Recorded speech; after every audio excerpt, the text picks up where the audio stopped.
I always wanted to serve on a jury. I'm really super excited to be here, so I really appreciate you having me. I'm looking forward to it. Creating this whole trial, Daddy.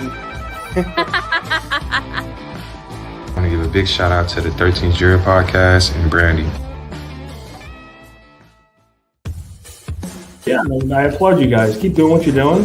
That every time you run into Phil Barber, you should reach for it. And then I just looked to the jury, and it's sort of like, look. I was in the eye of the storm, and you guys were watching the storm. Hey, if you're bored of work, come pop in and say, hey, want some coffee? You are a ray of sunshine, and I love what you've done with your YouTube channel.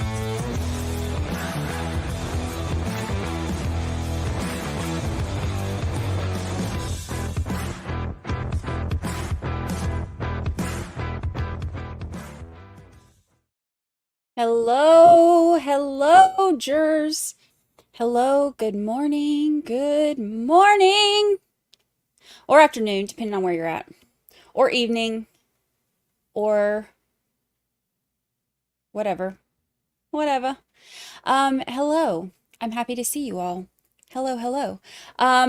Funny thing, when we were waiting on them to come back from court yesterday, and we waited for about 11 minutes, when as soon as I was like, okay, I give up, we're just gonna play it tomorrow.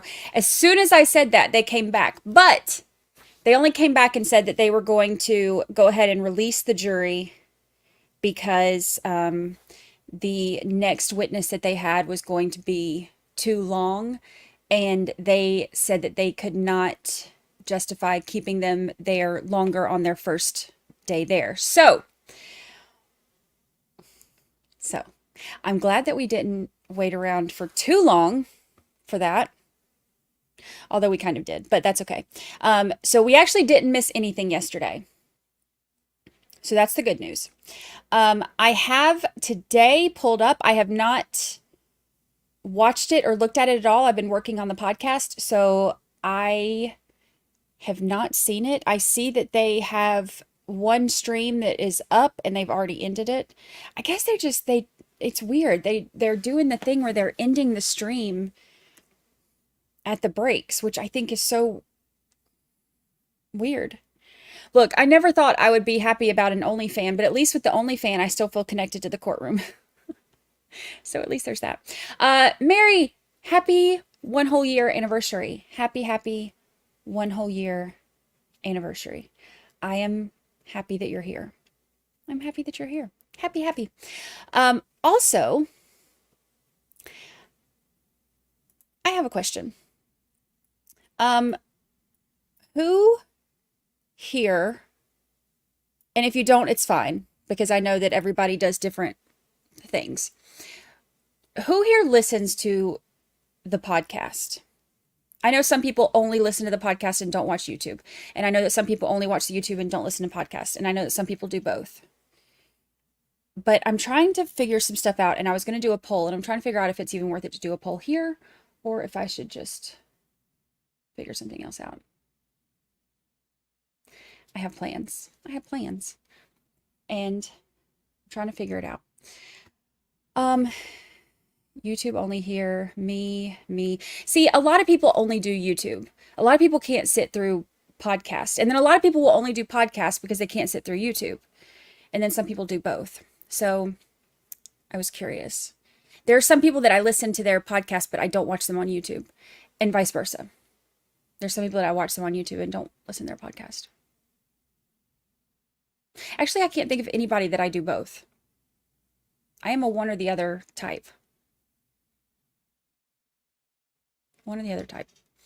Wife and I do listen. I've done mostly YouTube. I have done podcast. Okay. I like a podcast while I'm taking Lucy on a WALK. Or I'll put it on if I'm like cleaning or out at the beach or something. Or driving if I have like a long drive. That's when I like listening to podcasts. But I know everybody's a little bit different.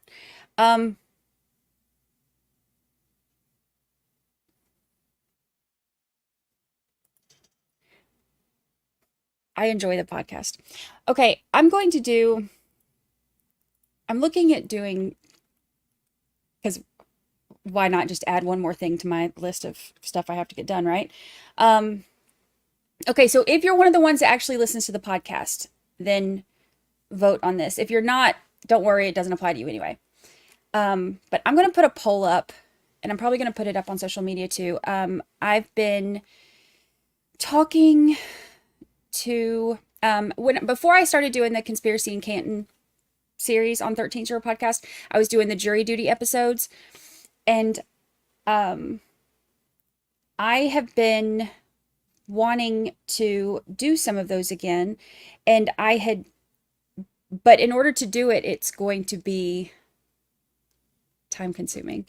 And so I was trying to figure out if I'm going to have time or if I should make time or whatever. So I'm going to put, and I was considering doing it with adding a, I talked to somebody about this. It's like a subscription, and on the subscriptions, on the episodes that are for everybody, do the extended episodes, because I always end up having to cut them down anyway. But releasing the extended episodes for the other stuff, and then weekly or maybe bi-weekly episodes of different cases. Each episode would be like one full case, kind of background on it, and then kind of what happened in trial and that type stuff. So I'm going to do a poll. If you listen to the podcast, vote for this. If you don't, no worries. Don't worry about it. Would you listen to weekly series on different cases?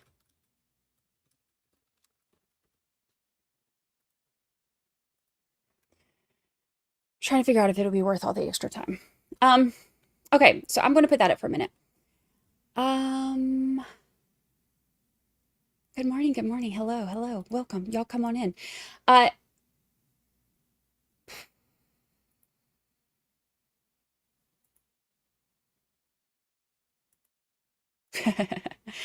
So I'm late, but I'll be honest, don't hate me. I haven't started the podcast, but I'm going to listen to it on YouTube or wherever you need me to. Look, it does not hurt my feelings. If y'all don't listen to it, like I said, some people like different things on different platforms. So it does not hurt my feelings. The majority of the people, I think, who listen to the podcast are not people who watch me on YouTube. And I know that has to be true, because the podcast numbers are insane. And so I know that they don't all watch me on YouTube, which is fine. I actually kind of like that, because I don't like being seen all the time, but that's okay. Here I am being seen. All right, so let's talk about today. We have day 2 of our trial that we started yesterday. We are going to be speed trialing. And skipping through all of the boring stuff. We're going to listen to it at faster speed, because Lord knows they talk slow up in Wisconsin. Ooh, they talk slow. Yesterday, I felt like they were never going to end. Ever. So, we're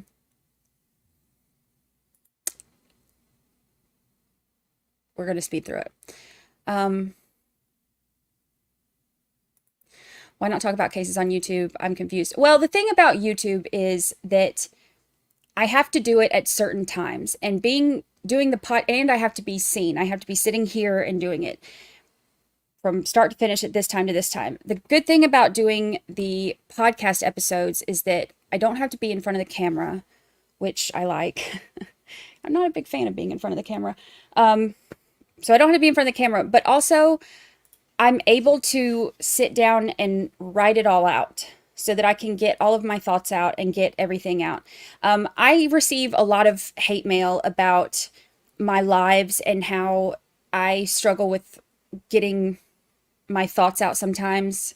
I have ADHD really bad, and even though I take medication, I can go on tangents, and I sometimes struggle getting my words out, and I will get lost in the middle of a thought, and I get so much freaking hate mail about how, I can't focus and I can't do this and I should be more prepared and I could spend weeks preparing for one show and still get hate mail about how I should have been more prepared because I said, or I should have been more prepared because I, broke off mid-sentence at this point or whatever. It just gets exhausting. Honestly, the negativity that comes along with YouTube is ridiculous. It's exhausting. I'm over it. I'm tired of it. And I don't have to deal with that with the podcast. So with the podcast, I still get to do what I love and talk about the cases and write all of these things and organize all the information and tell the full story and not have to constantly be seeing nonstop negative comments about how I should wear makeup or I should brush my hair or I should lose weight or I should get Botox or, I don't have big enough eyebrows or I can't say enough sentences from start to finish or I take pauses or I say, or it's honestly, I like the podcast because I don't have to deal with so much hate. I am so tired of hate. So, or I'm in the kitchen. Yes, Lindsay. Yes, Lindsay. Yes. Why are you in the kitchen? Who's that blonde girl? Oh, it just gets old. The thing that I love about YouTube is being able to interact with all of y'all and talk to all of y'all. The thing that I hate is every single thing is picked apart. Everything. The way I look, the way I speak, where I live, what I say, what I'm wearing, what I'm not wearing, what I'm showing, what I'm not showing. It just gets so old. And I love being able to do this. But man, it gets old.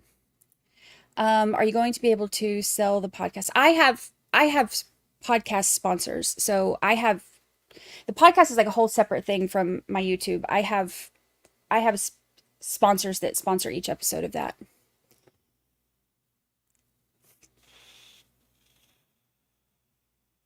I'm a visual person, so I think that's why I don't listen to podcasts a lot. I'm a visual person too, which is why I like to make all the charts and stuff. And it's why I thought doing YouTube would be so fun too.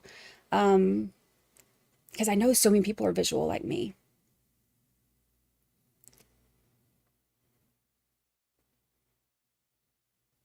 Oh, Jen Devka, don't be terrified. I'm sorry. I sounded very, I'm giving a very, that sounded very negative. It's not always like that. It's just, I think a lot of it is just the case that I've been doing. People are unhinged. Unhinged. It's the eyebrows, BGOG. It's the eyebrows. That's what started it all. It's the eyebrows. Oh my gosh, I just watched Presumed Innocent. Thank you for telling us about that show. It was amazing and I loved it. It was so good, wasn't it? It was so good. I was sick in bed this weekend and binged the whole thing. It was so good. So good. Everybody should read that. Pillows Mom, thank you for the super chat. Thank you. We love you with all the Brandi quirks don't change. Thank you. I appreciate it. If I hadn't changed in 41 years, probably ain't gonna happen much now. Especially my eyebrows. Except for on verdict day.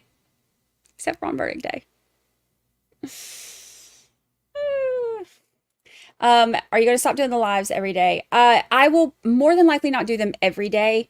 But I'm not going to stop doing lives altogether. It'll just be more of like the speed trialing and stuff like that. Allie B from Tennessee. Thank you for the super chat. Question: does it make a difference if I listen to podcasts on YouTube versus Spotify? Does one pay you or help you more over the other? Because I do plan on binging. Whatever you want to listen on, whatever's easier for you. Don't worry about me. Whatever's easier for you is where you can listen. It's available everywhere. So I appreciate you asking, though. That's very, very sweet of you. Very, very sweet of you.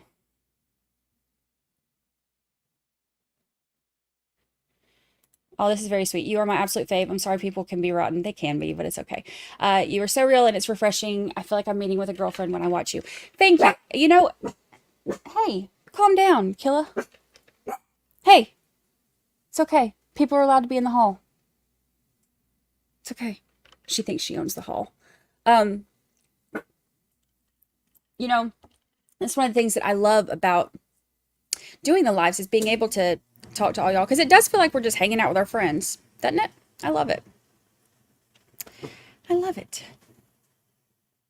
I love it. Let's see.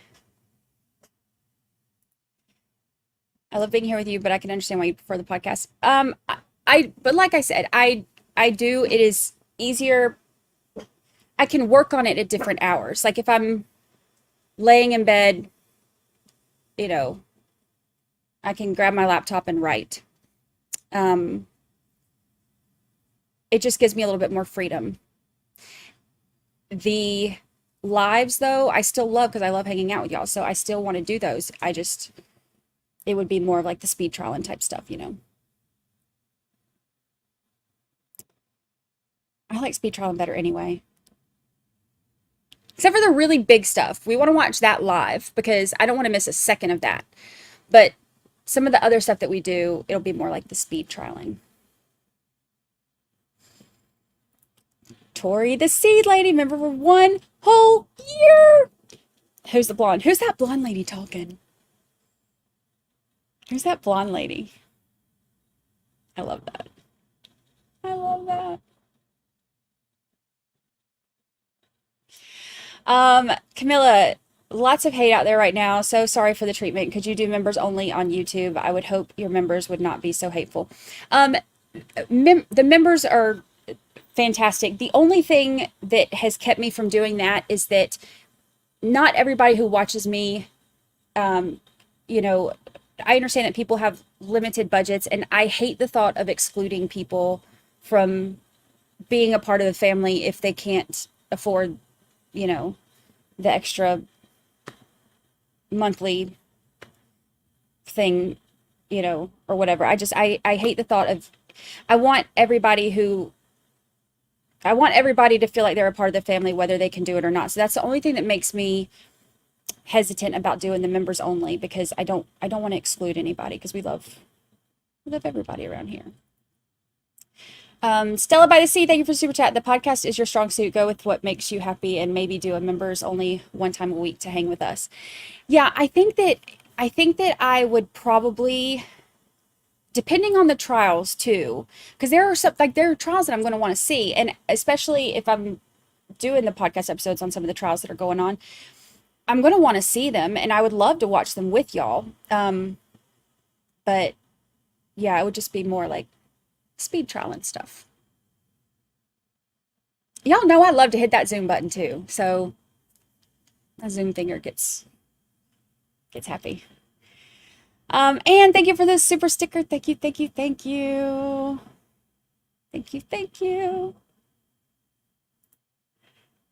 Chrissy Bacon, member for 13 whole months. You do you, boo. We will be there. Love ya. I thank you. I love you too. 13 whole months. Gosh, it flies by, huh? Who knew?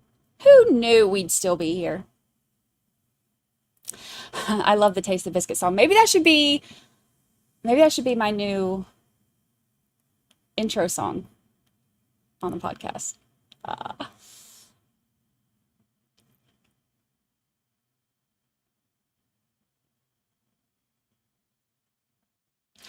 Annie, welcome. Watching since my regular channels are not live. Always open to new channels. Just need not mainstream media, and I sub many channels and subscribe to YouTube instead of Dish, etc.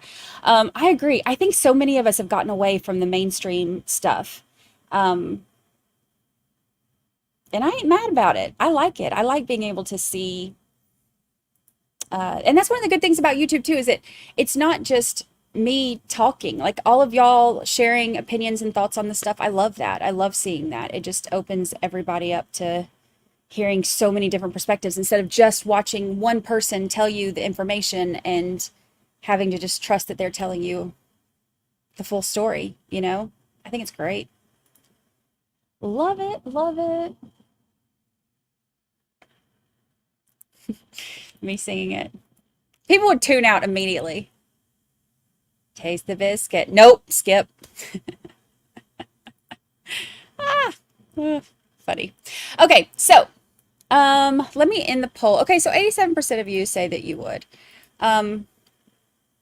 Those episodes would be, I've already started writing one. That's what I've been working on all day. On Ashley Benefield. And I'm going way back. I even brought up her first husband. So we're going to see how long it takes me to do those. So I can figure out if I'm going to do it weekly or bi-weekly. We'll see. But I'm going to... I just love doing those. I think... a lot of times too, for the people who can't watch the whole trial, doing those episodes where it kind of gives you the background and then walks through what happened at the trial, kind of gives you, and some of the stuff, you know, some stuff you miss when you're watching it. So we'll see. We'll see. All right. So yesterday, for those of you who did not watch yesterday, let me give you a quick rundown of what you missed. We jumped into this one kind of last minute, like, well, the day before, I think, is when we actually jumped into it. But we did no background information, no deep dives, no nothing. We went into it kind of as jurors. We veered off a little bit from that, though, because we did pull up the criminal complaint and some of the news articles about the case and about the previous trial and stuff like that. So we did veer off a little. So we're more like, okay, we're not really jurors anymore because we veered off a little bit, but we're kind of like super jurors, if you will. Like we know a little bit. We know a little bit. Whatever. We just know a little bit more than they do. But also, that's not really our fault because the audio is bad. There was a dude snoring. There was the defense attorney who just kept going and going and going. And it got really hard to follow. And then when the guy started snoring, you really couldn't hear anything other than that. I don't know if it was snoring. It was kind of like heavy breathing. I'm having a Vanna White moment.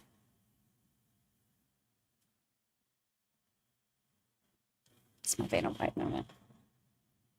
Turn the letters. It was slow. It was slow. So it was a little bit hard to follow. So we did end up pulling some extra information on it yesterday. But I will tell you Cliff's Notes version of what we learned. It was a lot spicier than I had originally anticipated. I don't know how y'all feel about it.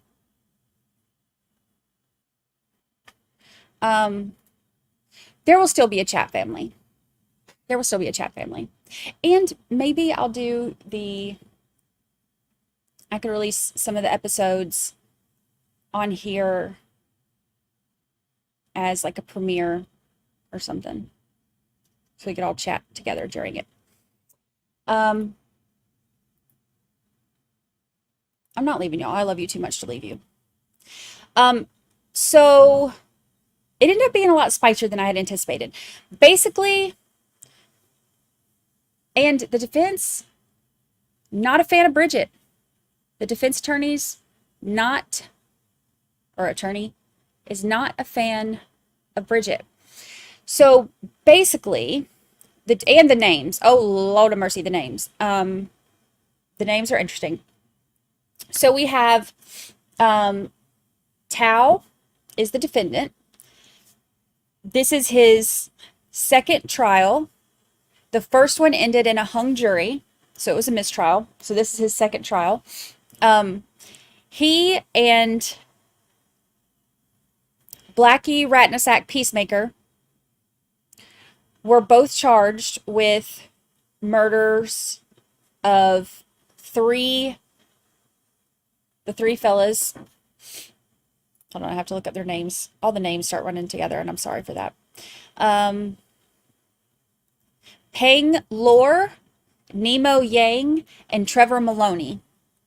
So they were 23 and 24.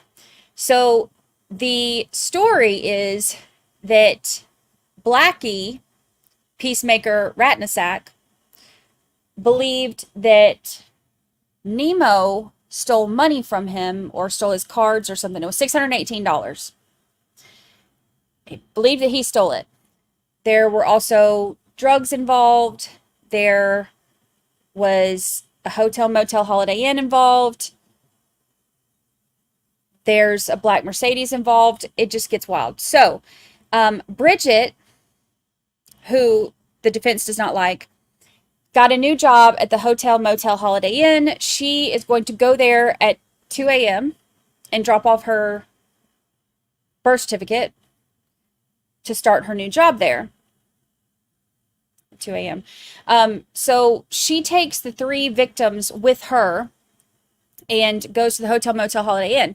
Well, at this point, Blackie Rattanasack Peacemaker is following them and pulls up next to them at the hotel, motel, Holiday Inn, where Thao, the defendant, gets out and gets in the car with them, and they force them at gunpoint to go to this quarry out in the middle of nowhere. So they go to the quarry, and Rattanasack Blackie Peacemaker says that he was just trying to make a playlist. He's a peacemaker. He just wants to do right by everybody. He's a peacemaker. Although his record doesn't reflect that. But I digress. So he, as they get out, they force the victims out and tell them to get out and get on their knees at this quarry, he pistol whips Trevor, and then they line them up on their knees. Rattanasack Peacemaker Blackie says that he's in the car doing his playlist and he doesn't know what happened. All of a sudden he heard gunshots. That's not the story from the others. Bridget, who was the driver, who has the new job at the hotel, motel, Holiday Inn, said that after Blackie Peacemaker Rattanasack pistol whipped Trevor, he handed the gun to the defendant, Thao, aka Kush, who then shot the three boys execution style. And they told her to shut up or she was going to have to line up with them. So she left and was scared, didn't go to the police or anything because she was scared. So they contact her to try to get their stories together. And they want to meet up with her, and she's like, nah, I'm good. She's scared of them. So she ended up going to the police and told them what happened.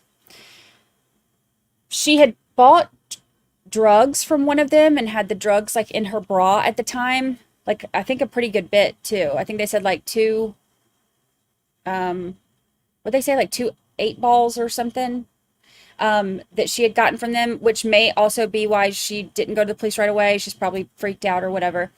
So she ends up going to the police and telling them what happened, and they arrest them. So both of the boys, I say boys, one of them's like my age. He's like 41. And then the other one was 33. So neither of them are actually boys. But the two defendants are arrested and kind of blaming it on each other. the one who is going to be testifying against him. He testified against him in the first trial too. Blackie Rattanasack Peacemaker was, he took a plea deal and he's in prison. He's eligible for parole after 35 years.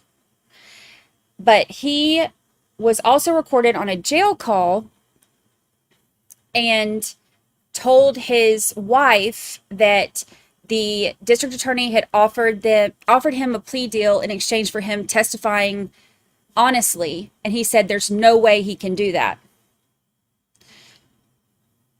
So that's that. The pathologist testified yesterday, and each of the boys had multiple gunshot wounds. They were mostly like to the back of their head, to the neck, and to the back. So they were all lined up on their knees, execution style.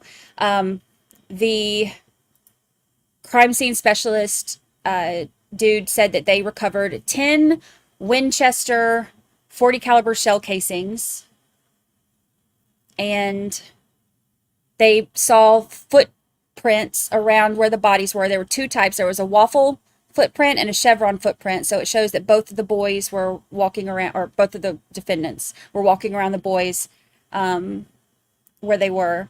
And what else? Is that it? I think that's it. That's all. That's pretty much all that we got through yesterday, right? I think so. So that's where we're at. That's what you missed. There's also, there was more stuff to it too. They had talked about the kids that were at this hotel were like hiding from the two defendants, and were another guy, I think his name was like Vang or something. Vang, Vargo, I don't know, something with a V. He offered to pay the $618 debt to Blackie Rattanasack Peacemaker, and he said no, he doesn't want, it's past that, he doesn't want the money, he wants his life. So they also mentioned gang stuff. There were two rival gangs that don't like each other or whatever, and that I guess had something to do with this too. So that is what you missed. So let's see what it's working today brings. Is it working at all? Not at all, huh? Huh. Is the light, now it is? What's not working? And the judge is a smiley fella. He's a smiley fella, which I'm not mad about. He smiles. He's smiling. Look at him.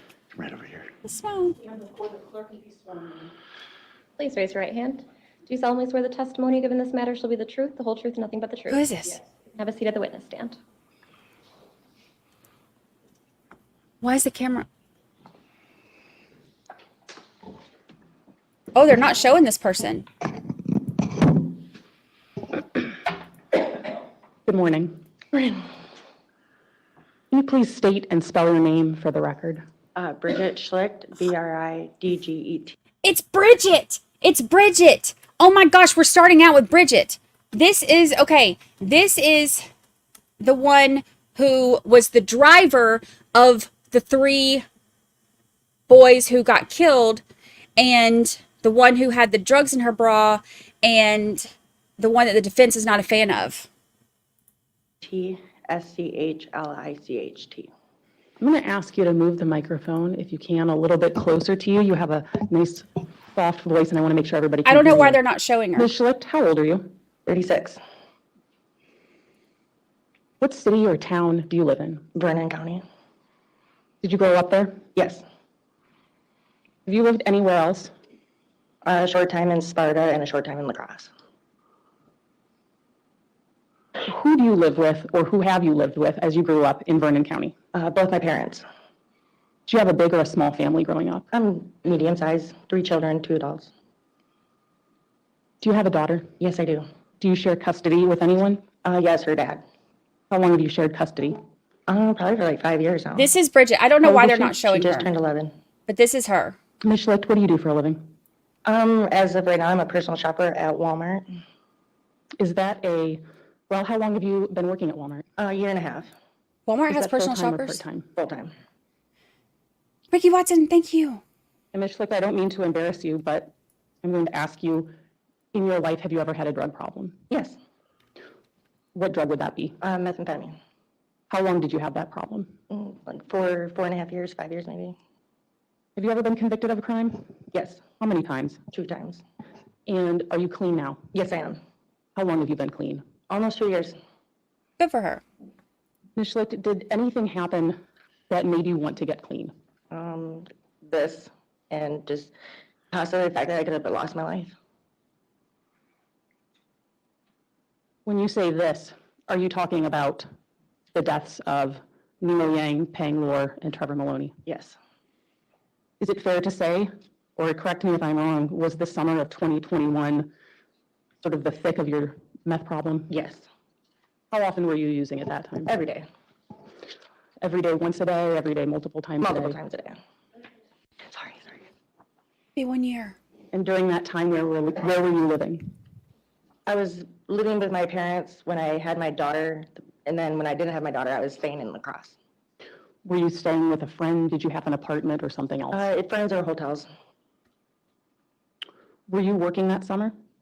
I had just started working at the Holiday Inn. When you say I had just started working at the Holiday Inn, was that a few days before this? Yes. Okay. I'm just going to keep her picture up here so you can kind of picture her. Week, I don't know why they right don't have her on before there. this, can you walk me through sort of a typical day that if you would have been working? If I was working? Correct. Well, I worked in the evening, so most of throughout the day, I just hung out with friends.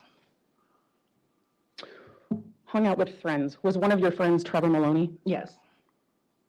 Is that the name that Mr. Maloney introduced himself to you as, or did he go by another name? No, that was the name I was introduced to him by. How did you know him? Just through the kiosk in Sparta jail. When you say the kiosk through the Sparta jail, what does that mean? The computer that when you're visiting with people. Were you in the Sparta jail? No. No. What were you doing at the Sparta jail? I was visiting a boyfriend at the time. And how was Trevor Maloney connected to the Sparta jail? He was in it. Okay. So how did you meet him involving this kiosk? I was visiting with my boyfriend and he was in the background. Okay. If you can, when abouts was it that you met him? Like face to face? No, the first time. It had probably been like a handful of months before the summer. Okay. I don't know specific dates. That's fine. Do you remember if it was autumn or winter or spring? Winter, I believe. Okay. Did you exchange numbers with him or anything else? No. How would you describe your relationship with him? Just minimal. He'd just text me here and there. Not to sound too high school, but would you consider yourself boyfriend, girlfriend? No. Okay. Were you friends? Yes. Okay. Were you aware if he had a girlfriend? Yes. Were you aware if he had any children? Yes. What children did he have? 2 daughters. Do you remember how old they were in 2021? No, I don't. I know they're under 10. Were they little kids? Yeah. Okay, if they were under 10, then yes, they were little kids. So you exchanged numbers. How would you two communicate? Just text messaging. Did you ever meet up? Just the week of everything that happened. Okay. And when you met up, was meth use involved? Yes. Just you, just Mr. Maloney, or both? Both. Did you also, in the summer of 2021, know an individual named Peng Lor? Yes. Is that the name? Well, let me ask you this first. Is Peng Lor a male or a female? Male. Okay. Is that the name that he introduced himself to you as, or did he go by another name? No, Peng was the name he would introduce me as. How did you know him? We had met at a bar that I worked at. Did you know him very well? No. Acquaintance? Does that sound about right? Yes. Oh, acquaintance. Did you Do vacation you together? recall about how in long you bikinis? had known him by In a hot July tub? of 2021? Probably just a year. Would you communicate with him? No. Just meet up? It would be more like I ran into him. Okay. When you ran into him, would the two of you use meth together? And possibly, yes, probably. This cross is probably going to get spicy because they don't like Bridget, remember? And that summer, 2021, did you know somebody by the name of Nemo Yang? I had just met him that day. When you say that day,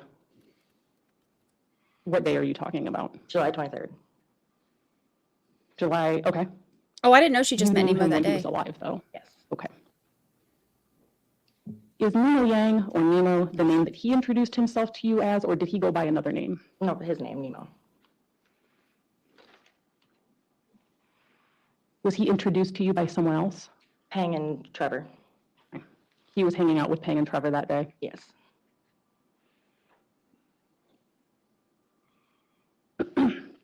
Now, Ms. Schlick, I've asked you some questions about people and the names that they introduced themselves to you as. In 2021, was it common for people who you might have been using methamphetamine with to introduce themselves to you by their given name or by a nickname? Nickname. Methamphetamine. If someone introduced themselves to you by a nickname, would you ask for their real name? No. Why not? If they wanted me to know their real name, they would have told me.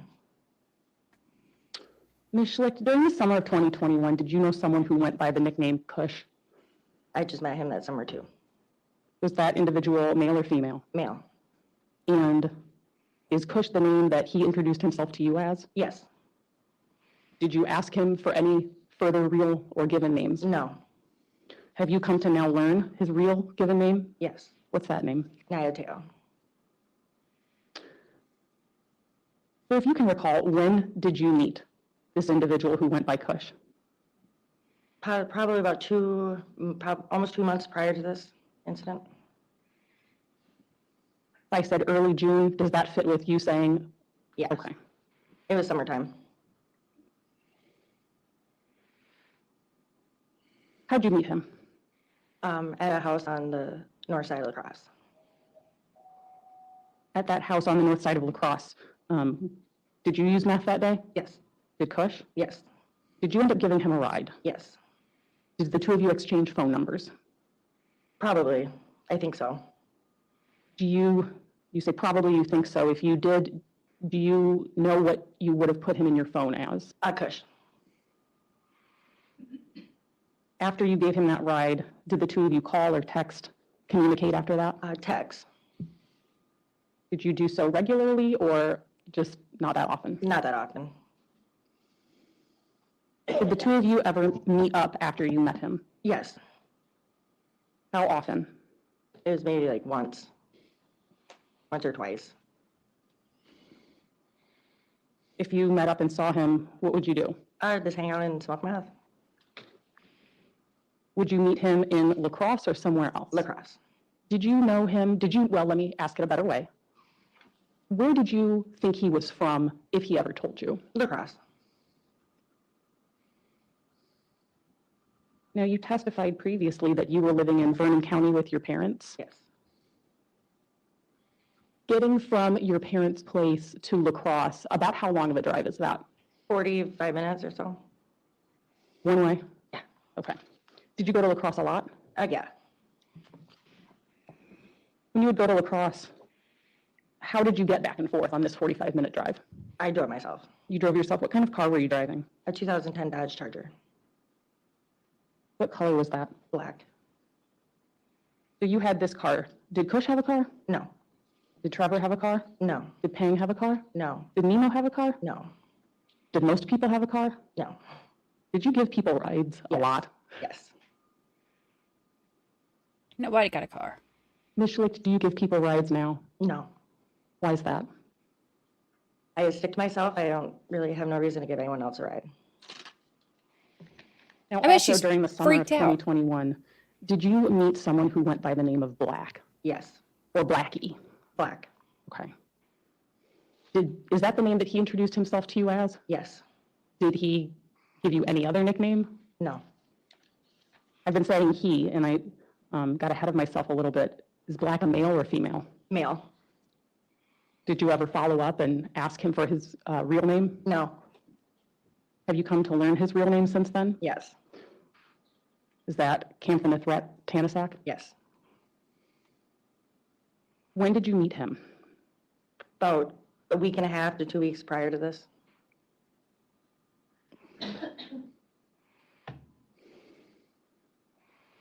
That's Rattanasack. Were you introduced to him by someone? Yes. Who introduced you to Black? Kush. Between Kush and Black, and forgive me if this seems like an obvious question, who did you know better? Kush. And Kush introduced you to Black. Did you get the impression, did he seem eager to introduce Black to you? Yes.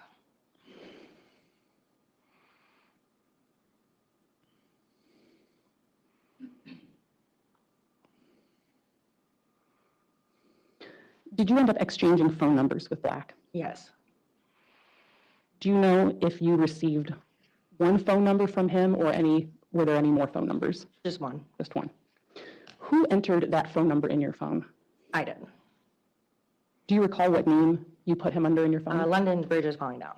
Okay, that's interesting. Can you tell us why you did that? It was just something he was saying at the time that I was adding him in my phone. If I said sort of a catchphrase for him? Yeah. Okay. Did you think that was strange? No. I do. Were you using meth at that time? Yes. Do you have any recollection of marking Black, London Bridge is falling down, as an emergency contact in your phone? No, I don't. Do you remember ever handing your phone to Black and asking him to enter anything into your phone? No.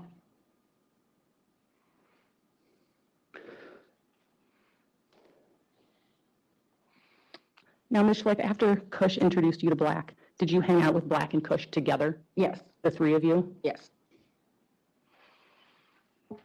Now, we're talking about a fairly tight timeline. You've testified that you met Black about a week and a half to 2 weeks before this. Yes.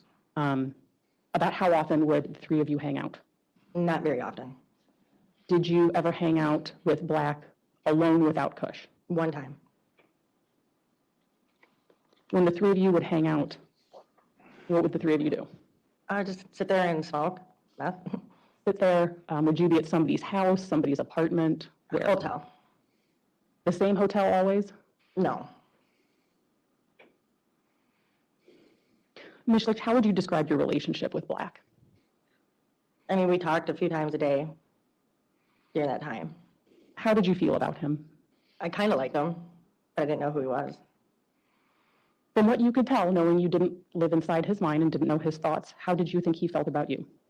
I felt like that he liked me. Did things between you and Black ever become physical? One time. When you say one time, is that the one time that you previously referred to as the only time the two of you hung out without Kush there? Yes. Was that interaction forced or was it consensual? Consensual. Do you know if Kush was in the vicinity when this happened? Yes, he was. And I'm saying in the vicinity, I'm assuming, correct me if I'm wrong, that you and Black were in a hotel room? Yes. Okay. Do you know where, or can you tell us where Kush was? He was down by the car. Okay. Do you recall when this interaction happened?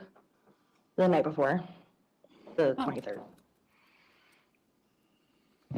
Now, when you're talking about days and times, I'm going to ask you this. You said you were working third shift or overnight shift? Yes. Okay. So what time would you start work? 11 p.m. And then you'd work until the next morning? Yes, 7 a.m. Okay. Work about 8 hours. That's her picture because they're not showing people her. that shift work have to sleep during the day. Right. Were you sleeping during the day? No. What were you doing during the day? Hanging out and smoking meth. I apologize for asking about all of that. So is it sometimes difficult, and correct me if I'm wrong, for you to tease out one day versus another because the date would switch while you were working? Yes. In the night? It's confusing. Okay. And I apologize for this question. Ms. Schlicht, after your physical interaction with Black, did he give you any money or any meth? No. Okay. After that, did your relationship, did the tone of it change? A little bit, yes. How so? He didn't talk to me at all the next day.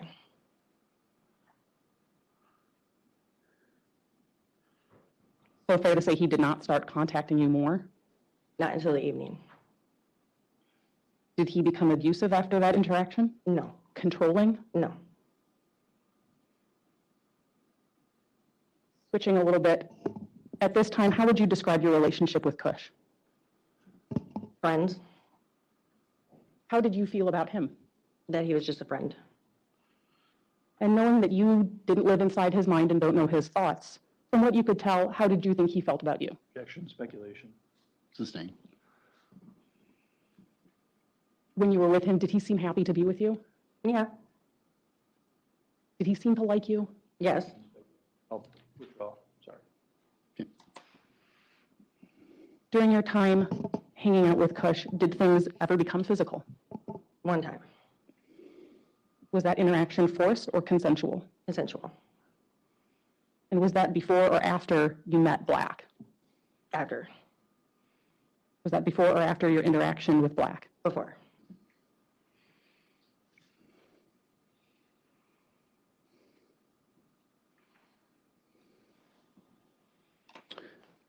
Did Kush give you any money or meth in exchange for that? No. After that happened, did the tone of your relationship change with Kush? No. Did he act differently towards you? No. Did you act differently towards him? No. Ms. Schlicht, how do you feel right now having to answer these questions in court? Embarrassed. Why is that? Because it's a time that I'm not proud of myself.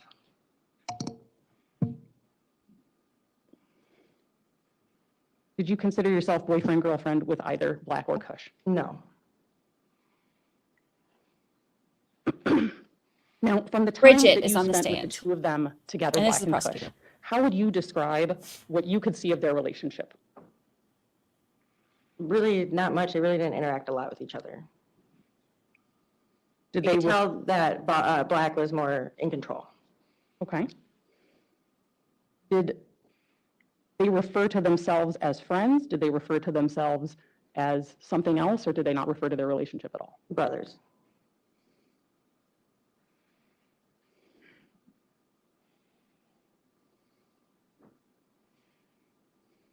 Did you believe that they were blood brothers? Yes. Oh, that's interesting. Did you have any knowledge of whether they were in fact related to each other other than them just calling themselves brothers? No. Were either of them ever violent towards you before this? No. Did either of them ever hit you? No. Did either of them put a gun to your head? Yes. When was that? The night this all happened. Okay, before the night this all happened. Then no. Sorry. You don't need to apologize for anything, ma'am. The night before the night that this all happened, did you ever see a gun? Yes. Who had the gun? Black. Was Kush present when Yes. you saw that? Yes. No, the two defendants. Well, the defendant and then the one that's already been sentenced. Did Kush seem at all surprised to see that? No.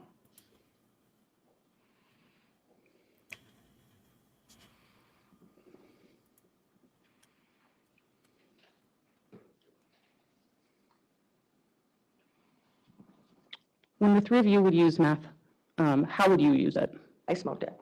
What did Kush do? Smoke it. What did Black do? Snort it. From observing Black when he would snort meth, how would it make him act? Hyper. Angry? I don't really think so. He was more anxious. Okay. From when you saw Kush use meth, how did it make him act? The same, just chill. When you say the same, what do you mean? It didn't really make his mood change or anything. He just acted the same. Ah, the same as when he would not be using meth. Thank you. How would meth make Trevor act? He was hyper as well. What about Peng? Calm. And what about Nemo? Calm.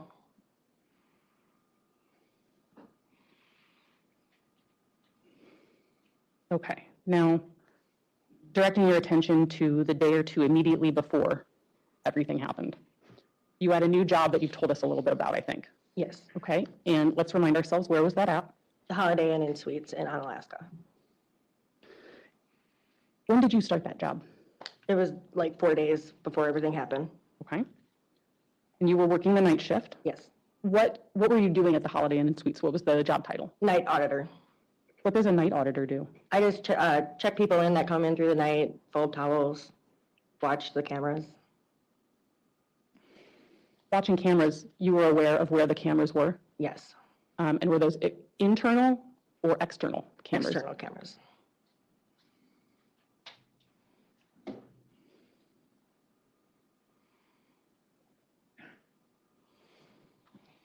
Had you done third shift work before? No. Well, if you consider bartending third shift, I guess. That's an interesting question. I don't know. Okay, so let's start about two or so days before everything happened. You went to work at the Holiday Inn in Alaska. Yes. Okay. And you testified previously you had your black Dodge Charger. Yes. Now that week, were you driving that Charger from Vernon County to work? No. Why not? It was in the shop getting fixed. Was that a shop in La Crosse or somewhere else? Viroqua. How were you getting around? I had a friend give me a ride from Viroqua to La Crosse. At that time when you were working at the Holiday Inn, were you sleeping at home in Vernon County, or were you, yes? Okay. Were you also staying at hotels? Yes. Now, I'd like to specifically start talking about Thursday, July 22nd, 2021. Had you worked the night before? Like Wednesday night then, before Thursday, or Thursday night? Wednesday night going into Thursday? Yes, I did. Okay. So let's set a nice guidepost. So you went to work Wednesday night. Would have been the 21st. Does that sound right? Started work at 11. Yes. You worked, and then you got off of your job at 7 a.m. on Thursday, the 22nd. Yes. Okay. And you didn't have your Dodge Charger. No. So how did you leave work that day? Peng and Trevor and Uncle came and got me. Peng, Trevor, Uncle, and Bam? Bam was still at the hotel. I don't think he was in the car at the time. Ah. So Peng, Trevor, and Uncle? Yes. Okay. Uncle? Now, at that time, you'd already met Peng. Yes. And you'd already met Trevor. Yes. Is that when you met Nemo? Yes. Is that when, well, let me ask you this. Uncle, had you met Uncle before? No. Who's Uncle? Did That's a new Uncle go one. by any other name that you heard? No. Did he seem to be related to the others? To one of them. Who would that be? I think it was Nemo.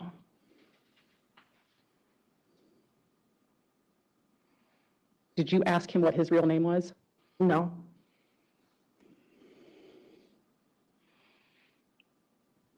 And then you just mentioned Bam and said something about Bam was at the hotel, not necessarily picking you up. Yes. Had you met Bam before? No. Is Bam the name that he introduced himself to you as? Yes. Did you ask him about his real name? No. Why not? Just didn't see the need to.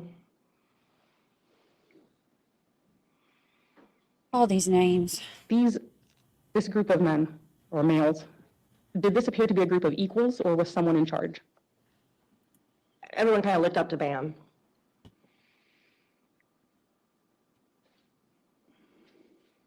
Did everyone seem to be getting along? Yes. Anything off about sort of the, I would say, vibe of the group? Not yet. No, not at that time. Did that end up changing? Yes. Okay. So after you were picked up and left work, where did you go? To the Baymont. What's the Baymont? A hotel. It's weird that they're Whereabouts staying at is it? hotels. Alaska. A little ways down from the Holiday Inn. Is there a highway or road near the Baymont that you can kind of set for us a little bit? I know where on Alaska is, but I just want to be It's the clear. main highway right there. You got Walmart and everything, and then the Baymont's on the opposite side of the road.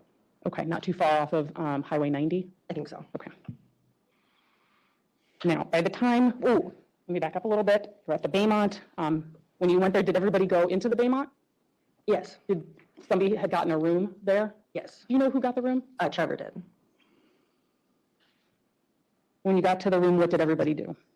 Just sat around and hung out and smoked. You'd been up for, how many days at that point? Just one. Tuesday, Wednesday, so it'd be going into 2 days probably. Okay. So then at some point, after you all had been at the Baymont for a while, did you end up leaving and going somewhere? Yes. Where did you go? Do you want to know about the Walmart stop or just right to when we left to go to Broqua? I'm interested in asking you, directing your attention to maybe around 2:30 in the afternoon, if at some point you went, okay. I see y'all asking the two defendants, well, the one defendant in this case and then the one who's already been sentenced. Their nicknames were Black, that's the one that's already been sentenced, and Kush, that's the one that's on trial now. To the shop to get your car? Yes, yeah. Yeah, we went to Broqua then. Who drove? Uncle did. And who all went on that trip? Nemo, Peng, and Bam Bam, and me and Uncle. Okay. Bam Bam is the same as Bam? Yeah, yeah. Sometimes Bam, sometimes Bam Bam. Okay. Did you end up learning Bam Bam's real name? Yes, I did. What's that? Michael Vang. Michael Vang. Okay. Oh, okay. So they took you to get your Michael car. Vang, okay. You got your car. Michael Vang. That's MV. So Bam, I need a dang chart for this. He's the one who, in the court documents yesterday, or the police documents yesterday that we were reading, he's the one who offered to pay the $618 to Black for Nemo allegedly stealing money from him. And then Black said, no, he didn't want to or whatever. So that in the documents, it only had his initials. It was MV, but it's Michael Vang. Okay, so Michael Vang is Bam. Or Bam Bam. That's a lot. And then where'd you go? Back to La Crosse. Did you make any stops along the way? At Quick Trip. Where'd you get at Quick Trip? Gas. Okay. And then after the Quick Trip, where did you go? Back to the Baymont.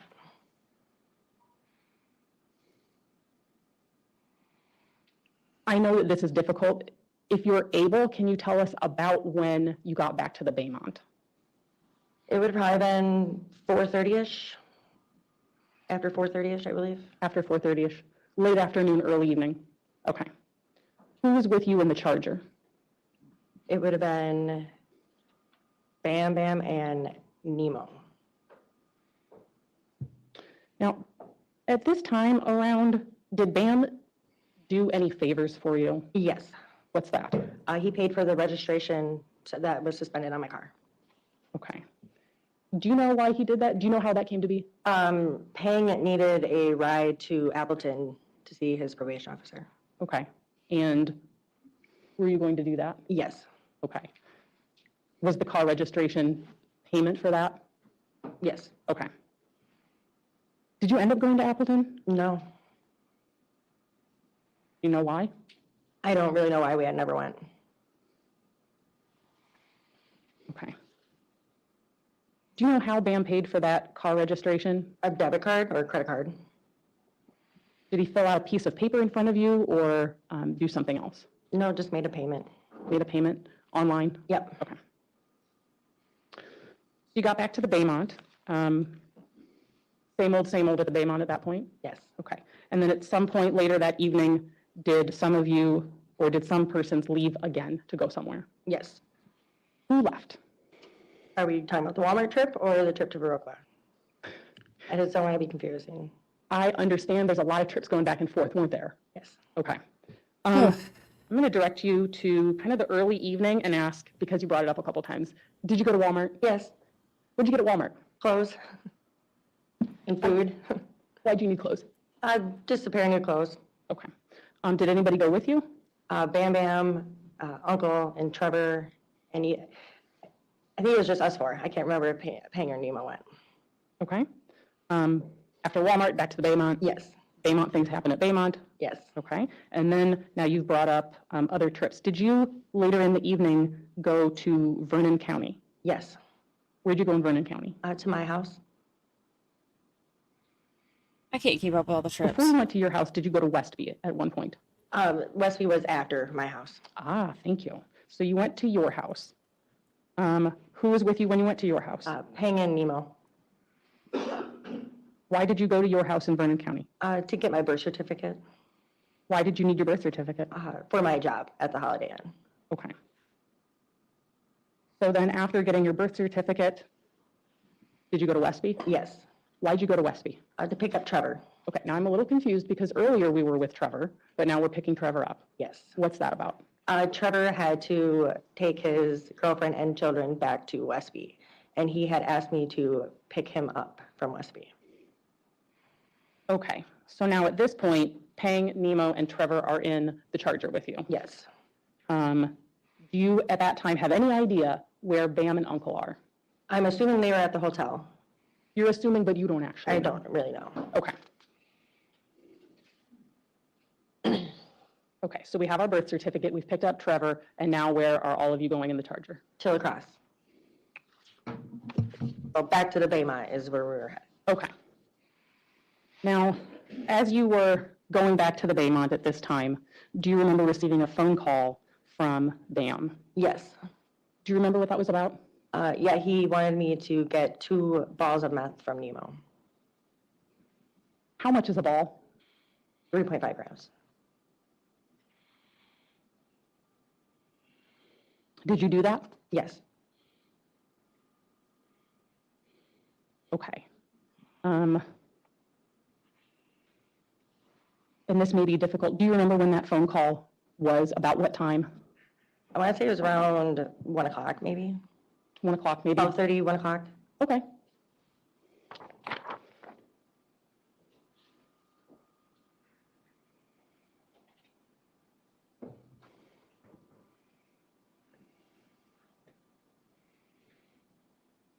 Ms. Schlicht, just as kind of a summary moment, starting from this phone call and going through the next couple of hours, the next period of time that night, were there a lot of phone calls between you and various individuals? Yes.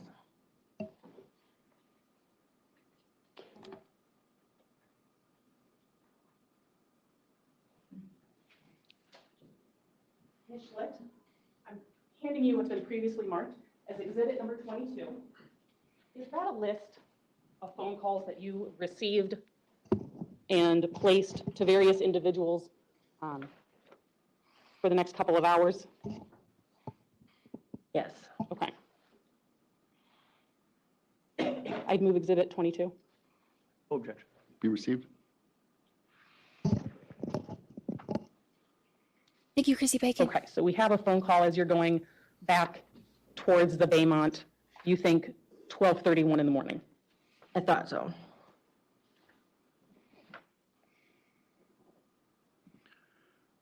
Now, before you got to the Baymont, did you end up stopping at a Walgreens? Yes. Do you remember what was purchased at the Walgreens? Donuts and wraps, blunt wraps we call them. Did you say blunt wraps? Yes. What's a blunt wrap? This scissor sweet wrap that has tobacco in it. Something you smoke? Yes. Okay. Before going to the Baymont, did you go to the Holiday Inn? Yes. What was the purpose of going to the Holiday Inn? To drop my birth certificate off.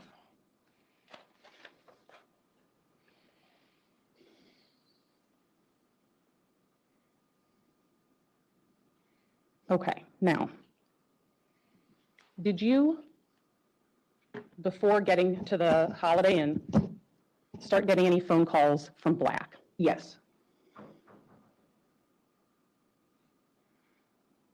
And if you want to use Exhibit 22 to help you with this, would the first one of those calls have been at 1:44 in the morning? Yes.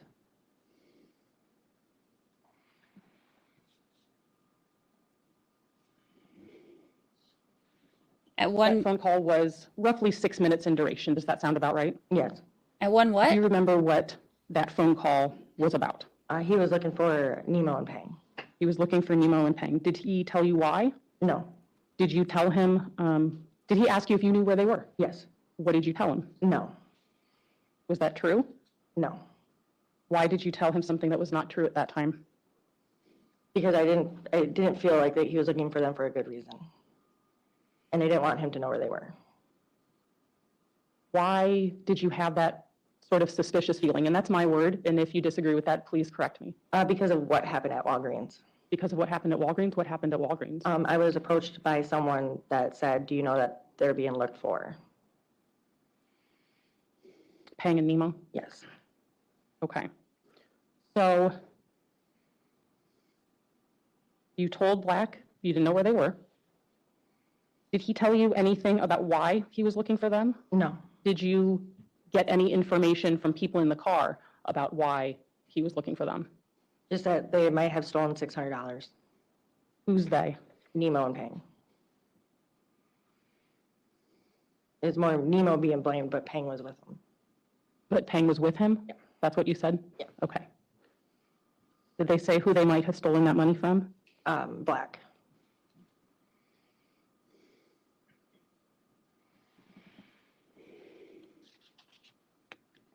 Did Peng or Nemo seem worried about this? A little bit. Did they seem afraid? A little bit. What made you think that? Just because they didn't want me to tell them where they were. They didn't want you to tell Black where they were? It's hard to explain the way people feel at that time. Absolutely.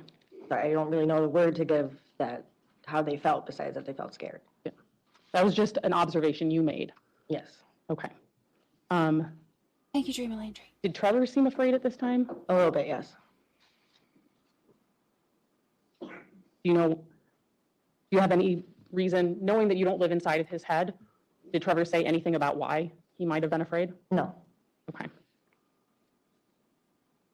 Now, during this 6-minute phone call, did you ever hand the phone to Trevor? Yes.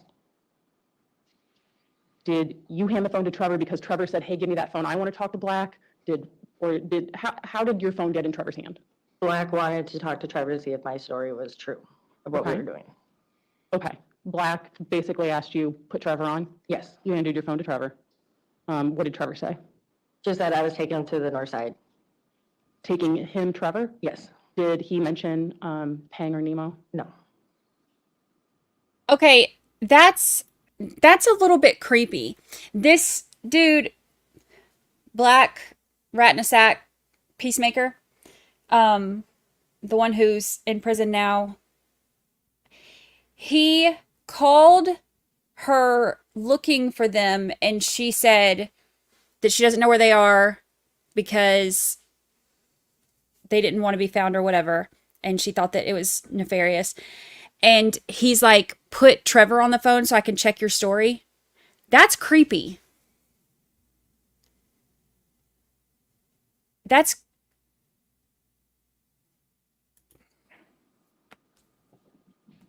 And just to be clear, that was not the truth. Correct.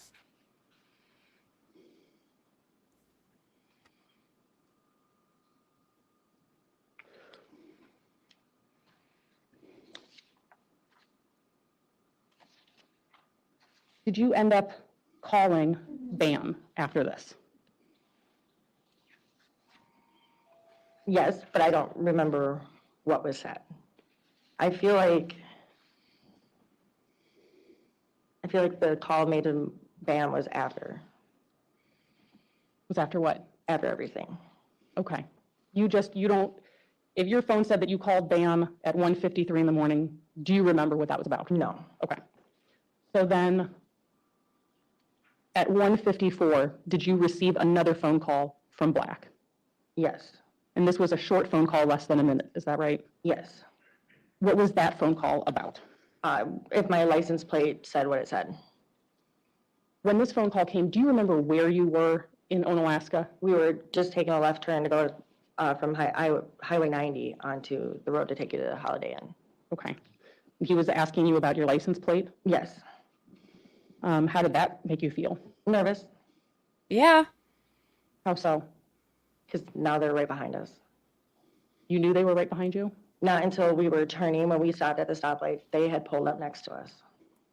Was there a lot of other traffic in the area at that time? No, And so then, where'd you drive to after that phone call? the Holiday Inn.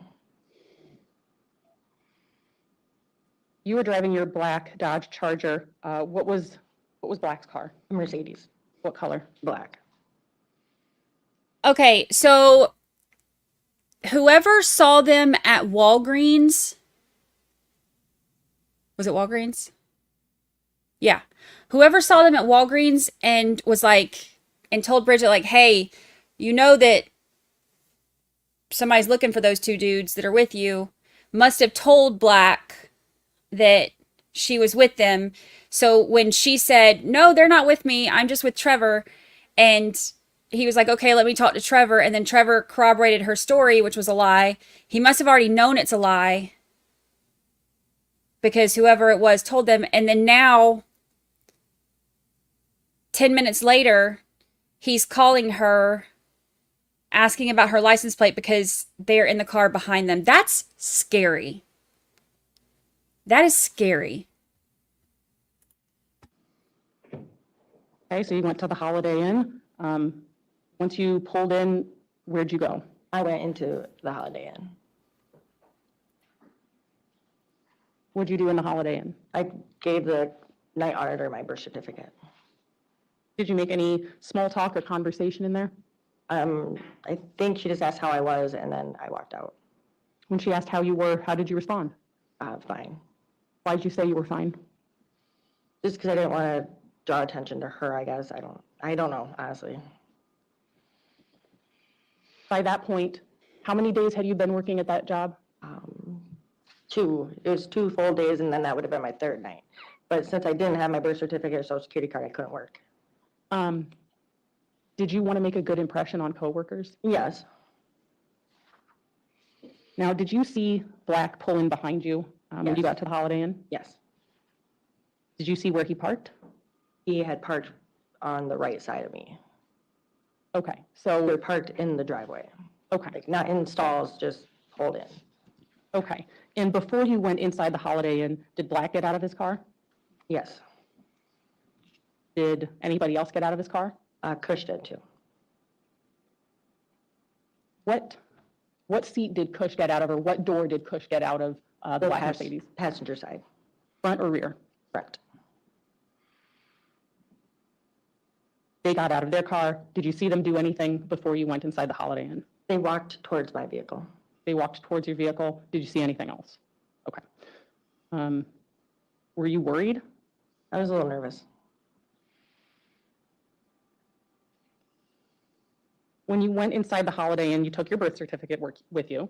Did you take your purse with you? No. Did you take your phone with you? No. Did you take your car keys with you? No. Birth certificate in hand, and that's it? Yes. Okay. While you were inside the Holiday Inn, do you know what happened outside? No. Did you hear any kind of commotion or anything? No. After you came back out of the Holiday Inn, after dropping your thing, the birth certificate off, did you look at your phone? Well, did you later find out that you had missed some phone calls? Yes. Do you know who called you? I'm going to assume it was Michael Yang. 3 missed calls from Michael Vang at 2 o'clock, 2:02, and 2:04 in the morning? Yes. Any voicemails left? No. When you left the Holiday Inn, did you go back to your car? Yeah, I started to walk towards my car, yes. Okay. Was Black's car still there? Yes. So when you got there, what did you see? Black was standing outside his vehicle with a gun pointing towards me. With a gun pointing towards you. Now, there are different ways to point a gun. Did he have it pointed a little bit at you, maybe by his waist? Did he have his arm fully extended? Arm How fully did he do that? extended. Arm fully extended? Did he say anything to you at that time?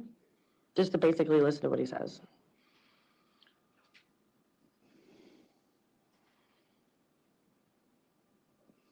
It'll be interesting to hear When he his said that version to of you, did events. his voice sound calm, angry, something else? A little angry and a little nervous. Did you do what he said? Yeah. Why? Because I didn't want no one to get hurt. I didn't want to get hurt myself. Were you afraid? Yes.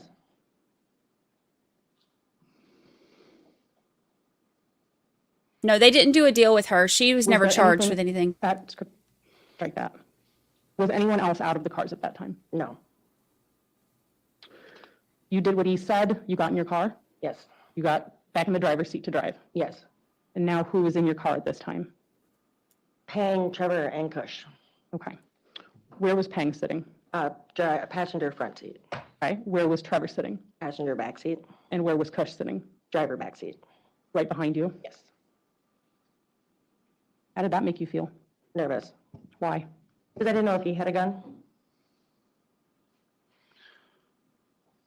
Nemo was no longer in your car. No. Where was Nemo? In Black's car. Did you have any idea what was going on? No. Was anybody telling you at this time what was going on? No. Okay. And was one of those missed calls at 2:04 from Bam, Michael Vang, while you were in the car? Yes. Did you hear it ring? No. Did you have your phone on silent? I don't think so. I think it may have been on vibrate, but I don't remember. Okay. Were you distracted Yes. by everything that was going on? Yes.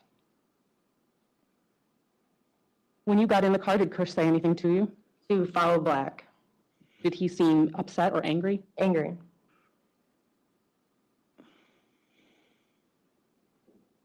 Did you follow Black? Yes.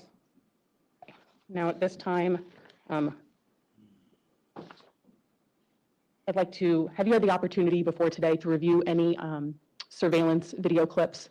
Didn't last trial. Okay. So I'm going to go ahead and, I think by prior agreement, move for the admission of video clips. We'll go ahead and, is there any objection, counsel, to going ahead with video clips? Okay. So let's go ahead and start with Exhibit 25. We can put that up.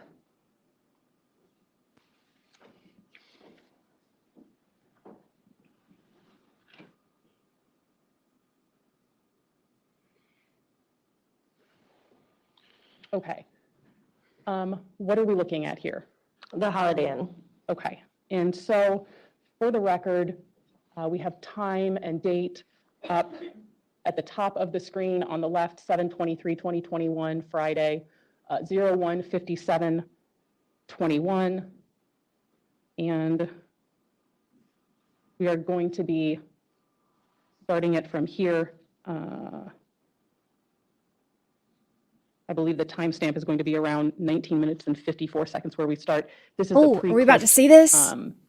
Video will be playing in its entirety as it appears on the exhibit. I wonder if we're going to be able to see him actually.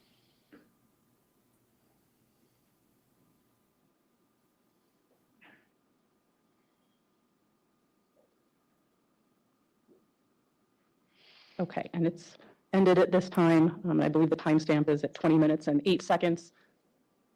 Were those yours and Black's vehicles? Yes. Yours was, whose was in front? Mine. Whose was in back? Black's. Okay. And then let's keep the lights low. Thank you. And go ahead now to Exhibit 32.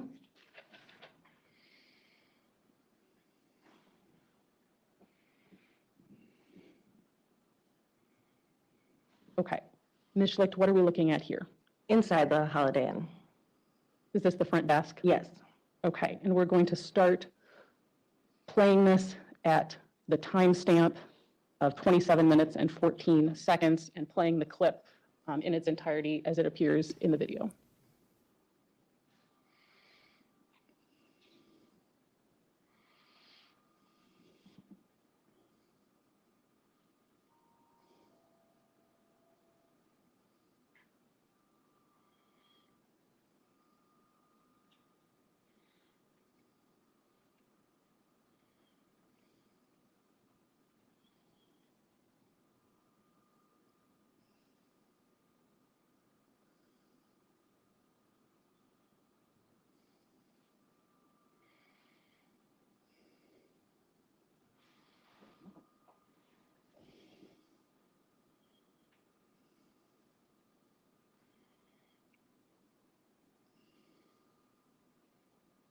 I wonder what she's saying.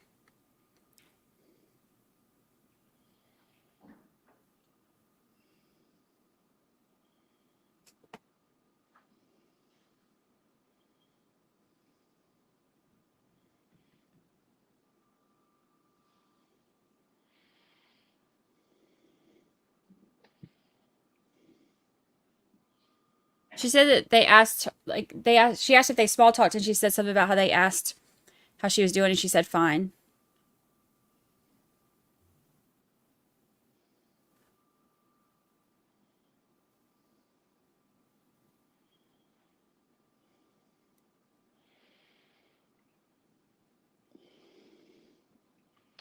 Okay, and that was you dropping off your birth certificate? Yes. Okay. And then lastly, we could put up Exhibit 26.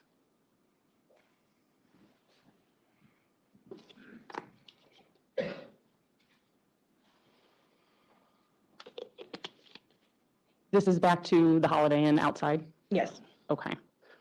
We're going to go ahead and play the clip in its entirety as it appears in the exhibit, and that is going to be starting at timestamp at the bottom. That is 27 minutes and 10 seconds.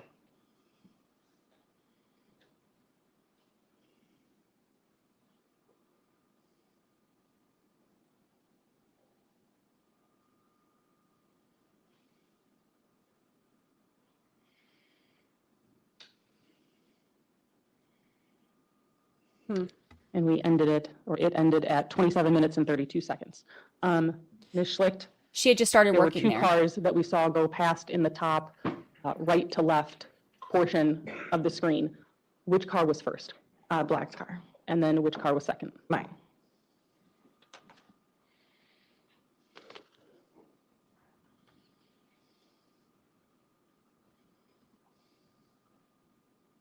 They were just kind of friends. She had only met him about a month and a half, Okay, 2 months now- before.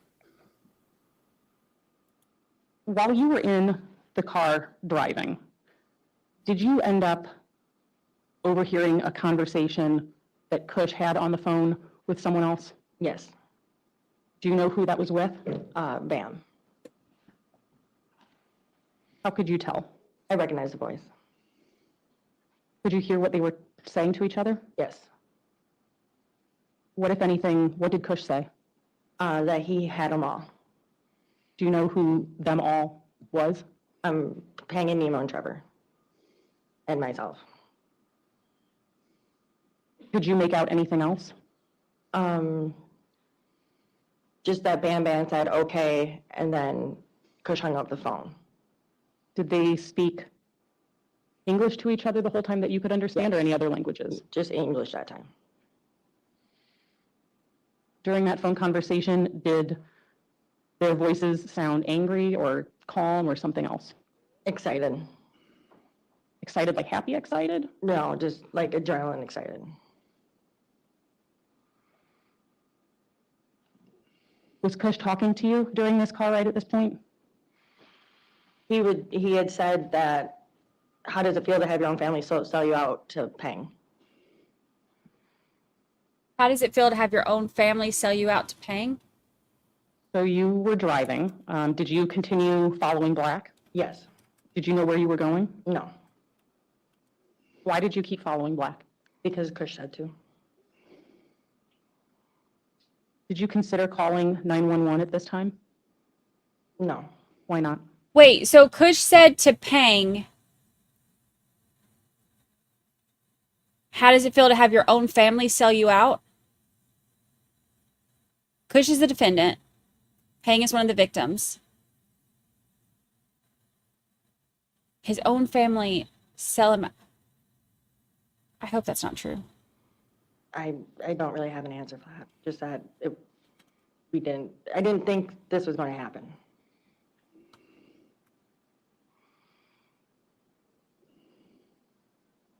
Did you try talking to Kush during this car ride? Yes. Can you tell me about that? I just asked if he wanted to smoke some weed. Did he? Yes. Did you smoke any weed? Very little bit, but yes. Both of you smoked in the car? Yes. Okay. Why did you offer that to him? Just to calm him down. Maybe to bring him back to reality.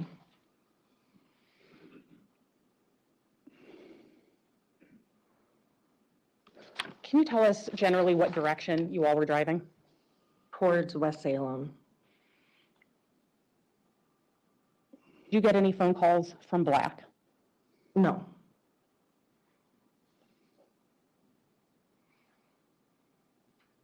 I'm going to ask you to take a look at exhibit number 22. Do you recall receiving a phone call from Black at about 2:10 in the morning?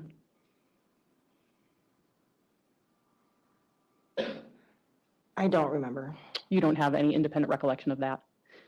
Understood. Do you recall at some point switching and no longer following Black, but Black following you? Yes. Can you tell me how that came about? Kush told me to get in front of Black.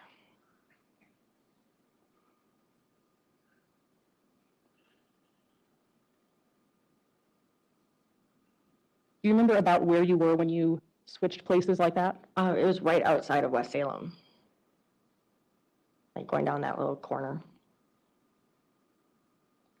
Okay, and once you were in front, were you getting directions from anyone or were you making up where to go? Kush. Kush was giving directions? Yes.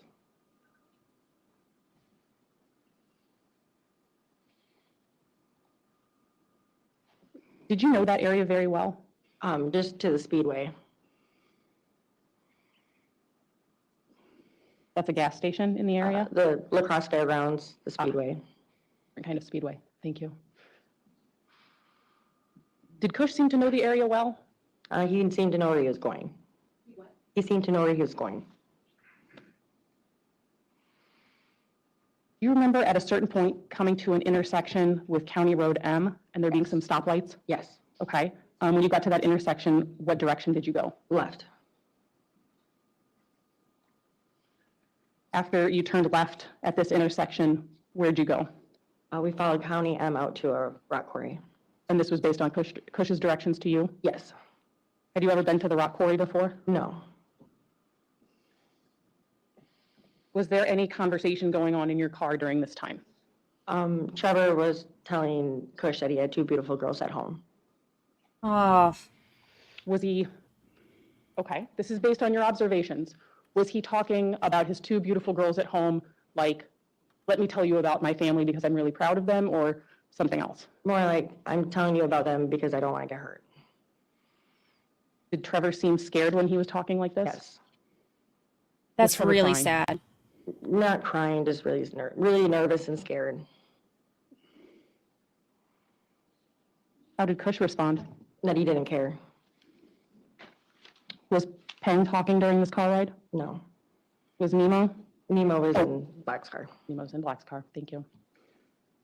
Okay, tell me about getting to the quarry. When we got to the quarry, I was told to pull in and leave my lights on.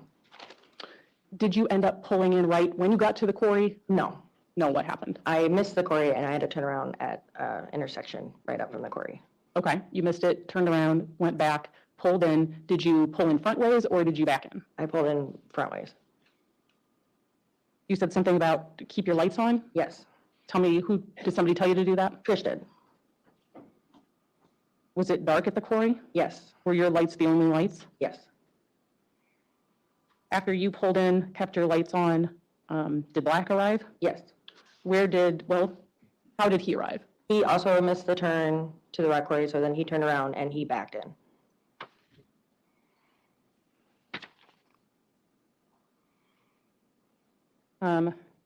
Was Black's car to your right or left? It would have been to my right. Okay, so the passenger side. Yes. Okay. Once you got there, the lights are on, everybody's parked. What did you do? We all got out of the vehicle. Did somebody tell you to get out of the vehicle? No. Everybody just got out? Yes. Once you got out, where did you go? To front of my vehicle, around it to in between the vehicles. Okay. Where did Peng go? Peng was standing right there. He had just gotten out of the driver's seat, or passenger front seat. Okay. Where did Trevor go? He was standing back by the back passenger door. Peng and Trevor were between the two cars? Yes. Okay. And so was Nemo. Okay, so it was Nemo. Did Kush get out? Yes. Where did he go? In the middle of the vehicles as well. Did he walk in front of your car or did he walk behind your car? I honestly don't remember. Okay. Did you see Black get out of his car? Yes. Where did he go? To the back of his trunk. He walked behind the vehicle by his trunk into the center of the vehicles. Okay. So now that everybody's out of the vehicles, who's talking? We all kind of are. Are people talking quietly and calmly? Are they yelling or something else? Not quietly and calmly, but it's not like we were yelling either. Okay. What were people talking about? I was just asking, what are you guys doing? What are you thinking? And then everyone, it was just happening so fast. I don't remember what words specifically were coming out of everyone's mouth. How did you feel at this time? I was scared. Was anybody giving orders? Black. What orders was Black giving? Black told everyone to get on their knees and crawl to the front of the gate. Did you get on your knees and crawl to the front of the gate? No, I was told to stand in front of my vehicle or to shut up and stand in front of my vehicle or get on my knees and join them. Is that what you did? I stood in front of my vehicle. Did you shut your mouth? I did. Why'd you do that? Because he told me if I didn't, he was going to put me in the trunk with these guys. Gosh. Was the gun out at this time? Yes. Who was holding it? Black. Did Black do anything with the gun? He hit Trevor in the head with it. Did he say why he was doing that? Because he lied. Because Trevor lied to him? Yes. What was Kush doing during this time? Standing there. Between the cars? Yes. Did Kush seem upset or surprised, or could you not tell? I could not tell. Was he saying anything? No.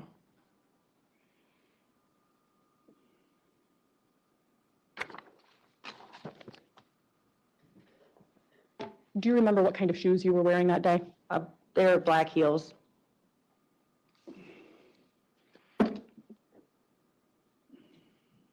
Ms. Schlicht, I'm handing you what's been marked as Exhibit 23. Black is the one who took the plea deal, Rattanasack. What are those photographs of? My shoes. That you were wearing that night? Yes. I think it's actually Rattanasack, but move it looks like exhibit 23. Rattanasack, No objection. and that's easier to remember. Ask permission to publish? Any objection? No objection. Go ahead.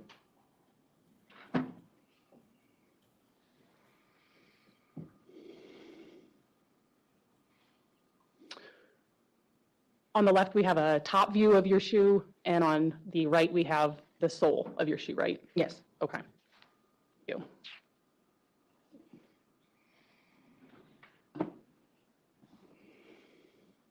So now at this point, Nemo, Peng, and Trevor were on their knees by the gate. Yes. Were they talking? No.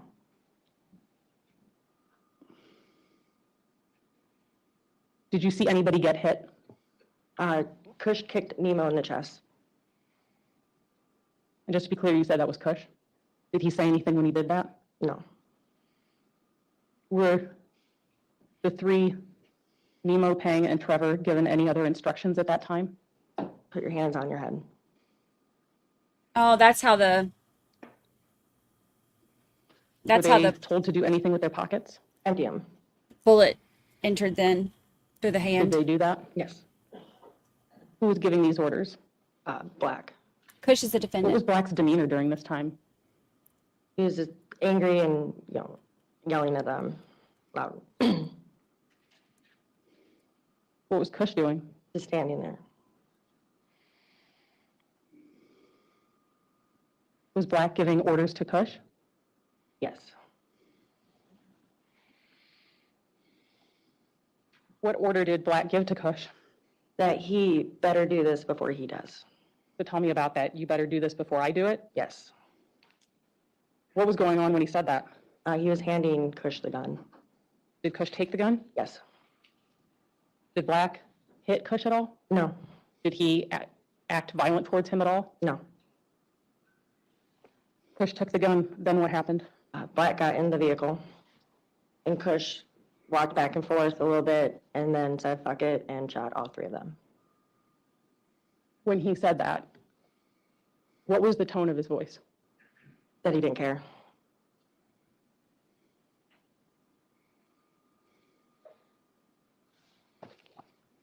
That he shot all of them? Yes. You know how many times? 3 each.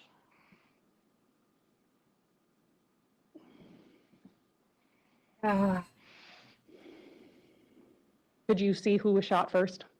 No. Why not? It all happened very fast, and the lights had gone out shortly, like right after you started pulling the trigger. Could you see who was shot last? No. Did you remember, were you able to see anybody get shot? Yes. You don't know if they were first or last, but you did see someone actually get shot. Yes. Tell me about that. I saw Trevor get shot in the temple. When he was shot in the temple, was he looking at you? Yes. Oh, Do you still see that image in your head to this day? Yes.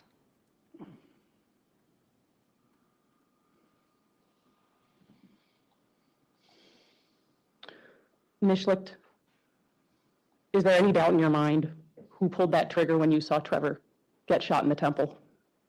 No. Who was that? Kush.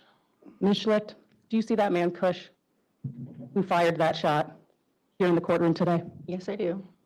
Mishlicht, can you let us know where he's sitting and what he's wearing? He's at the defendant table and wearing blue. I'd ask that the record reflect in-court identification of the defendant. Any objection? I think that Okay, pointed at. okay. Record reflect identification, that's who she pointed to. Go ahead. After the 3 were shot, where did Kush go? Got into the passenger seat of Black's vehicle. And then what happened? They drove away. Did you ever see either of them again? No. Mishlicht, what did you do? I stood there for a second and then I left. Tell me about leaving. Where'd you go? I pulled out and I didn't really know my way around there and I just started driving. Could you I guess see, it was to the right. I left to the right of the quarry. were there a million things going through your mind at that time? Yes. Could you see the taillights of Black's Mercedes in front of you? Yes. Did seeing those taillights make you drive a certain way or do something? I slowed right down You slowed right down. Why is that? because I didn't want them to see my headlights. I just wanted them to get away from me. Okay. So you waited until you couldn't see the lights? Yes. And then what did you do? I put my GPS on to the Holiday Inn Why the Holiday Inn? because I knew there was cameras outside. Why were those cameras important to you? Because I figured if they were going to come find me, that it was on camera. On that drive back, did you think to call police right away? No. Why not? Because I was in denial that it had happened. And I was very scared. On that drive back, do you remember receiving any phone calls? Yes. Did Bam call you? Yes. Can you tell us about that phone call? He was curious when I was coming back to the hotel. And how did you respond? Do you not know what just happened? What did he say about that? Nothing. He didn't say anything.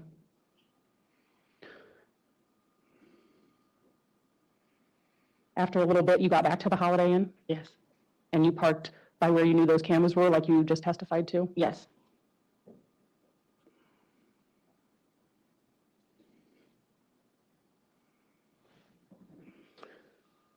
Outside of that phone call with Bam, did Black call you? Yes. Did you answer? No.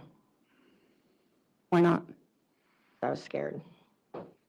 Did you call him back at some point? Yes. And let the record reflect the witness looked at Exhibit 22 in answering that question. Why'd you look at the exhibit about that? Because I don't remember calling him. Okay. Was that about a 2-second phone call? Yes. Do you remember talking to Black? No. Okay. Then did you end up, wait. She called Black after she left? Is that what she just said? Hold on. on that, why'd you look at, Scared. did you call him back? Did Black call you? Yes. Did you answer? No. Why not? I was scared. Did you call him back at some point? Yes. And let the record reflect the witness looked at Exhibit 22 in answering that question. Why'd you look at the exhibit about that? Because I don't remember calling him. Okay. Was that about a 2-second phone call? Yes. Do you remember talking to Black? No. Okay. Then did you end up on that drive having a phone call with Cush? Yes. Did you call him or did he call you? I'm going to look. It says that I called him. Do you have independent knowledge or a recollection that you called him? No. You just know that you talked to him? I just know I talked to him. Now, that was a fairly lengthy phone call, right? Yes. About 9 minutes? What did the two of you talk about? He wanted me to come meet him at the hotel, write a story. How did you respond? Do you know what you just did in front of me? How could I, you can't guarantee me that that I'm gonna be alive at the end of that. You told him you were scared? Yeah. How did Cush respond? I don't remember word for word. All I really remember from that conversation is that, Bridget, you're a good friend, and then he hung up on me. Fair to say, well, during that phone call, did the two of you talk about anything other than what had just happened? No. And as far as you recall, what were his last words to you? Bridget, you're a good friend. When he said that, did he seem calm, angry, something else? Calm.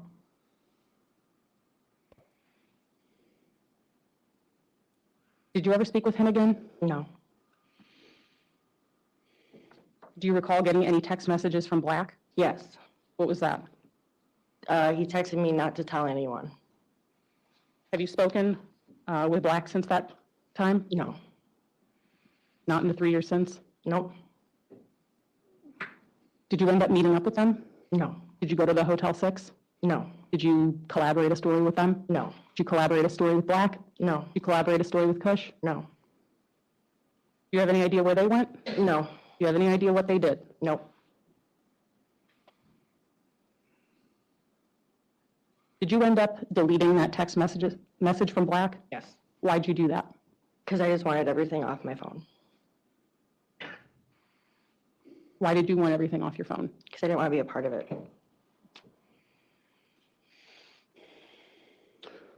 So then, after all of this, did you go to the Holiday Inn?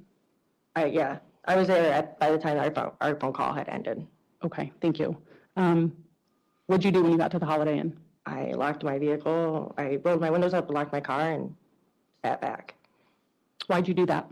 Because I was hiding. Because you were what? Hiding. Hiding, thank you. Did you end up falling asleep? Yes. How many days had you been up at this point? 3. And you'd been using a lot or a little meth?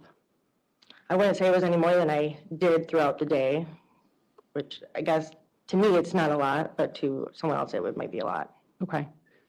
Did seeing what you'd seen at the quarry have any kind of physical impact on you? That I was exhausted from what just happened. Did you mean to fall asleep? No. Are you upset with yourself that you did that? Yes. Why? Why? Because I put myself out there to be hurt. If they did come to the Holiday Inn, I wasn't aware. Before you fell asleep, did you call Trevor Maloney's phone? Yes. Why did you do that? Because I was hoping he was going to answer. Did he answer? No.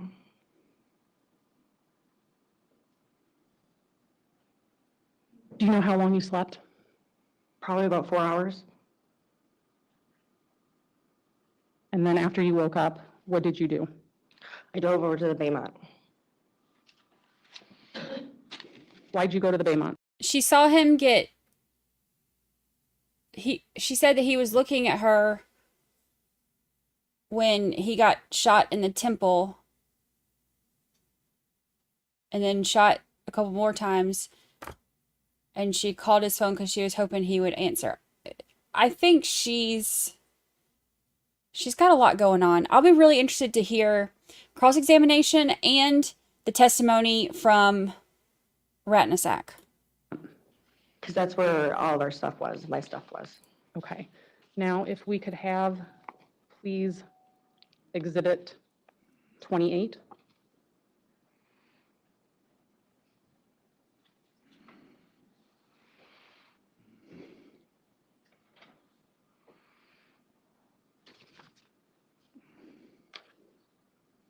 Is this the Holiday Inn? Yes. Okay, and we're going to go ahead and play a brief clip, starting at timestamp on the bottom timer at 5 minutes and 40 seconds.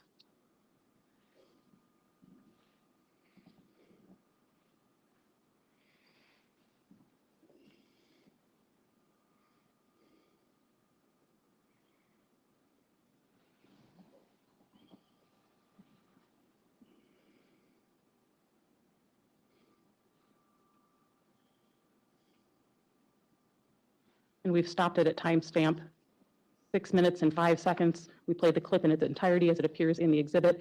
Ms. Schlick, is that you pulling into the Holiday Inn at about 2:53 in the morning? Yes. And then if we could have exhibit 30, please.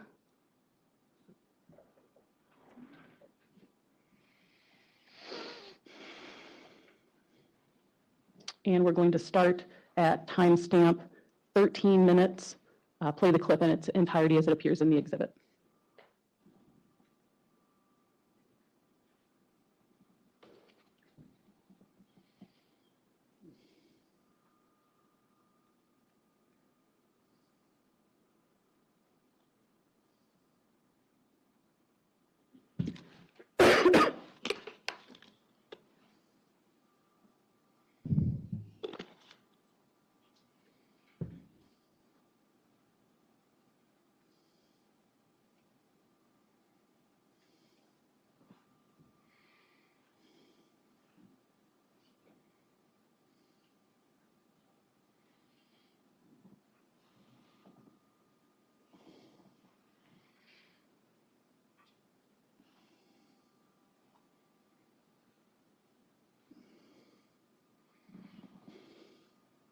Ms. Schlicht, was that you leaving the Holiday Inn? Yes.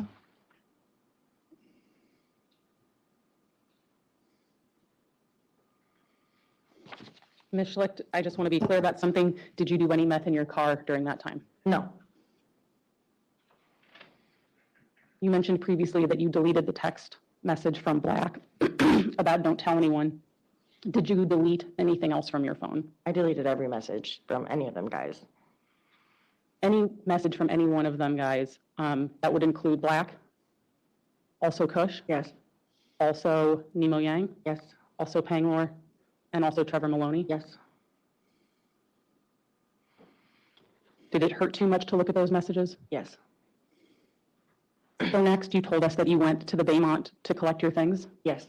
And after you went to the Baymont to collect your things, where did you go? I had just started driving down the road. I really didn't have a plan on where I was going. I was very much so in shock. And then when I got to Green Bay Street, I decided to go to a close friend of mine at the time's house. Who was that? Tim Marks. What did you do at his house? I just sat there and waited for him to get back.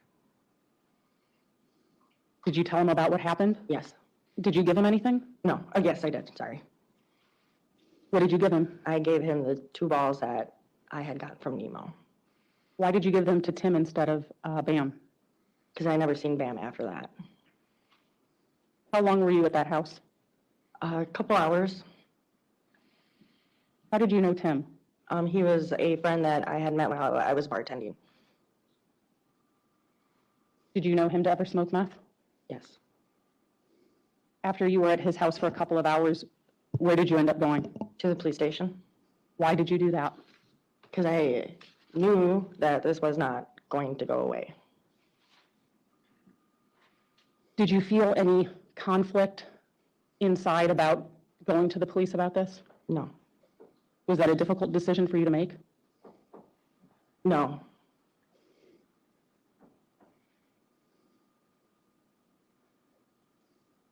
How did it feel to go there? Very scary. Why scary? Because now it was just very scary to go there to have to tell them what I had just seen. Scary also to tell them about what you had done? Yes. Did you feel any sense of responsibility? No.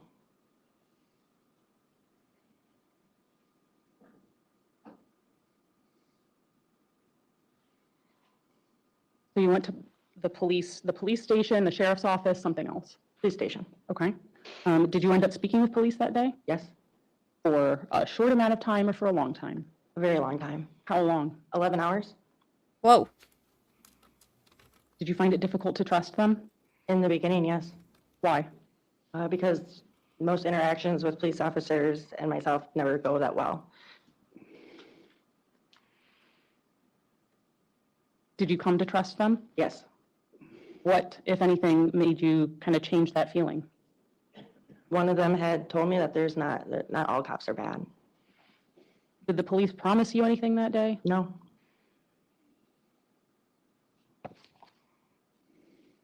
Did you let the police search your phone? Yes. Did you hand it over to them willingly? Yes. Did you let them search your car? Yes. Did you hand them your keys? Yes. Did you hand them any of your other belongings? Just my phone. Everything was in the car. How did it feel to willingly tell police about your drug use that day? Scary.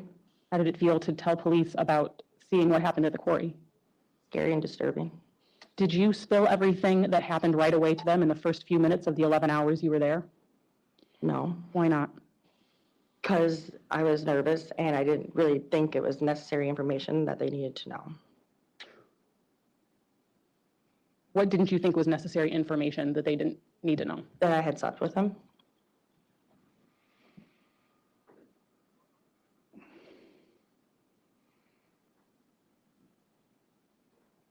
I want to ask you a couple of questions about how you looked when you spoke with police. Did you have a black eye at that time? Yes.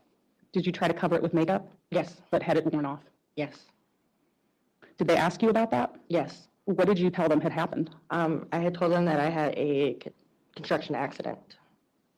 Like, what's a construction accident? Like I was remodeling my house at the time. Okay. Was that true? No.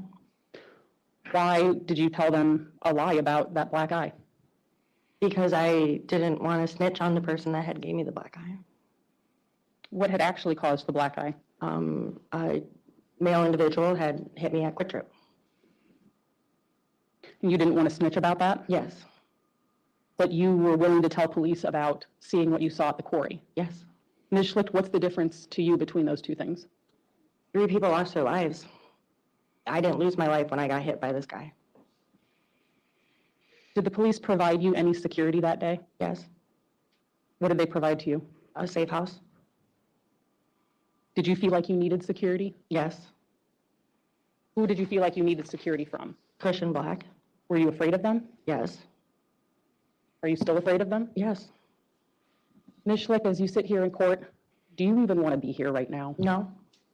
Ms. Schlicht, how does it feel to be sitting in that chair talking about watching those 3 boys get shot? Very sad and nerve-wracking and disturbing.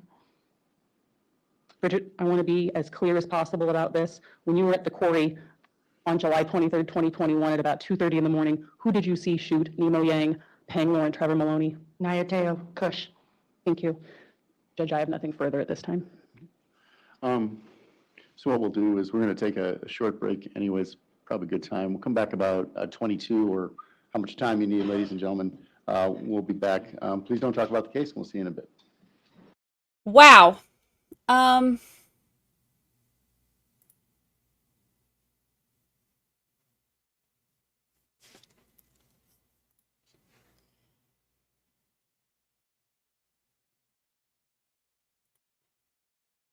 Let me get the next one pulled up.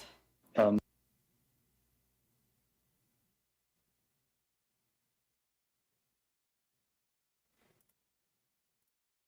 of course, they start it after he's already questioning.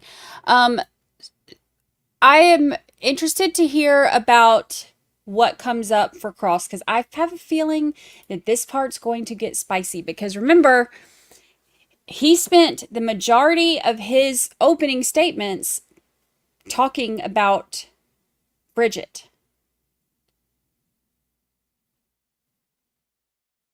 There was the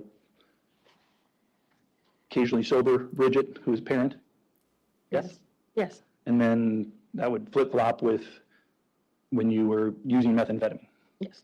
An addict, right? Yes. And you would probably think of it as you were essentially 2 different persons, Yeah. right? Yes. And it sounds like, again, now, one of those persons you've abandoned, Yes. you've gotten rid of. moved on, right? Yes. Okay.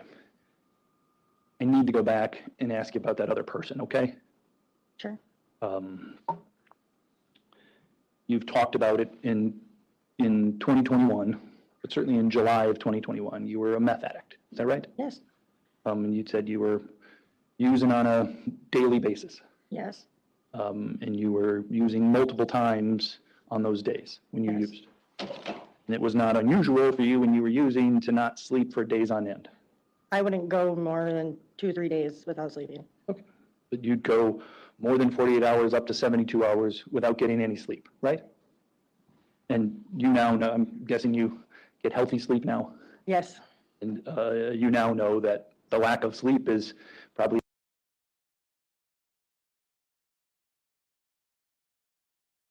as detrimental to you and your body and your mind as anything else that you were doing back then, right? Yes.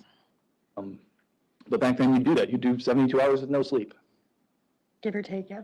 I don't know why the CC is not Essentially up working until now. you, on the 23rd, when you were in the parking lot after the quarry and you fell asleep. Up until that point, the days before that, you'd been up for 72 hours. Yes. Okay.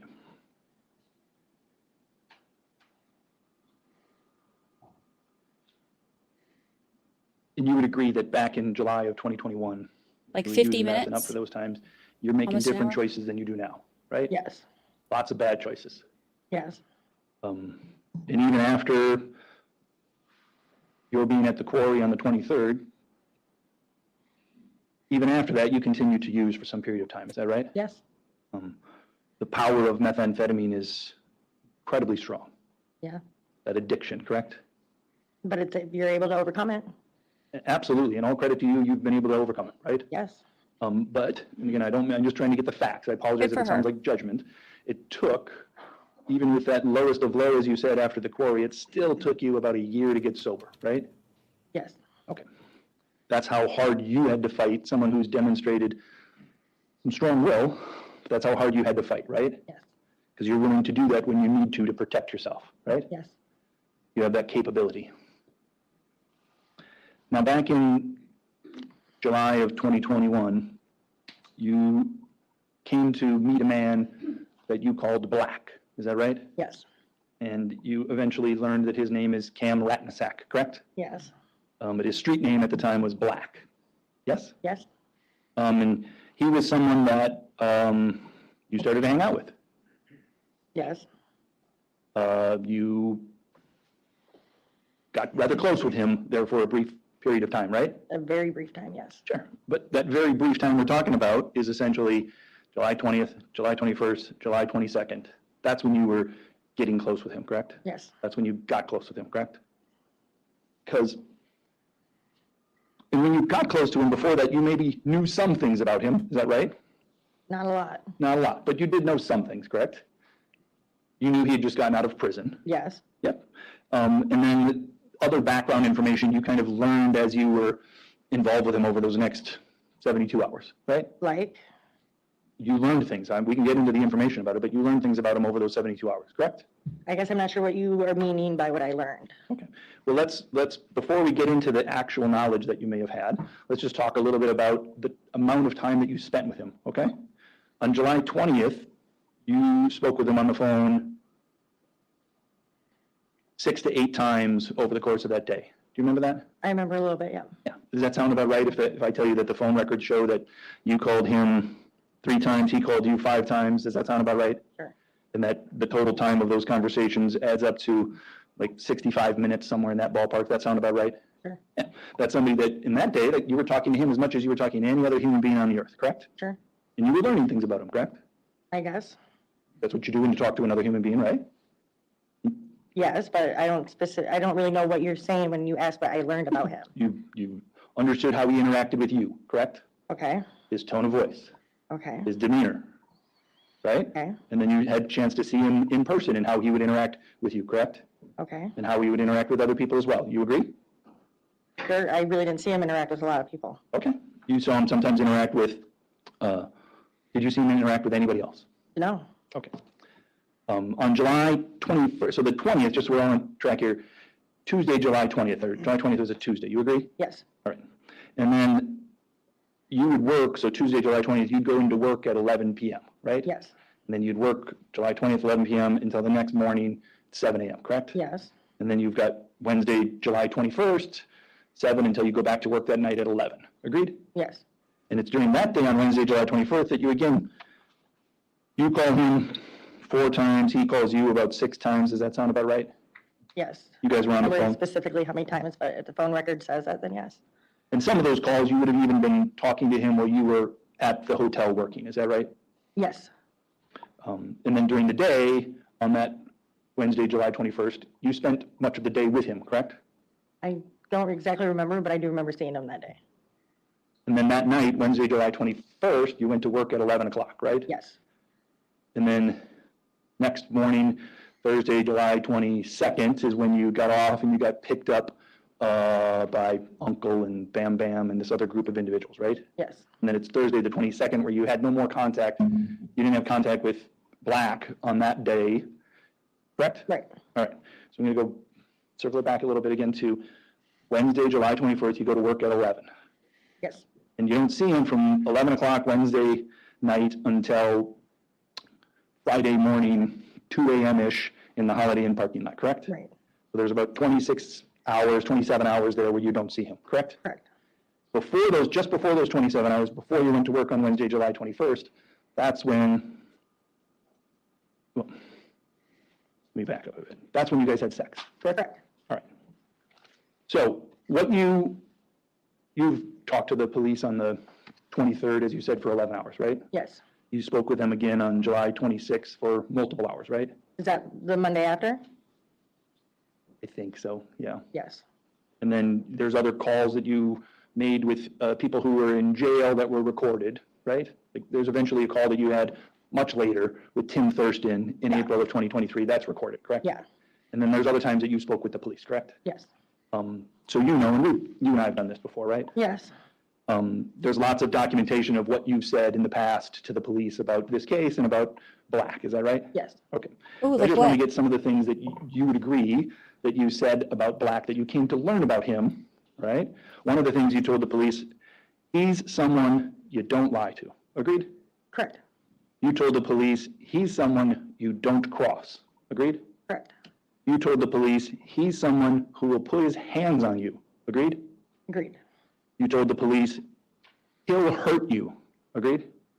Now, did I say this after the fact of after everything happened? Well, we can talk Because about I that. could definitely see myself saying that about someone after they were part of murdering 3 people. Yeah.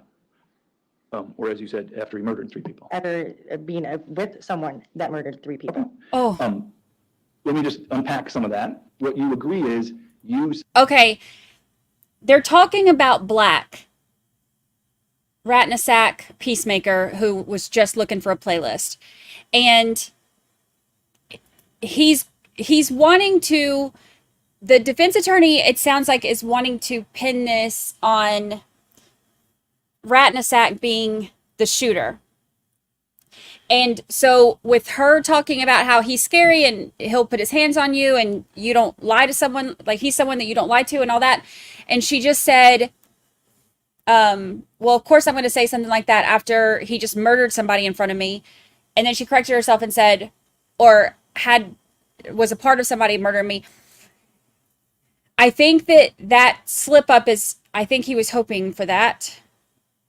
Probably not even hoping for that. Probably didn't even think he could get it. But I think that's where he seems like he's going with this. I think his whole defense seems to be that Push was not the shooter, that it was Rattanasack, because he also said something about how Bridget is the one who's scared, or Black is the one who Bridget's scared of and not Kush. So we'll see. said to the police, he'll hurt you. Yes. Okay. And you agree that you never spoke with the police at all until after what happened at the quarry happened. Agreed? Correct. So all of the things that you told the police about Black were after the quarry, right? Correct. Okay. Where you gained that knowledge, we don't know. Was it from the quarry? Was it from something you learned on the street before? Was it from something that he told you? We don't know that, correct? Correct. All right. You certainly gained knowledge about him prior to your having sex with him on the 21st. Can you rephrase that, please? You knew things about him before you decided to have sex with him on the 21st.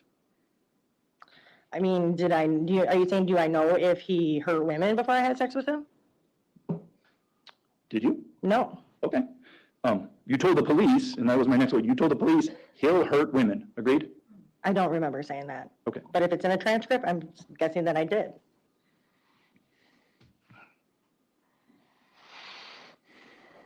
In 2023, when you sat in that chair and you were asked questions, and I asked if you said he's somebody that will hurt women, you said correct. Correct. All right. And now as you sit here now, you remember saying that to the police, correct? I don't remember. Okay. You certainly still have that, you still agree with that statement? Yes. He's somebody that'll hurt women, correct? Yes. And you will agree that, well, did he hurt you at the quarry? Verbally. Appreciate that. Did he physically cause you pain, hurt you at the Physically, quarry? no. Mentally and verbally, he caused a lot of pain. At any point, did he hurt you physically? No. So when you told the police, Yeah. Cam Rattanasack, Blackie is someone who will hurt women, it was based upon your knowledge of what he's done to other women, correct? No. I don't know if he's hurt women. Okay. Blackie bragged to you about the women that he's hurt, did he not? No. Blackie bragged to you about the Virginia Creole and how he's hurt her. Who's that? Did he brag about hurting a woman in Door County? I don't know. Blackie bragged to you about dominating and hurting a woman named Stacy Sheetsitz out of Wausau. No, never heard of that name. Blackie bragged to you about hurting a woman named Sarah Horton in Vernon County. No. So you didn't have the knowledge of those three women that he hurt. No. And he didn't hurt you. No. But you did tell the police he'll hurt women, correct? I don't remember. Okay. You would agree that for you to say something like that to the police, you would need to have a basis for that knowledge. Agreed? I guess, yeah. But I'm assuming I said it because of what he did. I mean, if he's willing to hurt 3 other people, why wouldn't he hurt a woman? He's willing to hurt 3 other people. Agreed. Okay. So you also talked to the police about Nya Thao. Is that right? Yes. And eventually we're going to talk about when you were sitting in the chair talking to Mr. Leinfelder about what happened over the previous 72 hours. But I just want to get into a little bit of that right now. Make sense? Kind of. Who are we? Mr. Who? Nya Thao, this gentleman here in the blue shirt. I know. What's the other name you said? Fritz Leinfelder. Okay, the I just police officer didn't who's sitting ask Fritz, here. You spoke with him at the police station, correct? Yes. After you left the quarry, got rid of the meth, you went to the police station and you spoke with him. Yes. Okay. And at some point into that conversation, you eventually told him about Nya Thao, correct? That's Kush? Yes. And when Mr. Leinfelder asked you to describe Nya Thao, who you call Kush, you used these words. You said he's short, bald, kind of quiet. That's what you said, correct? I do remember that. That's what you said. You agree? I do remember that. Sorry. And you remember it because that's what you said, correct? Yeah. Other things that you have said to other people about Nya Thao is you told Tim Thurston in April of 2023, I don't think he, Nya Thao, would kill me. You said that, correct? I did. And then also, another thing that you said about Nya Thao at the last time you were here, you said you'd never seen him be violent to you or anyone else. You told that to the police. Correct. That's in contrast to what you told the police about Black, correct? We have, on the one hand, Nya Thao, who you said is kind of quiet, I don't think he'd kill me, never seen him be violent to someone. That's one person you were describing, correct? Correct. And on the other hand is a man who you said you don't cross, you don't lie to, he'll hurt you, he hurts women, correct? Correct. All right. Welcome, Mia. You were also asked some questions about your connection to Black, and again, I'm going to need to ask you some questions about the sexual intercourse, okay? Sure. Prior to having sexual intercourse with Black, you'd known Nya Thao, who you know as Kush. Yes. You were friends with him, correct? Correct. And when you were asked on direct about that, you'd said you had one sexual encounter with him, correct? Yes. And that was sometime previous to the time that you had sex with Black, right? Correct. And you used the term sexual encounter because what you and your encounter with Nya Thao did not involve sexual intercourse. Agreed? I'm kind of confused.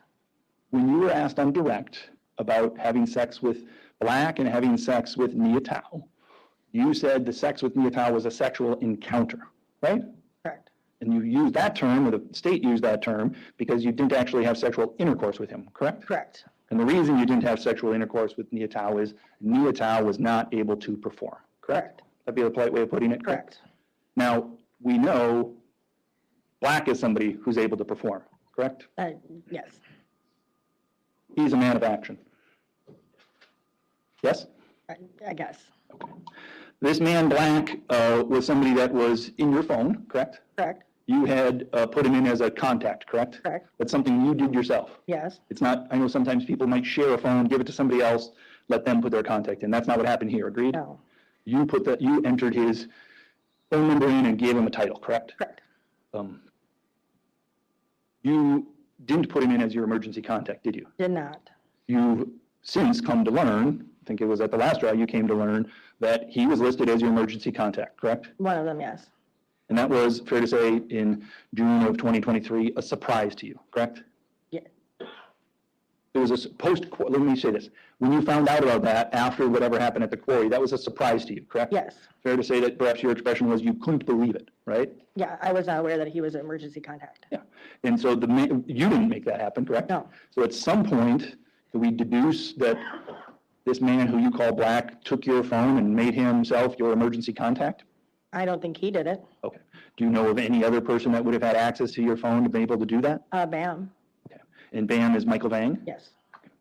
And you learned at the last trial, because I asked you some questions about that, about how if somebody is listed as your emergency contact, it might allow them to have tracking capabilities of your phone. Is that right? Correct. Yeah, I learned that at the last trial. You know that, correct? Now I do. Yeah. So it might be, as we get into how was it that Black knew where you were on the early morning hours of July 23rd, could have been tracking your phone, correct? Correct. And it could have been tracking your phone in cooperation with Michael Vang, is what you're saying. Correct.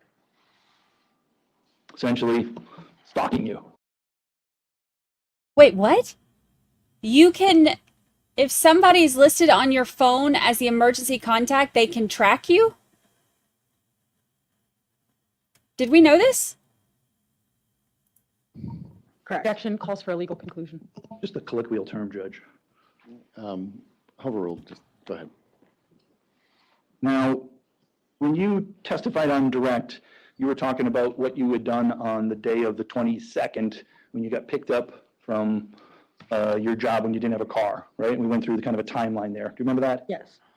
At some point in the 72 hours before you were at the quarry on the night of the early morning hours of the 23rd, you had went to Nemo's mom's house, correct? Correct.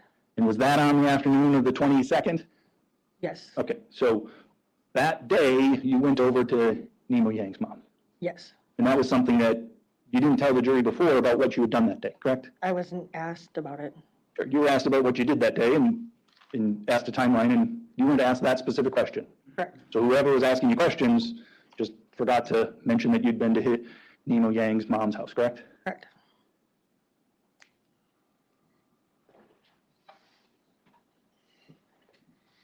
My little group of best girlfriends all have my location, and my son has my location. And in fact, but I've never heard about the Yang's emergency mom contact thing. Lives over near the quarry, correct?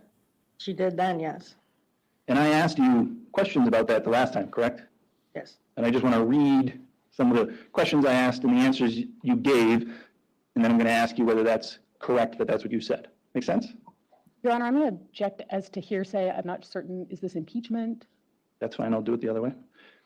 She lives on County Road M, correct? Correct. She lives near that quarry, correct? Correct. On that day, on the 22nd, you drove past that quarry, correct? No, Your previous answer, you would agree, was, I don't remember. we did not drive past that quarry. My question to you was, when I asked you that question under oath in June of 2023, you answered under oath, I don't remember. Agreed? Correct. Since that time, your memory's gotten better. Agreed? I guess. Okay. And then when you spoke with the police about driving to the quarry later on the 23rd, you told the police it was familiar to you, correct? I don't remember, but correct. And you said that that route was familiar to you, correct? Only because we had driven on it earlier that day. Sure. Just as I said, my next question, I think on page 118 is, you'd been on that road in the 12 hours before that, correct? Correct.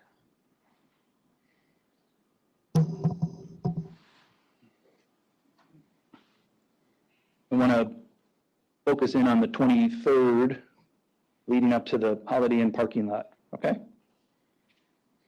Wait, I was focused on the iPhone stuff. Did she just say that she had driven by the quarry earlier that day? I was focusing on people tracking me. Is that what they said?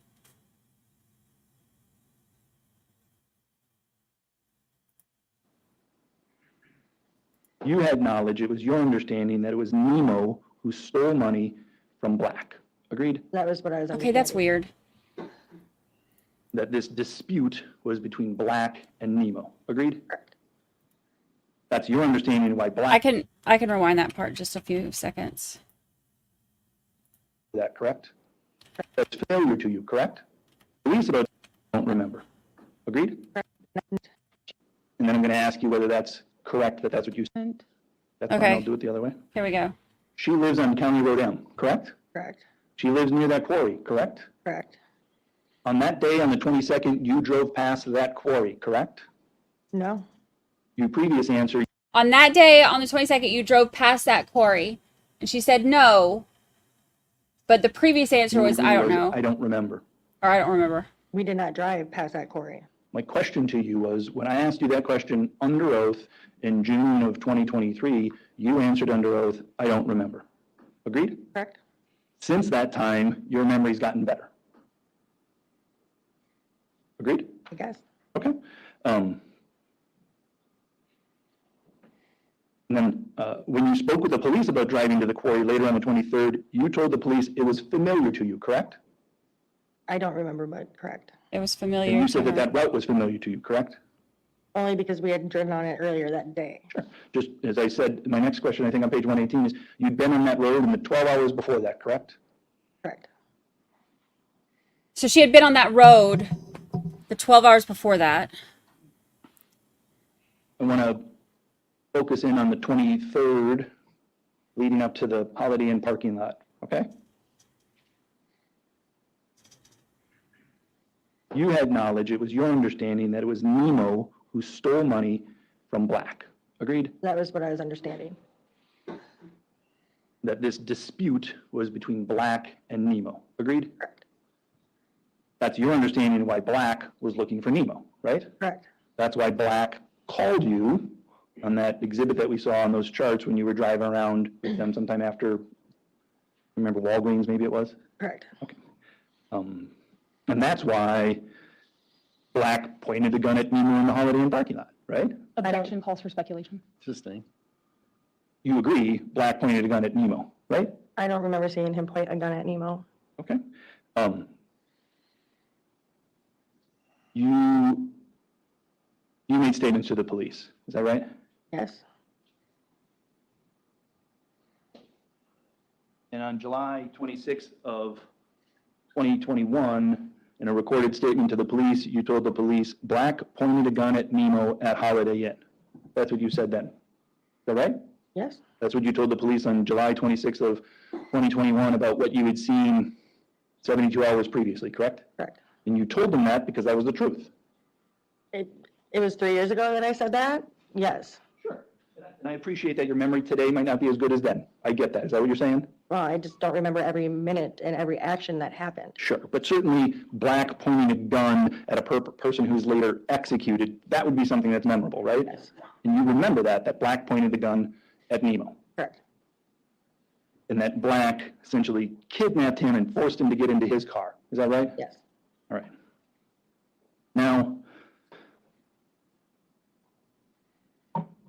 I just want to make sure I get the timing of some of these things correct, okay? Because some of it can get confusing. I'm asking you about the Holiday Inn parking lot, and you're going into the Holiday Inn parking lot, okay? I think we know from your previous testimony today and other days is that you went into the Holiday Inn and spoke with your coworkers, and we saw the approximately 2-minute video of you being inside there, correct? Correct. Where you immediately, I think as you demonstrated, Black had a gun pointed at you, correct? Correct. When you came out, that gun's pointed at you. Correct. He's making threats to you. Correct. At that point, Nemo's already in the other car, correct? Correct. So from that, we can deduce that when you saw Black pointing the gun at Nemo, it was before you went into the Holiday Inn and spoke with your coworkers, correct? Correct. Okay, so just want to make sure we get that timing right. You pull in to Holiday Inn parking lot, you get out, and you see Black point a gun at Nemo and kidnap him, correct? I don't remember saying that. Well, I didn't know if you said it. I'm asking if you saw it. You saw Black point a gun at Nemo and get Nemo to get out of your car and make Nemo get into his car. You saw that, correct? Correct. And you saw that happen before you went into Holiday Inn. Correct. And that's when we then see you in the Holiday Inn. You agree it appears as if you were calmly speaking with the people at Holiday Inn? Yeah. And this was just after you'd seen somebody kidnapped at gunpoint? Yes. Okay. So I'm going to go, hope it's not, if you get confused in time because I'm kind of bouncing around, let me know. Prior to that, I'm going to ask you questions about you being in the car, okay? You're in the car, it's your car, your Charger, right? Yes. You're driving, correct? And in your car, you have, as this Steve said, the 3 boys, correct? Yes. And you get a phone call from Black while you're in the car with them, correct? Yes. And that first phone call, you lie to Black, correct? Correct. Somebody that you know you're not supposed to lie to him, correct? Correct. But you did lie to him, right? Yes. And then you passed the Cam, kind of a Black, he had some power. He made demands of you, right? What do you mean? When you were on the phone with him, he demanded that you give the phone to Trevor Maloney, correct? Yes. And you followed his demand, right? Correct. Even though you didn't know where he was, he's someplace else, that man demands things of you, you do it. I guess I wasn't considering that he was demanding me to do that. It was just what was happening. Okay. He told you to do it and you did it, correct? Correct. And when you handed the phone to Trevor Maloney, Trevor told Black the same lie that you told him, correct? Correct. And eventually we know there's a consequence to Trevor for that lie, right? Correct. So the second phone call then you get from Black, just a little bit after that, is where Black is asking you questions about your license plate number, correct? Correct. And then it's soon after that phone call that you actually put eyes on Black and his Black Mercedes, agreed? Correct. And then you come to learn he's following us. Correct. And at that point, when you know he's following us, you know he's looking for Nemo. Correct. Because you'd already done things to protect Nemo. Correct. That's what you said, at least, correct? Correct. That's what your testimony is that you've done things to protect Nemo. Correct. And you'd said everybody was afraid at that point. Correct. You were afraid? Yes? Yes. And that the other 3 boys were afraid, correct? Correct. And you knew that Black was following you. Correct. And you went to the Holiday Inn, correct? Correct. And we saw you, and I think it was exhibit number 25, where you drove through a certain space that was caught on video, correct? Correct. And then you went and parked someplace, correct? Correct.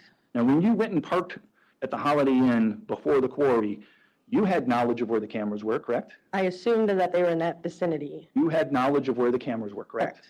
Agreed? Correct.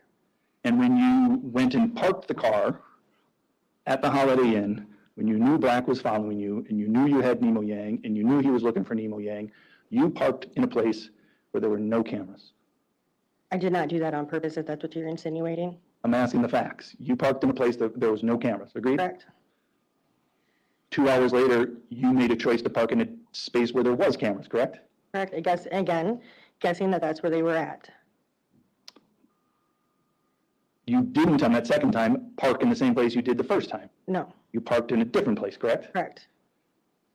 So if you thought the cameras were in the first place the first time, you just chose. I remember there being a camera on each corner of the building. Okay. Not necessarily where they were pointing, but I remember there being a camera on each end of the building. For whatever reason, we know you parked in a place where there were no cameras, correct? Correct.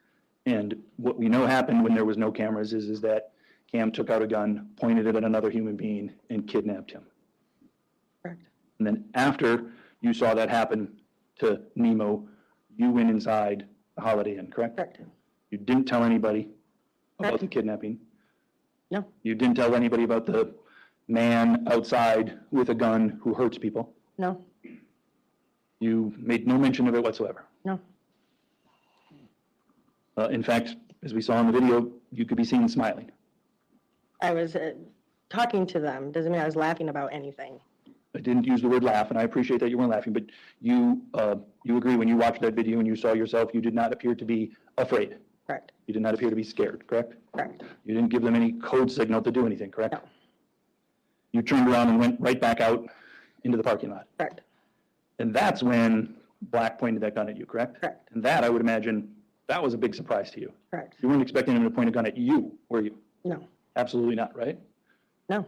You perhaps weren't as surprised when you saw him point a gun at Nemo, right? I was. But you and him, you and Black, you had a different connection, right? Correct. You just had sex with him 48 hours before, maybe less. Correct.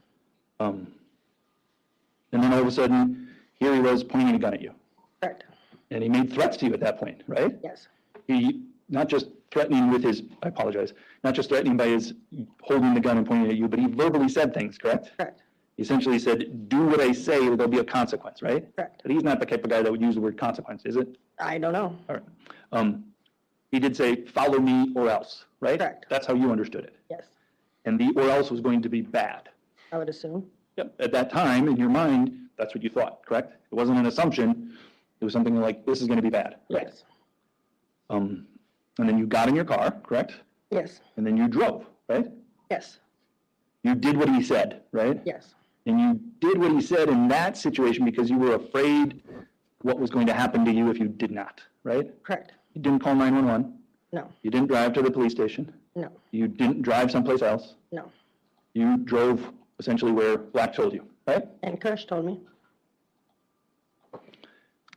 Now, earlier that day, or actually the day before, you'd done a favor for a different man, Michael Vang. Is that right? What was the favor? The meth that you picked up for him? That was in the same vehicle. I didn't pick it up for him. You took a call from a man who told you, get my meth, right? Get the meth from Nemo, who was in the same vehicle as me. And then you did what that man told you. Correct. You took the meth, correct? Correct. And then you had it with you the rest of that night. Correct. Until later, and we'll get to that, when you eventually get rid of it at Tim Marks, right? Correct. So the reason, again, this is a different you. This is back in 2021. I appreciate that this isn't the same person that we're talking to now. Agreed? Yes. That's just a completely different person. Correct. That person lived in a world where relationships are transactional, right? Yes. You do something for one human being, not because you're kind or gentle or nice, it's because you expect them to do something back to you, right? I guess, but I wouldn't say that necessarily is completely true. But you agree that it's transactional, right? Right? And so you did this favor for Michael Yang because you expected something else in return, correct? I would say no. I wasn't expecting anything in return from getting the meth from Nemo. Okay. You, a meth addict at the time, just decided, you know what, I'll just pick up this meth and give it to Michael Yang, and I don't expect anything in return for keeping around No, his I took care of my own habit. Okay. I didn't need to get meth from anyone. Okay. And I didn't need to do favors for anyone to get it either. You just started a job. You were on your third day of your job. Yeah. I also had a job previously before that too. So I think it took things out of order there for a second. So I'm going to get back into the car. You're driving to the quarry, okay? At that point, essentially, you agree that Black is he's the alpha of this group, correct? Correct. He's the guy with the gun, right? Correct. He's the guy that makes the threats, correct? Correct. He's the guy that does the violence, correct? Correct. Now, Nya Thao is in your car when you're driving up there, correct? Correct. Nya doesn't have a gun. Just a thought. If she's, I don't know if she's being honest or not. I know, I mean, I don't know, but if she were, okay, think about it like this. Rattanasack, Black, Peacemaker is already in prison. If Kush, Thao, defendant is acquitted he's free, and she's probably terrified of that. So I think that this trial is probably really scary for her, because if he doesn't get convicted, she will be terrified. Agreed. I didn't know that, but agreed. You'd seen one person with a gun prior to the time that Nya was in your car, correct? Correct. And the person that you saw with the gun was black, correct? Correct. That's the only gun that you'd seen. Correct. And that's the gun that you saw at the quarry. Correct. That's the gun that we're going to be talking about, right? Correct. So at that point, you'd never seen a different gun, right? Right. And you knew that the gun that you had seen was with black in a different car, right? Yes, but that still doesn't mean that I didn't know Krish had one or not. I appreciate that, but other people could have had a gun. You don't know, correct? Correct. But you didn't have a particular reason to say, I thought he had a gun, like you saw one or he said anything about it. This was perhaps your fear, correct? Correct. And sometimes fear can be irrational, right? Right. By its nature. You would agree, right? Right. You were afraid. We get that. You would agree? Yes. Okay. And when you were when he was in the car with him, you didn't see a gun, correct? No. You agree? Agree. And Nya didn't make any threats to you. You agree? Agreed.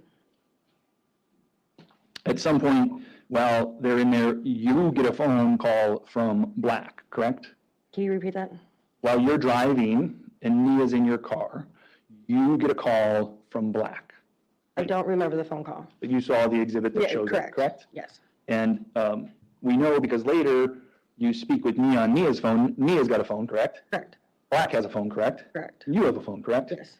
And what we know from the phone records is Black calls your phone, correct? Correct. He speaks with you, correct? Correct. He's not speaking to Nya on Nia's phone, correct? Correct. He's calling you. Yes? Correct. And then after he calls you, you drive to the quarry, right? Correct. All right.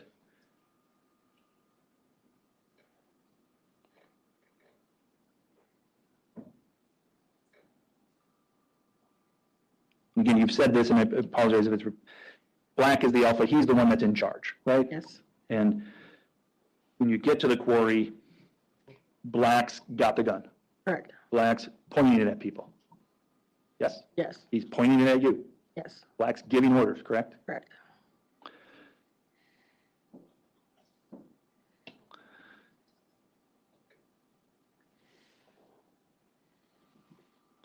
And I know I just want to go through some things that you had said this morning during your testimony about when you're at the quarry, okay? You were asked some questions in particular about when Black hit Trevor. Yes? Yes. So just to put that into, you saw Black use his gun to pistol whip Trevor Maloney, correct? Correct. You saw that, correct? Yes. He's the one that did that violence, correct? Yes. And when he did that violence, he said the purpose of that violence, correct? Yes. Basically like, don't lie to me, agreed? Correct. That's what he said. He Yes. said, because you lied to him, because he lied to me. I imagine that must have been incredibly scary for you, Yes. because you at that time knew you'd told the same lie that Trevor had made. Correct. And we know when you show up at the police station, you have a black eye. Correct. But it's your testimony that that black eye was from some other unnamed person on some other day at some other place, correct? Correct. Some other person that you've not told the police their name, agreed? I did tell the police their name in the interviewing. Okay. Initially, you lied to them about it, right? Correct. And you lied to them about it because sometimes you lie to protect yourself. I guess. That's your words. I believe they're your words before. Would you agree that you lied to protect yourself? Correct. Okay. Now, when that happened, when Black hit Trevor, you were asked, what were you doing? And you said, I was standing there. You remember that? Yes. And then you were asked, what was Nya doing? And Nya Thao doing? And you said, Nya was also just standing there, correct? Correct. So when Black's giving the orders, doing violence, you and Nya, essentially in the same boat, just standing there, right? You all were just standing there. Yeah. Yes. Well, they weren't all just standing there. Black was using the gun to commit violence upon another human being, right? Right? Yeah, I guess I was meaning us four, not Black. Okay, all right.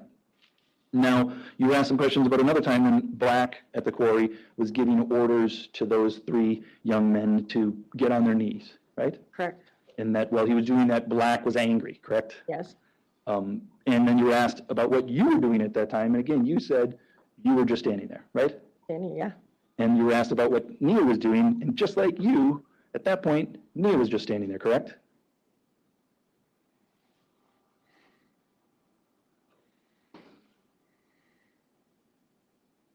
when you were at the quarry, just standing there, there came a time when that man who threatened you before and had done violence with the gun to Trevor Maloney made more threats to you, correct? Correct. Pointed it right at you, correct? Correct. And he said, stand there and shut up, correct? Yes, That had to be one of the most scary, if not the most scary moment in your life. it was. And whatever that man said, you were going to do it, Yes. correct? Yes. Because what you knew is, well,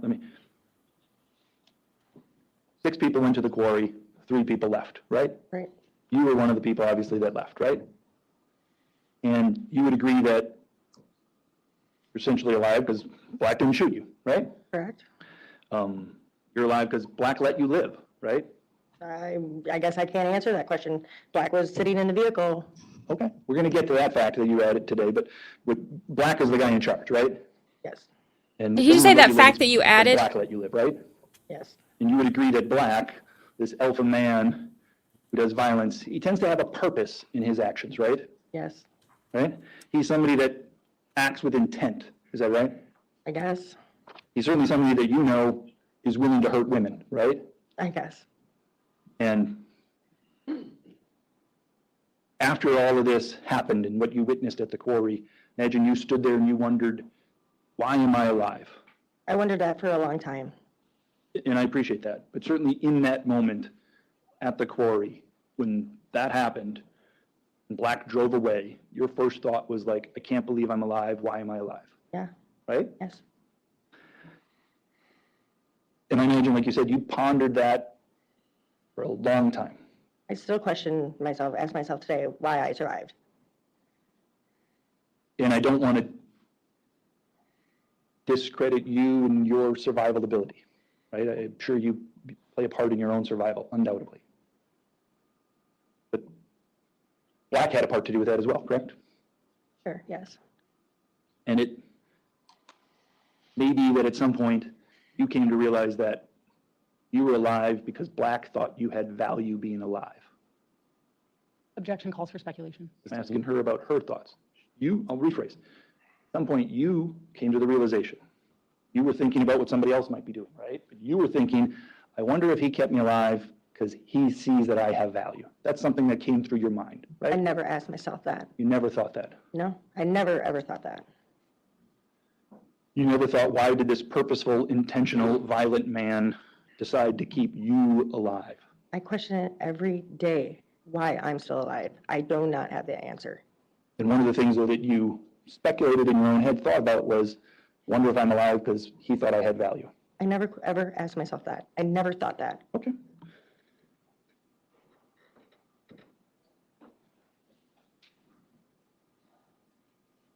So I just want to make sure, and this is just, we're at the quarry, all right? And I'm going to move on. This is my last little chapter about the quarry, okay? I'm surprised that they So let I her want to make live. sure that I understand exactly what you're saying. There's some things that you've said, that Black's the guy in charge of the parking lot. He's the guy with the gun to Nemo. He's the guy with the gun to you. He's the guy giving orders. He's the guy at the quarry with the gun, right? Yes. He's the guy who pistol whips Trevor. He's the guy that orders all 3 on their knees. He's the guy that puts the gun to your head. He's the guy that threatens you. Yes. And then he just walks away and sits in his car. Yes. And then he's the guy that threatens you. He's the guy that tells you not to talk. Yes. He's the guy that manipulates other people behind the scenes. Right? I guess I never seen him do it. Sure. You certainly, before the last trial, were aware of the things that he was doing to manipulate things behind the scenes, right? Like what? You were asking about that, right? Like him trying to manipulate whether he could get a deal or not get a deal. Objection calls for speculation, lack of personal knowledge. I'm asking her if she has knowledge about that. That's my actual question. And I'm going to have to Oh, wait, hold on a second. Overruled, go ahead. I'm going to have to answer no because I don't really understand what you're saying and I did not question that or think that. There were times before the last trial where you were asking the police about what was going on with Black's case. What was he doing? What's going on, correct? Okay, I get what you're saying now, yes. Yes. And they shared information with you about the status of his case. Just that it was in a plea, making a plea deal. Okay. I was more curious if I just had to go to court or what was going on. Okay. Yep. So again, black, Nya for that one moment, and then it's black. He's the one that does the threats afterwards, right? Yes.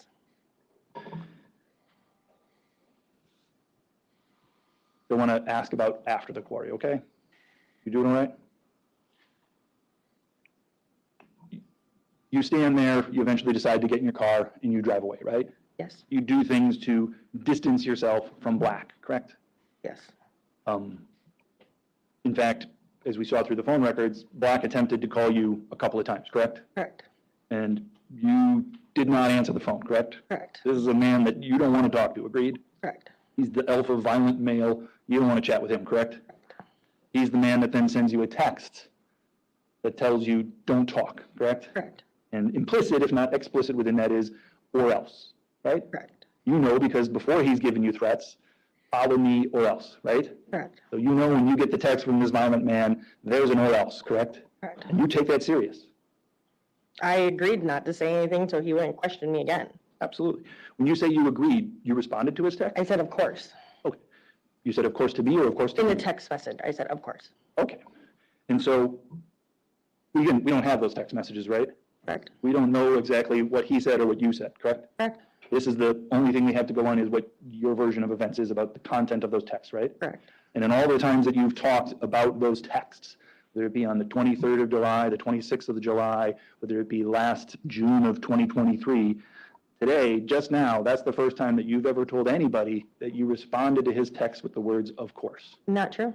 I But did that- tell them, that I told them, I did tell them that I responded, of course. Okay. Because you wanted to appease him? Yeah, so he would think that I wasn't going to go to the police. Now, again, we know, I'll get into it later, but we know you get rid of all of those. Delete all of that, right? And at that point, essentially based upon, you're afraid of Black, right? I'm afraid of both of them. You're scared and freaking out, right? Yes.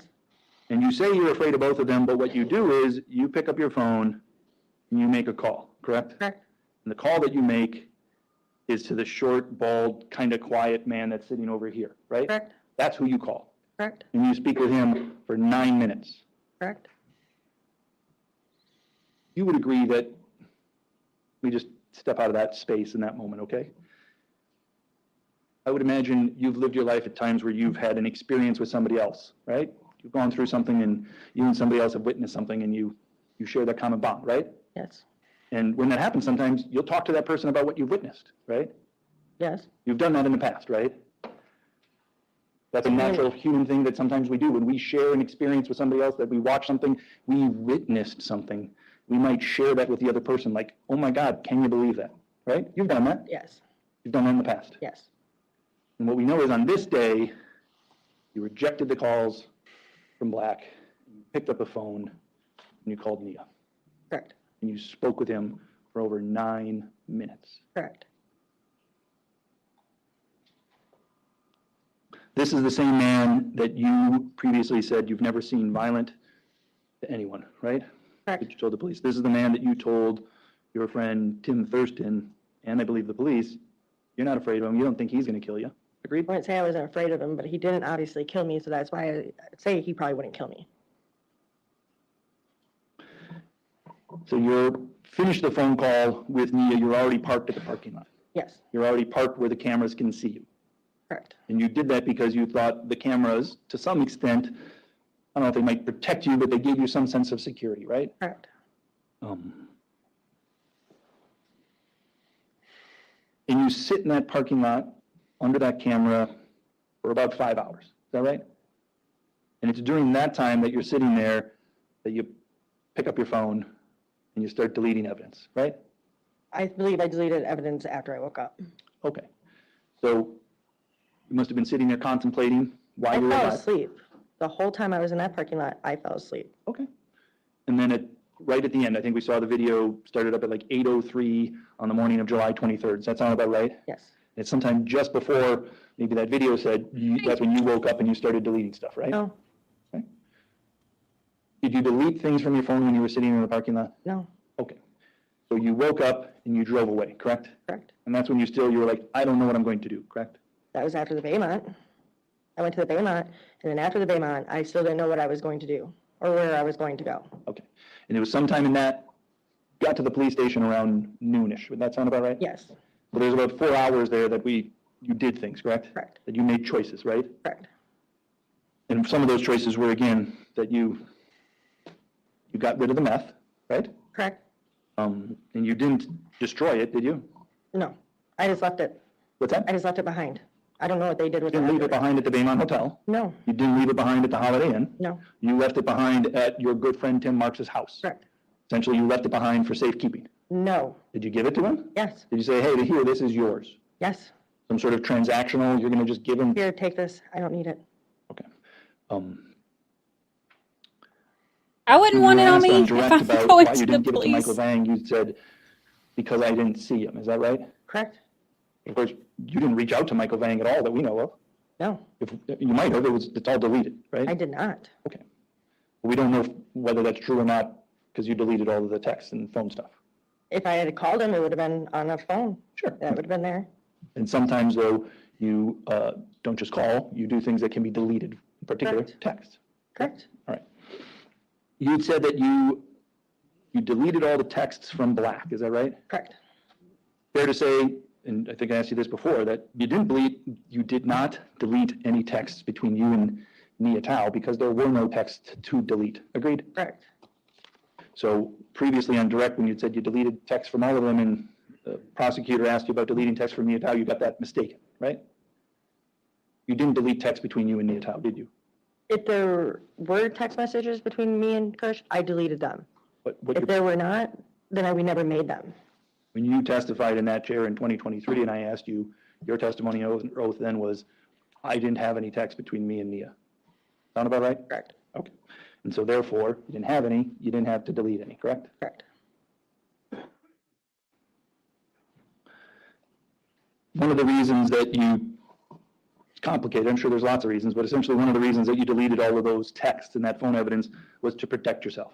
No, Okay. Was one of the reasons that you got rid of the meth to protect yourself? no. Well, I want to ask you some more questions about that, okay? When you, on direct exam, you were asked by the prosecutor, thinking it was in the context of just before going to the police station after the quarry. You were asked, did you feel any sense of responsibility? Your answer to her question was no. Remember that? You said no. Essentially, you're saying, no, I felt no responsibility for what happened at the quarry. Agreed? Correct. Yet, even though you felt no responsibility for what happened at the quarry, you got rid of the meth. Correct. Even though you felt no responsibility about what happened at the quarry, you deleted the phone. What happened at the quarry, you lied to the police. Correct.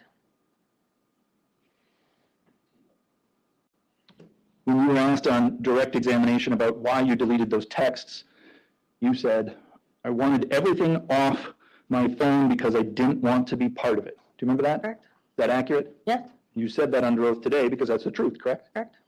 And because you knew that if the police saw those texts, they might investigate or wonder whether you were a part of it, correct? No. So you had texts, right? Correct. Yes. And you got rid of them because you didn't want to be a part of it, correct? Correct. I didn't want to believe what was going on, so I deleted everything.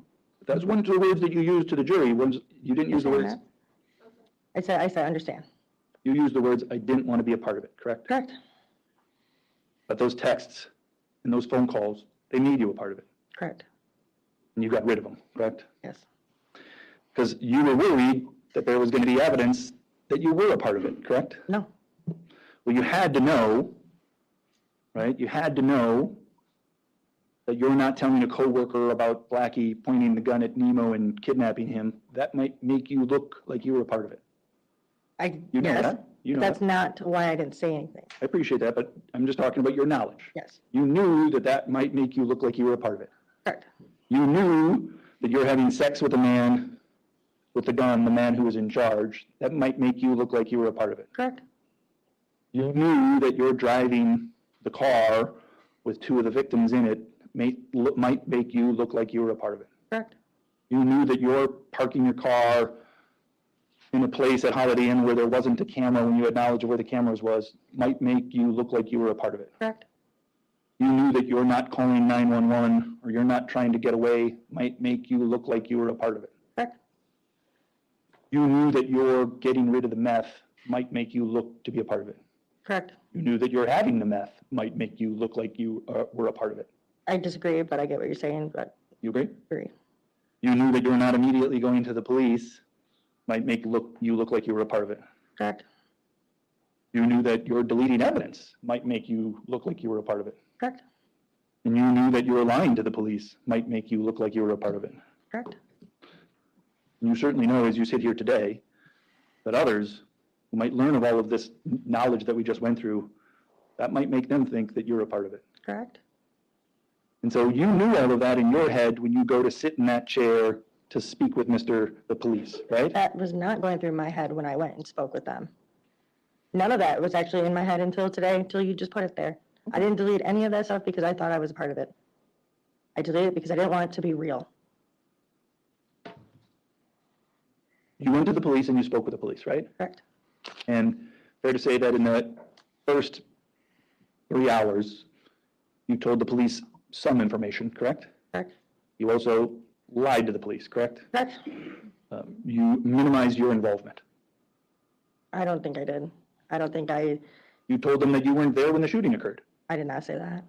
You said the story that you first told Mr. Leinfelder was that you went to the quarry, they put a gun to, or that Cam Rattanasack, Blackie, put a gun to your head, and that told you to drive away, and then you drove away and you learned about it on Facebook. That's what you told the police right away. No.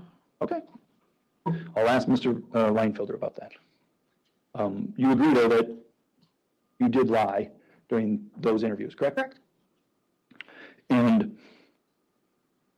the lies that you told were essentially to protect yourself, right? What were the lies? You lied about your involvement. No. You lied about sex with Blackie. I didn't tell them I had sex with Black until afterward. And I was forthcoming about that. They didn't ask me. You lied about your knowledge of who the people were. What people? When you went to the police, you told them that you didn't know who Nya Thao was, you didn't know who Cam Rattanasack was, you didn't mention their names when they asked you who the other people were with you at the quarry, you said you didn't know. That's not true. You told them right away? I told them it was Kush and Black. As for real names, I did not know the real names. The first time that you used the nickname Kush, was it about 3 hours and 20 minutes into the interview, correct? Correct. Now I know what you're talking about. I want to keep the story as not confusing as possible. And they wanted to know from the moment this all started to the end. So I told them in the timeline of where everyone came in the picture. You told them in those first 3 hours that you didn't know the people's names. Their real names. You also didn't volunteer that their nickname was Black or that their nickname was Kush. What you said is, I don't know. No. Okay. You do agree that you lied? About some things, yes. But not about that. When do you lie? When? Yeah. What kind of question is that? Fair question. I haven't lied in a long time. In 2021. When did you lie? When it came to my face. I lied about my face. That's it? Your Yeah. life in July of 2021, that's the only lie that you told? We're talking about this. Outside of this is not any concern, I don't think. Others might decide that. I'm talking about the person, and I appreciate that that person might be different than the person that I'm communicating with today. You've shown tremendous growth, development, and I'm talking about Bridget Schlitt in 2021. That person lied. Correct. That person lied to protect herself. Correct.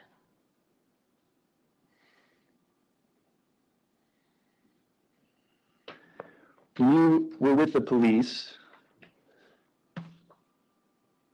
You were telling them essentially, or you said numerous times that you didn't know what was going to happen at the quarry, right? Correct. Essentially that you lacked knowledge of the intent to kill, right? Correct. I think if I could just go through a couple of times, because you've said numerous things, and I think they're all consistent, but I just want to make sure that we know how many times you said this, okay? On July 23rd, you told the police, I just thought they were going to get beat up. Is that right? Correct. You said, I just thought they were going to get beat up a second time. Correct. You said, I thought they were just going to get hit a couple times and drive away. Correct. You said, I didn't know he was going to do that until he did that, correct? Correct. And at the time that you said that, you were speaking about the older man with the gun, right? I don't remember that. And the older man with the gun is black. Correct.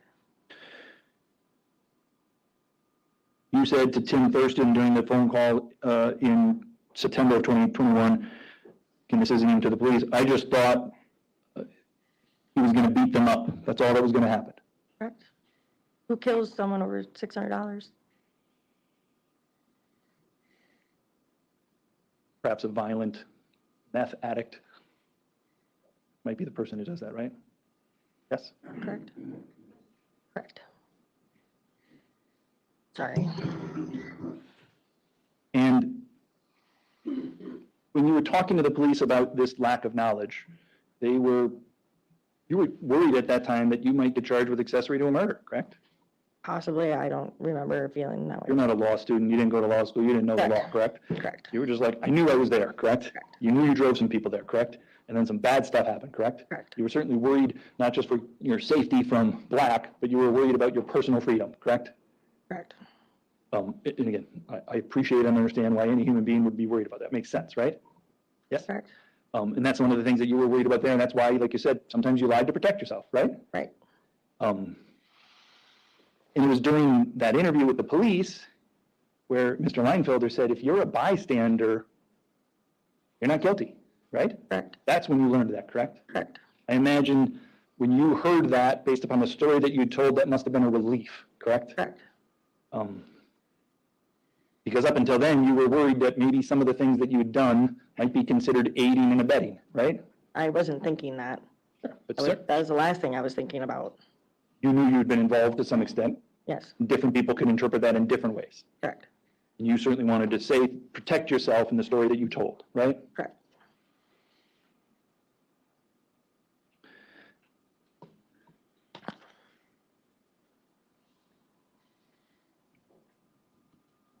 Thank you. And you've been, I think, talking to the police then, and even when you testified last time, you recognized the value in your testimony if you're consistent. Is that right? Correct. That's what the police told you, is if you stick to your story, that gives you more value, right? Correct. That protects you more, correct? Correct. Because if you change, that might be perjury, right? Correct. If you change, that might make you party to a crime. Correct. If you change, you're not protected, correct? They did specifically come out and tell me that kind of stuff. You figured that out. You're a smart woman. Correct. You change their story, you lose credibility, and the state maybe charges you with party to the crime of murder. That thought never went through my head. You said under oath earlier that you were still afraid of black, right? Yeah. As you sit here now, you know he pled guilty to first-degree intentional homicide 3 times, right? Correct. You know that, right? Yes. You sit here now, you know that this judge sentenced him to serve a life in prison in the Wisconsin State Prison System, right? Yes. You know that this judge sentenced him to serve that life and to not be eligible for even petitioning to get out until he's well over 80 years old, right? Correct. But yet, as you sit here today, you're still afraid of that man, correct? Yeah. Because he's a scary man, right? Yeah. Even in prison, that man has power. To scare me? Got certainly that power, right? Yes. You might have other powers as well, correct? I don't know. That's one of the reasons you're scared, right? Correct. You're afraid that even though he's in prison, he might be able to reach out and do you harm. Correct. He could still hurt you. Correct. And you want to protect yourself. Correct. That's all. All right, we've been going for quite a while. Let's take a break. Again, please don't talk about the case. Hopefully, if you need something, let us know, and we'll take a break. Let's get done, say about 10 after. We'll start back up. Thank you. Okay.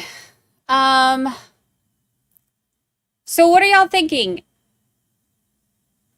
What are we thinking? How are we feeling?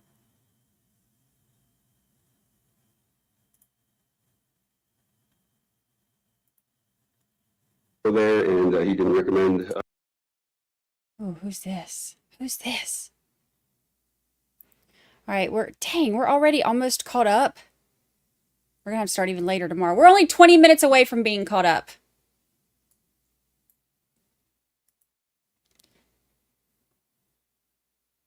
All right.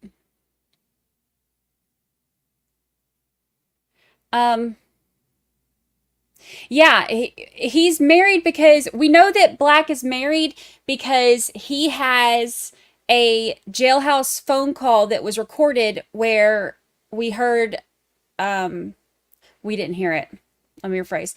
We read yesterday that there was a jailhouse phone call that was recorded where he's telling his wife that he was offered a deal for his testimony if he's honest, but he said that there's no way he could do that, as in be honest.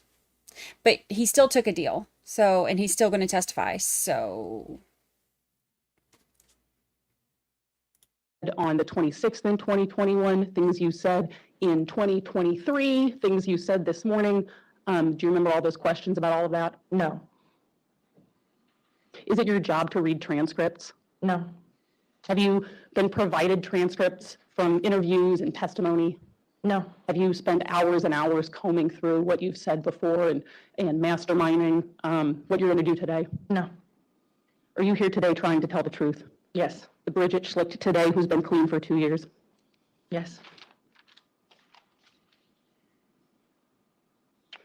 There were questions on cross-examination where you agreed that Black was willing to hurt 3 people at the quarry. Do you remember being asked about that? Yes. Did you agree to that because Black shot 3 people at the quarry? No. Did you agree to that because he was a part of it? Yes. Because he was working with somebody else to do that? Yes. Because he was with Cush doing that? Yes. Because they were a team doing that together? Yes.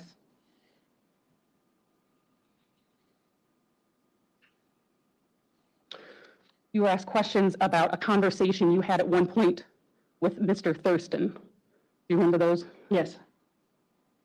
And you were questioned on cross-examination about telling Mr. Thurston, I don't think he'd kill me, meaning Cush. Do you remember that? A little bit, yes. Why'd you tell Mr. Thurston that?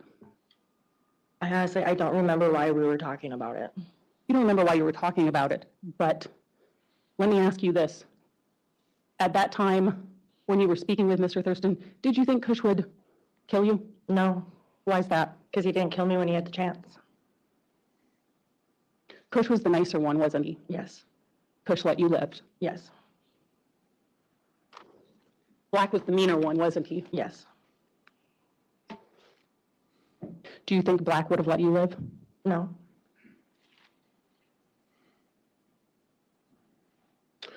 There were some questions on cross-examination about when you afterwards. It's interesting that the first one ended in a hung jury because right now, which obviously innocent unless proven guilty, but right now it seems like there is overwhelming evidence leaning toward his guilt. So I'm curious about what else is going to be coming out that could cause a hung jury. After the quarry, after sleeping, after the holiday, and after all of that, when you were at Tim Marks's house and you gave him or left meth at his house. Correct. Did you give him or did you leave? I left it there. Okay. After Tim Marks's house, you went to the police. Correct. Would you ever take meth to the police department? No.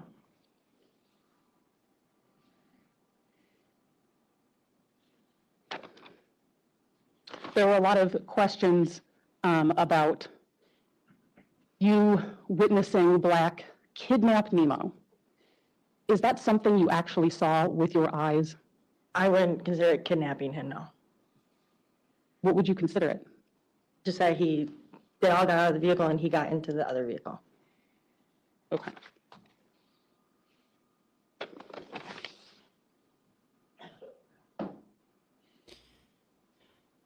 Allie B, no, it's to me that part's not that interesting. There at the end of cross-examination, you were asked about Black's, the process by which he went through the criminal justice system and ultimately entered guilty pleas and was sentenced and is in prison now. Do you remember those questions? Yes.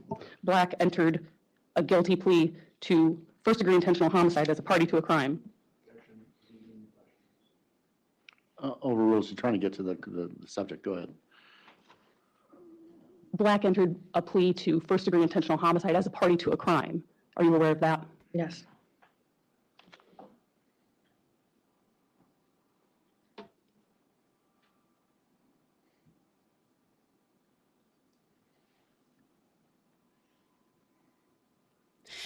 I really need to hear from Rattanasack. On cross-examination, you were asked a lot of questions about violent things that you saw Black do at the quarry, right? Yes.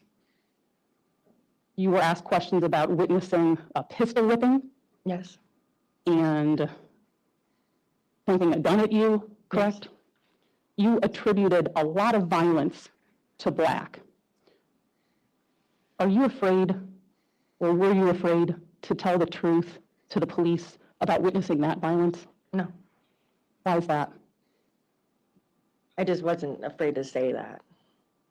Can you rephrase your question, though? Are you afraid of telling the truth? No, no. Are you afraid of describing violent things Black did to us? No.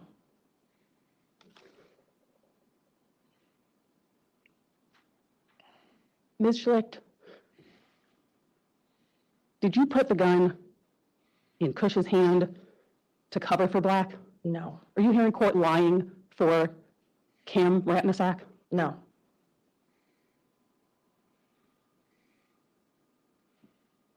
Ms. Schlicht, who shot Nemo Yang, Peng Lor, and Trevor Maloney? Nya Thao. Thank you. Nothing further, Judge. Cross?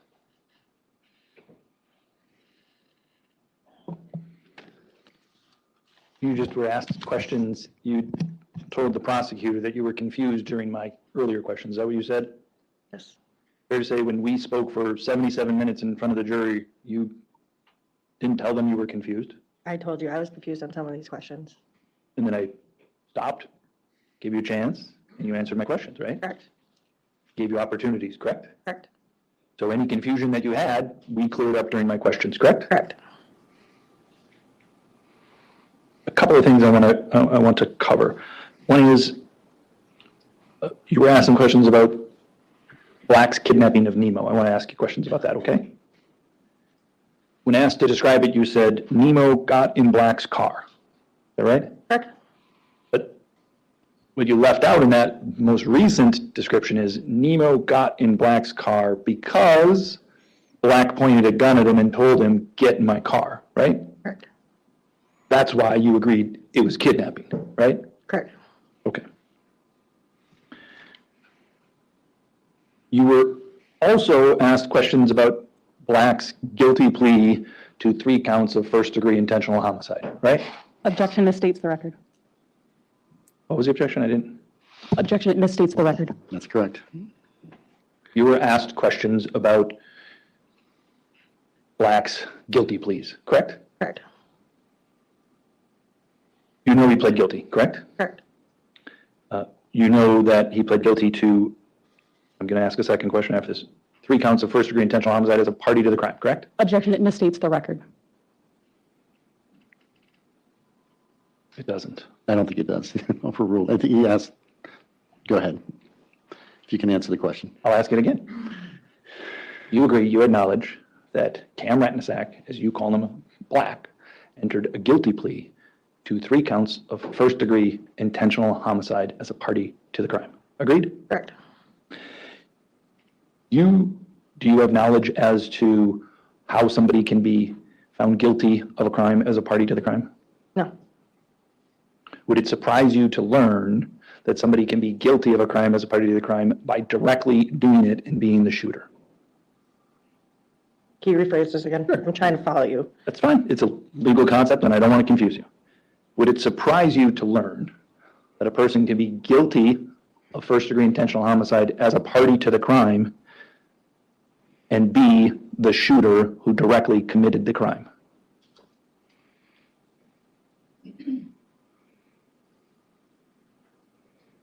It's a very long question. Can you just say the first half of it, please? Maybe I don't want to confuse you. Let me start in a different space, okay? You don't know why Cam Rattanasack pled guilty, correct? Correct. You don't know if his guilty plea, what that signifies as to his admissions about his involvement, correct? Correct. You don't know. You just know he pled guilty, correct? Right. And you know, because you knew about what his previous statements were before he entered the guilty plea. Let me ask, do you know what his story was before he entered the guilty plea? No. You've never heard what his story was that he told the police? No. Okay. You were asked some questions about, your answers for telling the truth were the Bridget Schlitt that we see here today, who's been clean and sober for 2 years, right? Right. And you agree, I think we agreed before, that that person who we see before us today, that clean and sober human being who's made great strides to do that, that's a different person than the person in July of 2021, correct? Yes. But that person in July of 2021 who had the same name as you, that person was willing to lie to protect themselves. Agreed? Agree. And what we know is this person, today, Bridget Schlitt, 2024, you want to do everything you can to distance yourself from that old Bridget. Yes. And anything that puts you at risk being sucked back into that world, that Bridget, you'd do anything in your life to avoid that, right? Yes. That's all. Any redirect? Are you lying to protect yourself? No. Judge, are we getting And Wait, just a second. my approach? Watch leading questions. Go ahead and ask a question. This is the third round is my objection. Oh, overruled. I allow there to be rounds until we're done. Go ahead. No. the only other thing, Judge, is I would ask that you take judicial notice of the fact that Mr. Rattanasack entered a plea of guilty to 1 count, not 3. Oh, and if I misspoke that, absolutely, let's correct the record. I apologize and take your. So you both stipulated that was 1 count of first-degree intentional homicide as a party to a crime. Correct. Is that correct? To be honest, whatever the record shows, I'm not, Okay. that's So- 35 years, I know. All right. Fine. Judicial notice for that. Go ahead. Thank you. That's it. Nothing further, Judge. Okay. All right. With that, I'm striking your question, so there's no redirect here, and so I'll have you step down then. Thank you. Okay. We'll call said next that same witness. At this time, the state calls Seth Barna. Seth Barna. I was hoping for Rattanasack.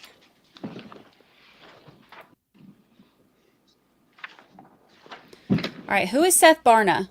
I don't recognize this name. Good afternoon. Have we heard anything about him? Can you please state your name and spell it for the record? Seth David Barna, Seth David, B as in boy, ARNA.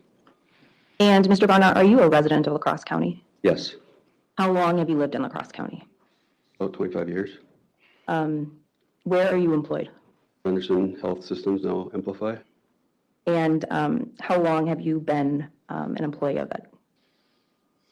Just over 25 years. Mr. Barna, I'm going to ask you to think back to April 13th of 2023. Can you tell us what you had going on that day? We had just returned from a trip to Florida, and it was a beautiful morning. It was warmer here than it was actually in Florida, so we decided to go for a walk that morning since we were off work. And we started taking a walk down the road like we normally would, and found a bag along the road that was a reusable bag, so we started picking up trash. What road were you on, Mr. Barna? Our County Road M. Oh. And you said you were picking up trash. Picking up trash, aluminum cans, different things that we'd find along the road like we would every spring. This is something you typically did. Yes. Have you ever picked up trash along the particular part of the road you were on that day? We have in the past. How do you and your wife do that? We walk along the road. Usually one of us takes one side and one takes the other and grab stuff, put it in the bag. Were you walking towards the northerly direction on M? So we're going up the hills, yes. Okay. And did you find anything that day that was different than when you had done that activity previously? I was across the road from my wife, and she asked me to come over to where she was at her location, and then she pointed out to me that she had found what appeared to be a firearm. Did you or your wife have more experience with firearms? I do. What is your experience with firearms?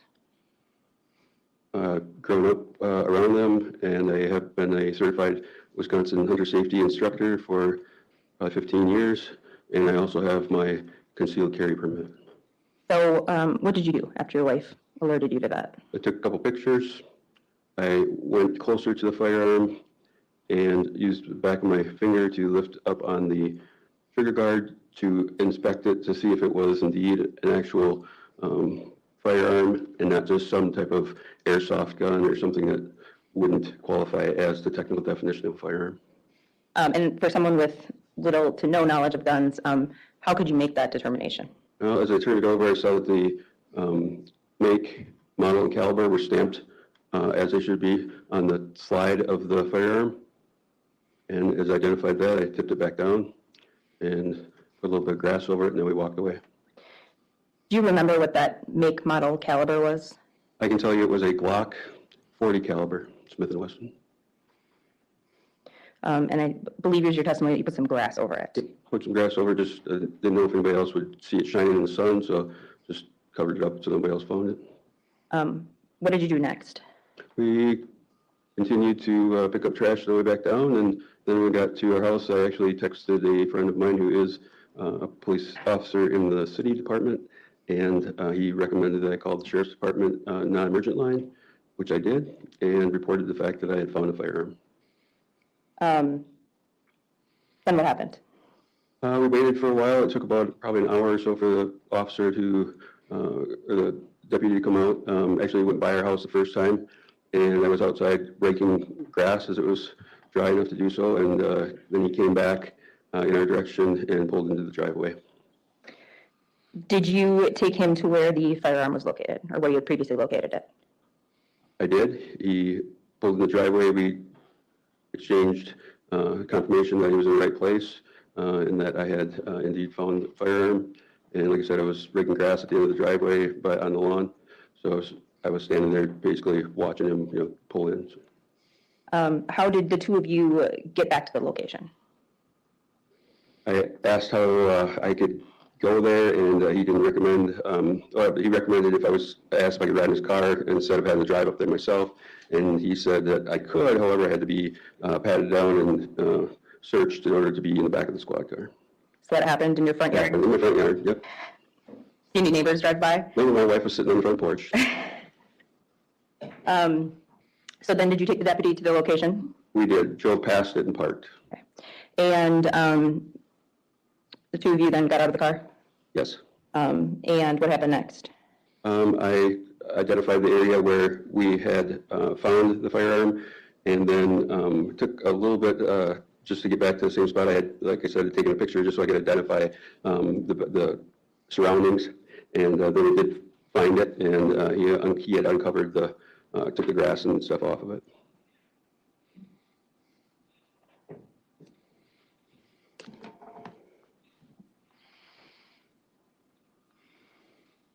Barna, I'm going to hand you what has been pre-marked as Exhibit 14. The laser pointer 2 will get cut in a second. Do you recognize what you're looking at? Yes. Is this a photograph? Yes, I recognize it as photograph. It's crazy he just threw it out the window. Is it a photograph you took? I don't believe it is. Okay. But it's not actually, because I did not take any with squad car present. Okay. But it is a view that you recognize? Yep. And does it show the location of the firearm in it? It does. Is what you're seeing in the photo a true and accurate representation of what you saw on that day when you found the firearm? Yes. Your Honor, I'd ask for the admission of Exhibit 14 and request that it be published. Get received, can be published.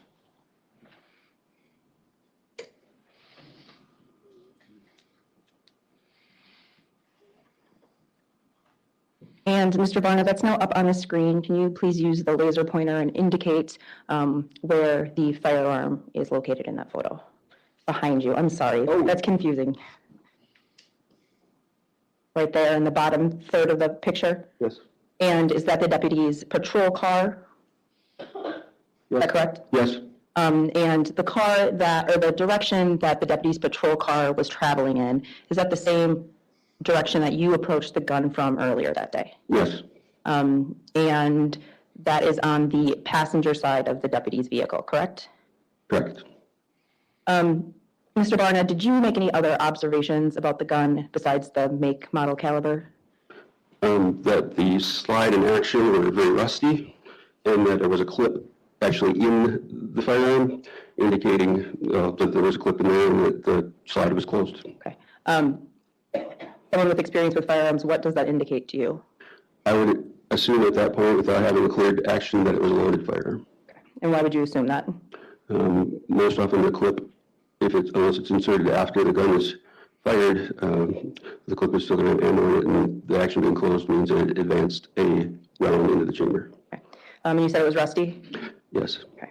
Are any of the firearms you own rusty? No. Thank you, sir. I have nothing further. So it was thrown out of the passenger side. Hello. Come back, camera guy. When you saw the gun, apologize, I pointed at you. When you saw the gun, you minimized your physical touching of the gun. Is that right? I attempted to lift the gun with the back of my fingers, not to disturb it, yes. Yeah. You did it in a way to minimize how much physical contact you had with that gun, correct? Yes. You wanted to make sure, again, that you were, that it was a real gun, right? I wanted to confirm that before I called the sheriff's department, as I was thinking I was going to do, and just for general safety, I wasn't going to put my finger anywhere near that. Absolutely. And you also wanted to minimize your touching because if it was a real gun, for all you know, it could be evidence of something, correct? I just know it was a gun laying there. Okay. And I'm guessing you minimized the touching of it because you're concerned about potentially leaving fingerprint evidence? That, and I didn't want to get my finger near the trigger. Sure. Or you're concerned about disturbing fingerprint evidence? Well, I just did not want to put any more fingerprints on it than are already there. Sure. And you were probably also concerned, you've heard of DNA evidence, correct? What's going on with the camera You were guy? concerned about either leaving your own DNA evidence or disturbing whatever DNA evidence was there, correct? I just didn't want to disturb it any more than I had to. Yep. And so that's why you minimized the touching of it, correct? All right. Just two more questions. You weren't at the quarry on M on July 23rd, 2021 at 2 a.m.? No, Bye, Ricky Watson. And you agree you have no knowledge of who was the shooter who shot the three young men at the quarry on that day? No, sir. You agree? I agree. That's all. Any redirect? No, Your Honor. Thank you. Thank you, sir. You may step down. All right, call your next witness. State will call Cody Ratkovich. Cody, C-O-D-Y, last name Ratkovich, R-A-T-K-O-V-I-C-H, And where do you work? for the La Crosse County Sheriff's Office, What is your position there? Sheriff's Deputy. And how long have you been a sheriff's deputy with the La Crosse County Sheriff's Department? June of 2019. What are your typical job duties? Just normal traffic control. So every time, I got really excited because I was like, oh, maybe it's Rattanasack. That's fine. The location of the found property, the firearm. He did. How did you get there? I went to his residence, which is This is just the off guy the that road went with from him to there, get the gun. And then I had him in the back of my patrol vehicle and just a short distance away. Are there any procedures or precautions you have to take before you let somebody ride in your patrol vehicle? Yeah, anytime we give anybody, we transport anybody, we search them just to make sure. And Deputy, where was the firearm located? So from his residence, it was under a mile, just north on County Road M and be on the south side of the road. If I can have Exhibit 2 published, please.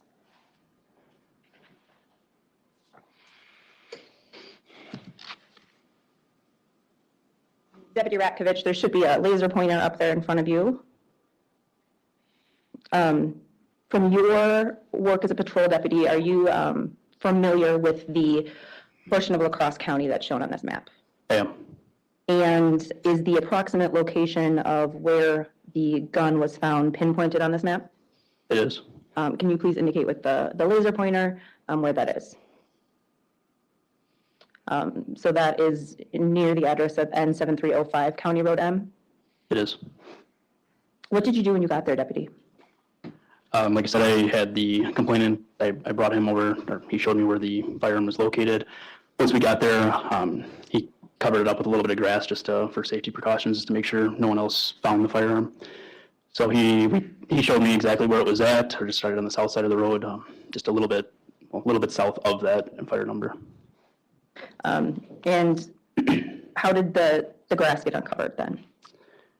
It didn't have much on it. Just, I mean, it was April. The grass isn't very long at that time, but. Did you then handle the firearm? I did. Did you put gloves on before you did that? I did. What was the first thing you did when you handled the firearm? Prior to that, I started taking pictures, and then once I handled the firearm, I made sure you want to make sure the firearm is safe. It was not locked in the back position, indicating that it's not safe at that point. It appeared there was still a magazine in the gun, and so just at that point, it wasn't safe. I attempted to make it safe, however, just due to it being out in the elements, it was rusted over.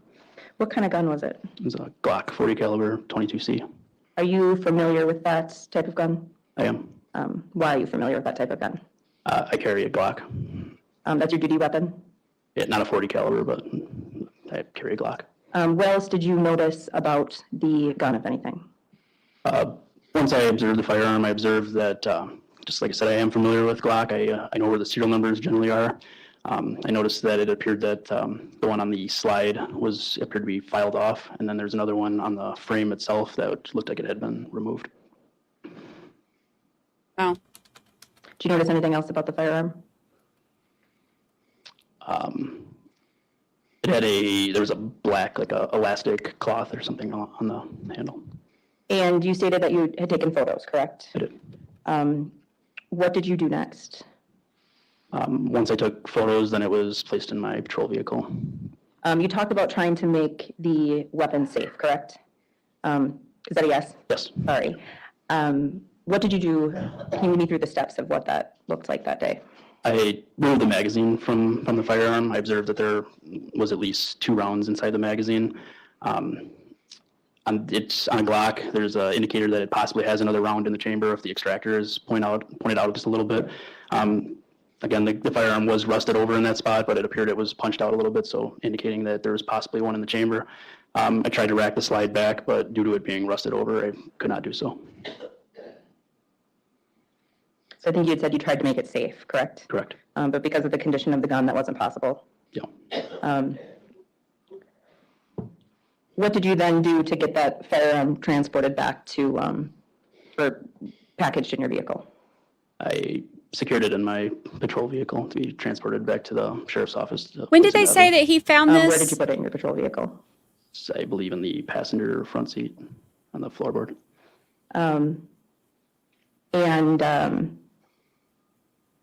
You're taking photos, correct? I did. Did you review those photos before you left the scene that day? Yeah, we use a program called iCrime Fighter. Due to the location that we were at, we don't get very good cellular service. When I was having a difficult time logging into our program. I had to turn my phone on and off, and then once I got it on, it indicated that it was taking photos, but for some reason it didn't save at that point. So then once I realized that, then I set the firearm back down where you could see that where it was currently sitting, or previously sitting, sorry. And I took another photo of that. How could you tell where the firearm had been previously sitting? It was, you could see in the grass where it was generally at. It appeared it had been there some time. Were you wearing a body-worn camera at the time you were on this call? I was. And did you review that body-worn camera? I did, just to confirm the placement and which way the barrel and everything was facing. Did you take more pictures then? We took photographs once we got back to the sheriff's office. Deputy Peter Sloan did that. That was a bad question, I'm sorry. You took photos of the firearm in the location, you put it back in to document that since you lost the other photos, correct? I did.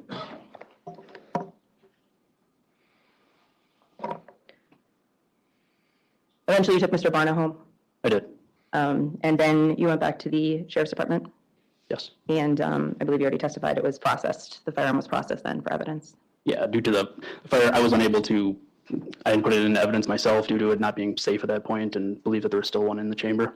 So Deputy Peter Sloan took over at that point. I'm going to hand you a stack of photos here. And Your Honor, we already moved number 14 into evidence and it was published. Attorney Nelson has indicated he has no objection to these also being moved into evidence and published. Exhibit 13, 15, 16. All right. Yeah. Get us the pictures. And Approximately just to the north of that's where I parked my patrol vehicle, and what you're looking at is the guardrail. Just off to the left of that would be. Okay. Deputy, can you tell me what we're looking at? And We saw that one. Yes. we can go to Exhibit 15, please. Deputy, can you tell me what we're looking at in Exhibit 15?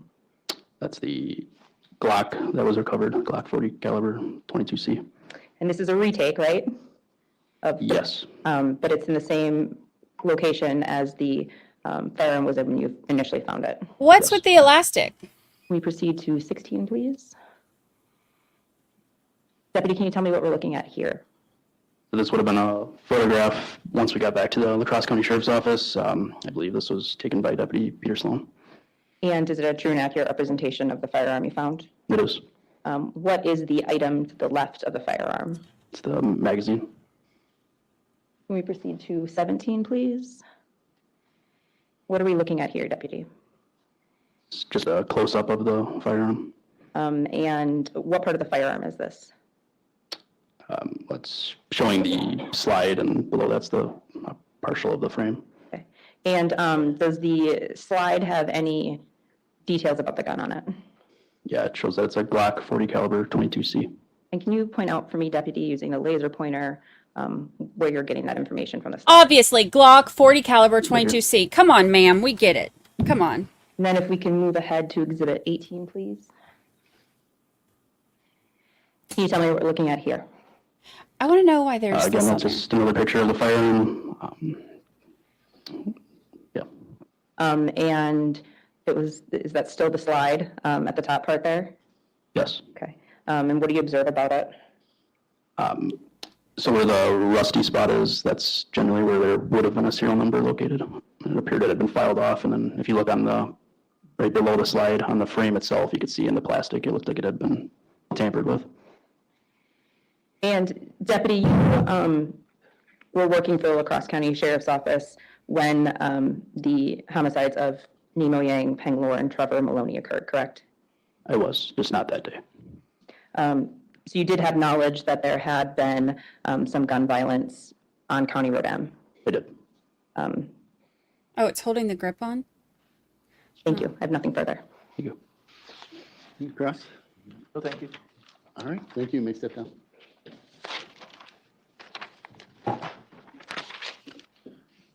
Call your next witness. Yes, thank you. At this time, the state calls Jessica Crawford. Jessica Crawford. Do you solemnly swear the testimony you give in this matter shall be the truth, the whole truth, and nothing but the truth? I do. You can have a seat at the witness stand. Who is Jessica Crawford?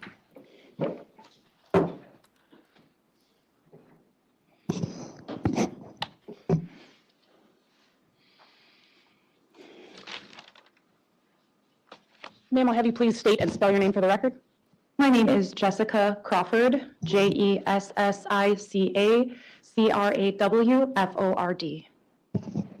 What do you do for a living? I am a firearms and tool mark examiner with the Wisconsin State Crime Lab, Milwaukee Laboratory. Can you tell us what you do in that job? The main duties of the job is to examine firearms and firearm-related evidence like fire. Okay, so this is the one that's going to match the shell casings that were found at the scene to the gun that they just brought in. Cartridge evidence. We know what they do. Worked with DNA database. We know. This is my statement of qualifications. What's a statement of qualifications? Statement of qualifications, you're qualified, we get it. You are competency tested and allowed to. You are tested and for approved. different types of characteristics. So there are class characteristics and there are individual characteristics. Class characteristics are characteristics that are. Yes, we get it. We get it. A new thing that people can do with guns? No. No? Tell me about that. Firearms examination has been practiced for around. Yes, it's been a while. We could. Area before? Yes. And offer your Okay, opinion or- so this, every trial that we have that has one of these, the tool marking experts, I'll give you like the Cliff Notes version. When you shoot, it sends the bullet down in the same pattern, which leaves marks, and they can line up those marks. That's what's going to take 45 minutes to explain. So let's just zoom. Devices that fire document. She's amazing. She's wonderful. She's so super smart, but it's stuff we've heard. 2023. Okay. And those names that I just stated, is that included in that document as the case name? Yes, it is. Okay. This is your report that you authored based on your work. Her work, her report. Got it. Thank you. That up. That way we can all know what you're talking about. Show us the pictures. Get to it. Let's go ahead and start with this. You said that you were provided with a firearm? That's correct. It's item R1? That is correct. Okay. Tell me about that firearm. What did you identify it as? This firearm is a Glock 22C.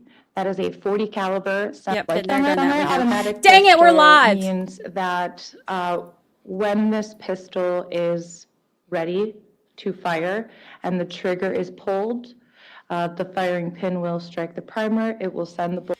Okay, now we're caught up 45 minutes before they end for the day. And now it's going to be so slow.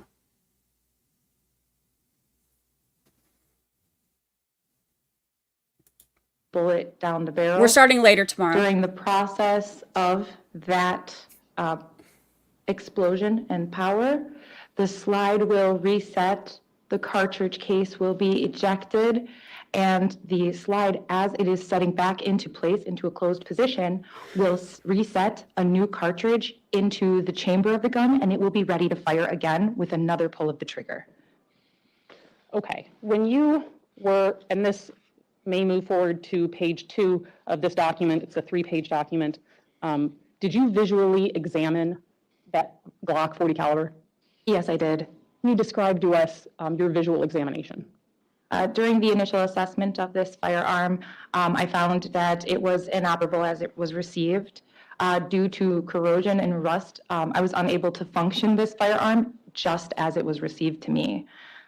During my examination, I cleaned the firearm and I added gun oil to the firearm to function the slide. So I was able to then function the firearm at least enough to see that it could function. And during that testing, I found that the guide rod and guide spring, which are 2 pieces in the slide that provide tension and movement for the slide, were broken or corroded, and I then used. So it was rusty because when they found it, it had been outside, but also they filed off the serial number from it. So that spot where the rust was is where they filed that off. The stuff that's that coats it, keeps it from, I mean, it doesn't keep it from it all the way, but it helps prevent it from rusting. Kind of the way a car is. Think about a car. If you just have a car with bare metal, you know, out in the parking lot, it's going to start getting rusty. But if you have like paint and clear coat on it, that protects it, or even primer on it, that protects it so that it doesn't get rusty. So it's kind of the same thing with the gun. If when they file that serial number off, it files off that protection stuff, so there's a lot of rust right there because it goes down to the bare. Used one of our reference firearms to replace that guide pin and guide rod, and guide spring, so that I could successfully test fire this firearm. Okay. So it wasn't working and you had to replace some parts. Gunsplaining. Yes. Okay. Replacing those parts. What, if any, effect does that have on class characteristics of this gun? Those particular pieces have no bearing on the microscopic markings that we would be looking at for projectiles or cartridge cases. Okay, so you're getting actually, I think, a little bit to my next question, which is what, if anything, does replacing those specific parts have to do with individual characteristics for this gun?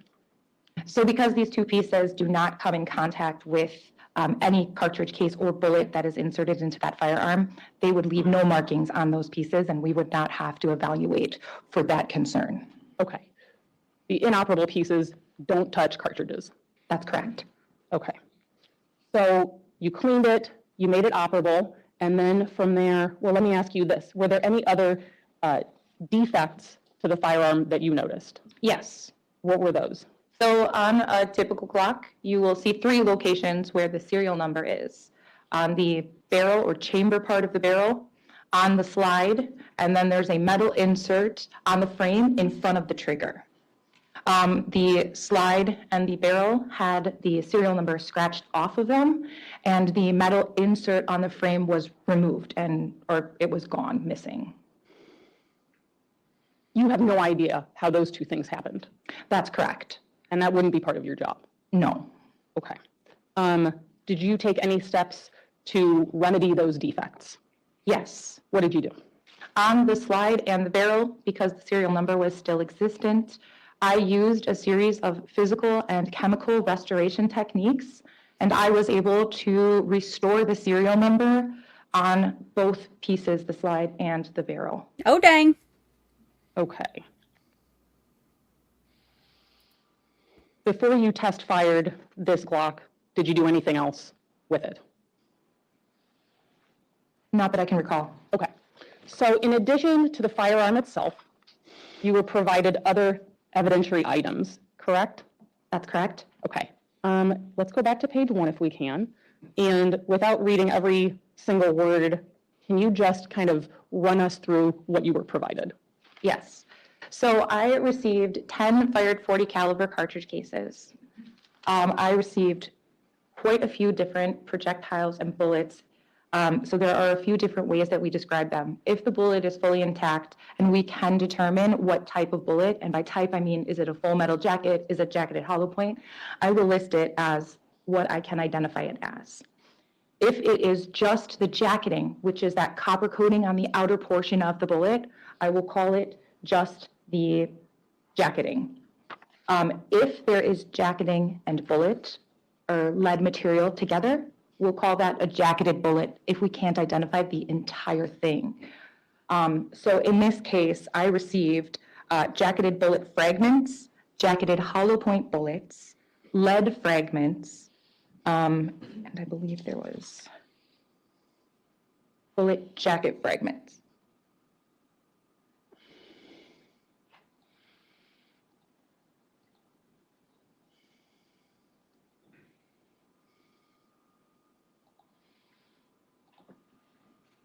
This is what I hate about.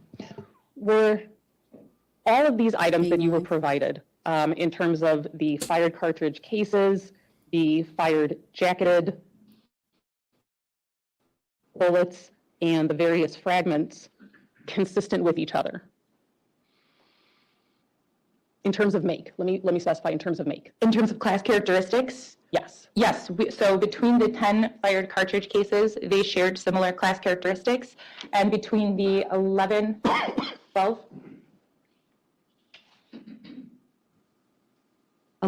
projectiles that were able to be evaluated, they shared class characteristics as well.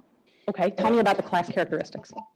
On the fired cartridge cases, they had an elliptical firing pin shape and a rectangular aperture shape. And on the projectiles, they all had what's called polygonal rifling.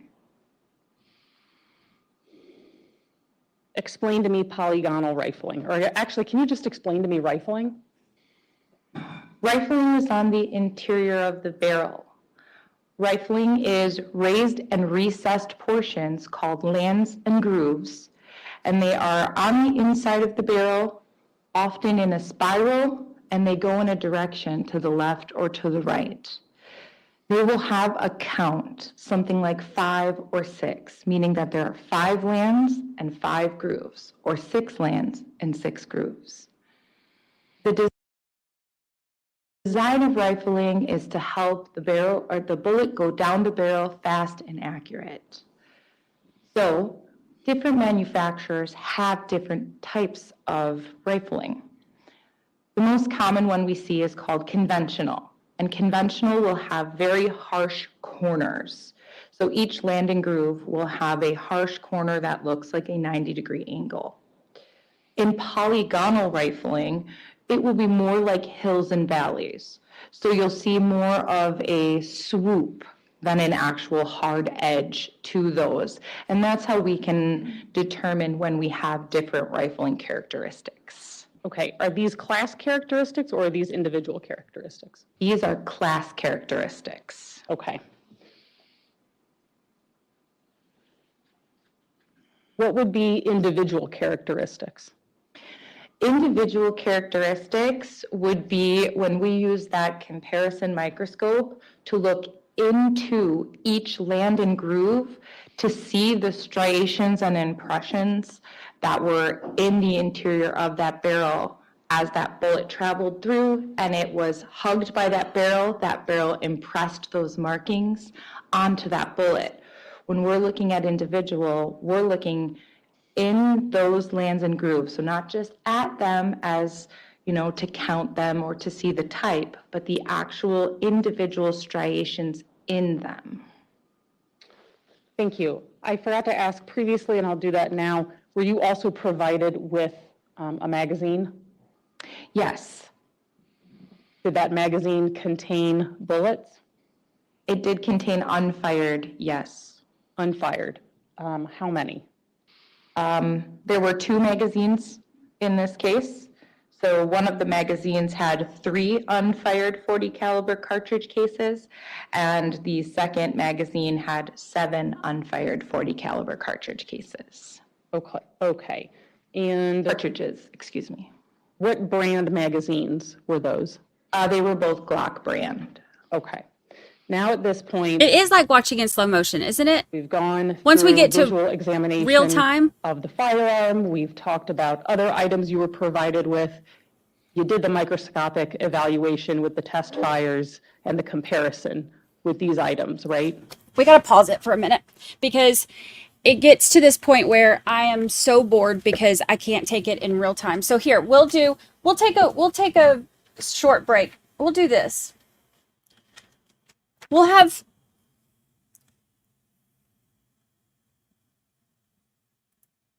Let's have learning time with Brandi. I'll give you my own bullet things, and this will kill 3 minutes, so then we can listen to it fast again. I'll do some gunsplaining. Color coordinated gunsplaining with Brandi. Wait, I don't like that color marker. We're going to do this color marker. Color coordinated gunsplaining with Brandi. Learning time with Brandi. Okay, so I'll give you my own gunsplaining. All right.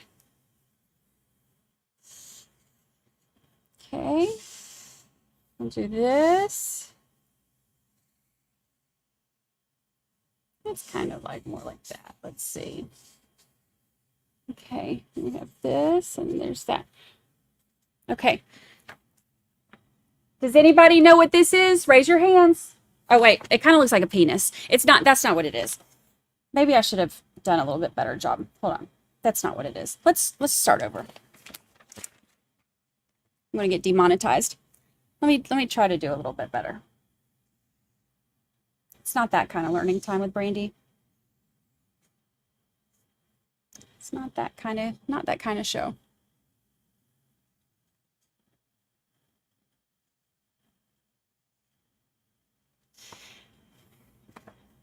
Is that better? It's not as penisy, right? So this is a bullet. This is a bullet. Get your minds out of the gutter. This is a bullet. It's my mediocre mansplaining. This part is the projectile. Let's do another color.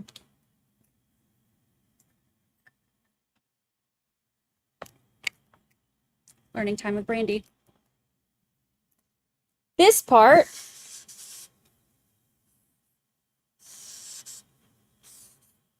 is the case.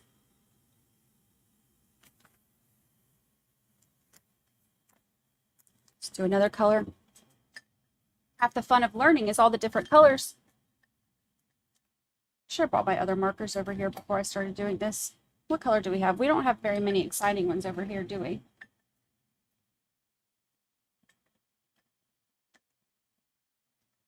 Got purple. Goodness gracious. We'll have to do gray. Okay. This, the gray's not very pretty, but that's okay. Does anybody know what this part is? Raise your hands. It is kind of the colors of the rainbow, isn't it? That's okay. So this right here,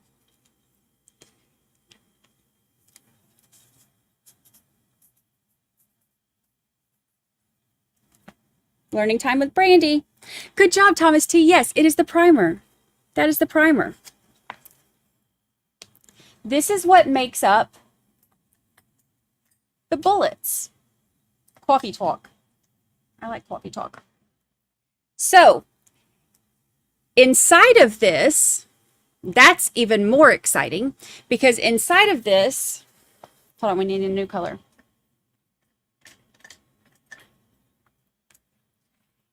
All in here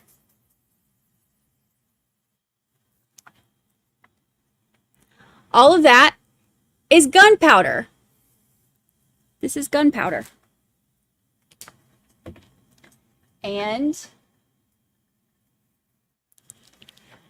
this part is made up of lead with a metal jacket over it. Lead with a metal jacket over it. Are we learning? So these are your parts of a bullet. Oh, and the rim. Wait, we forgot the rim because the rim is important too because of the firing pin and the markings. Okay, hold on. This part, and technically it's kind of like more up here. It would be like that.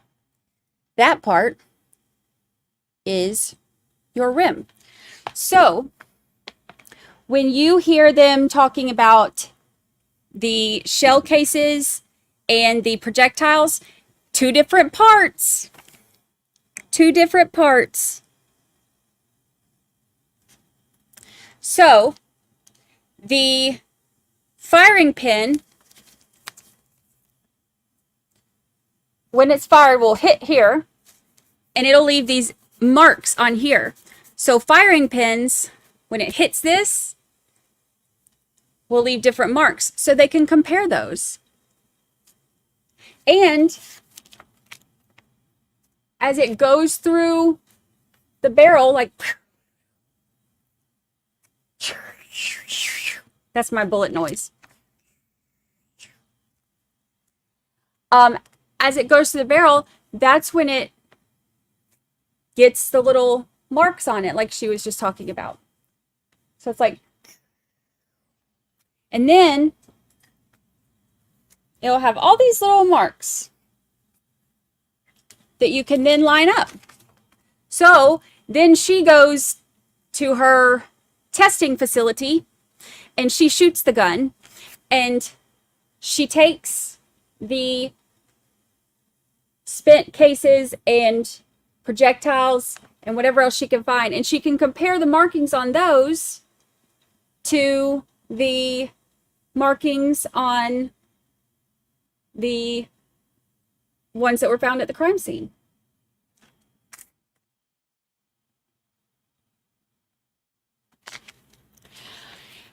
If this whole podcasting and YouTube thing doesn't work out, I'm pretty sure I could be either a ballistics expert or an artist. Okay. Learning time with Brandi. Now let's watch at 1.25 speed, because it'll make it a little bit more bearable.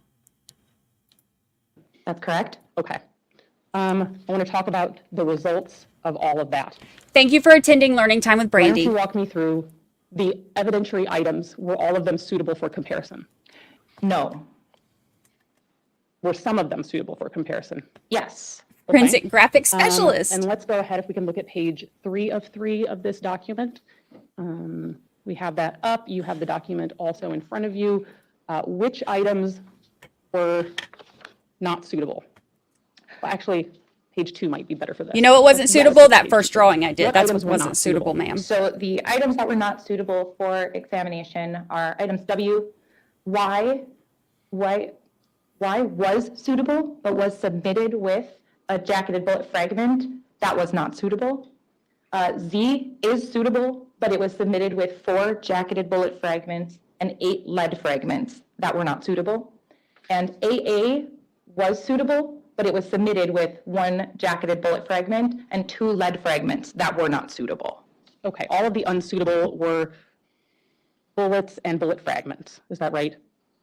Yes, they were bullet fragments and lead fragments. Sorry, right, what you said. Thank you. Why weren't they suitable? A good portion of them were incredibly small. So some of those jacketing pieces, those jacketed bullet fragments, were just much too small or contained no microscopic information. So they didn't come in contact with the rifling.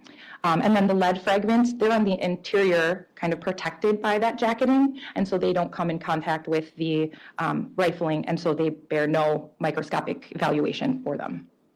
What might cause a bullet to fragment? I would expect that that would happen as it impacted something. Impacted if it hit something? Correct. Yes. Okay.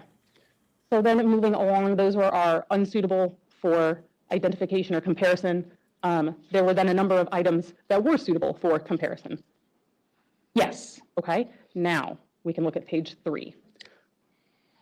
Let's first talk about inconclusive. Out of the items that were suitable for comparison, did any of them result in an inconclusive result? Yes. Why don't you tell us about that? So an inconclusive result means that I was able to see that there were class characteristics represented. However, because of impact, penetration damage, and shallow rifling, I was unable to utilize the individual characteristics to make an identification or an elimination. So an inconclusive result just means that it has not been identified, it has not been eliminated, but that it shares class characteristics. Okay, what items were those? Those are items U, Z, AB1, and AD2. And what were all of those? If you need to look at pages 1 and 2, please do so. So item U is a fired jacketed bullet fragment. Item Z is a fired jacketed bullet. Items AB1 is a fired jacketed bullet fragment, and AD2 is a fired jacketed bullet fragment. Okay, and those 4 items, inconclusive. It's possible, is it possible that they went through the Glock 40 caliber 22C? It is possible, yes. Is it also possible that they didn't? It is possible they did not. Okay, thank you. So then let's get to the last grouping of items. Were some of the items you were provided with, were you able to make an identification from microscopic comparison? Yes, I was. Okay, what items were those? So I received 10. I can't hear anybody in a trial say microscopic now without hearing microscopic tail-like pieces. 10 fired 40 caliber cartridge cases. I was able to determine that they were fired in item R1, the Glock semi-automatic pistol. I received 7 fired projectiles, items V, X, Y, AA, AB2, AC, and AD1, and I was able to determine that they were fired through the barrel of item R1, the Glock semi-automatic pistol. Okay, and Judge, I believe Exhibit 110, the bag of, back there? It's right here. Fantastic.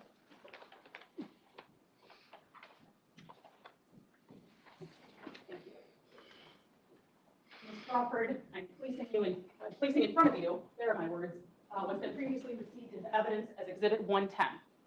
PTSD, all of us. You go ahead, look in that bag, and tell me, take a look through those plastic envelopes. Are those the 10 fired cartridge cases?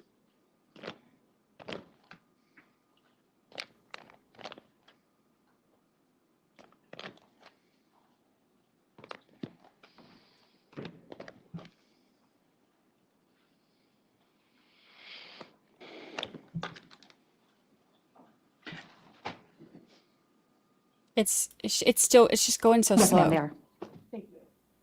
We're starting later tomorrow.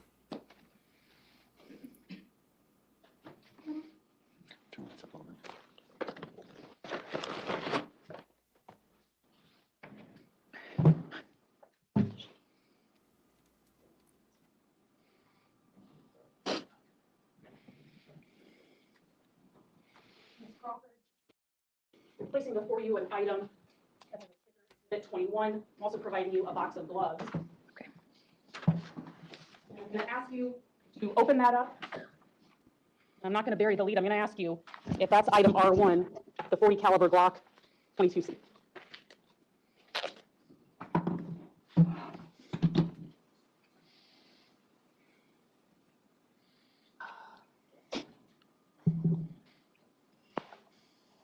Yes, it is.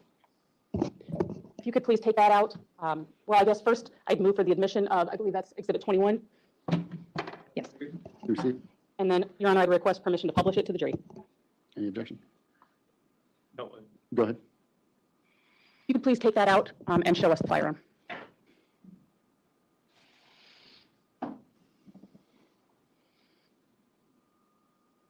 She's having her Vanna White Thank moment. you, ma'am. That's all for me, Judge. I have nothing further. Cross? Yes, please.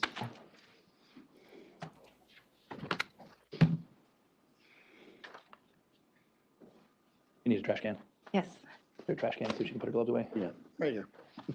There you go. Thank you, sir. Good afternoon. Good afternoon.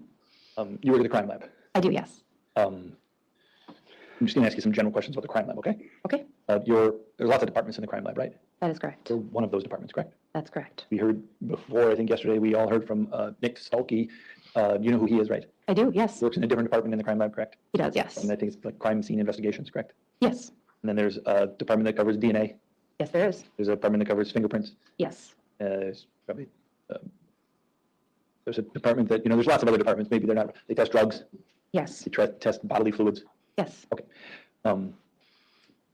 Relevance. I want to ask you in general about testing of guns, okay? Okay. Because that's your expertise, right? That is. There's certainly other people at the crime lab and other departments who also do tests to guns, correct? Yes. But you in particular, you are an expert regarding the firearm, put FTE.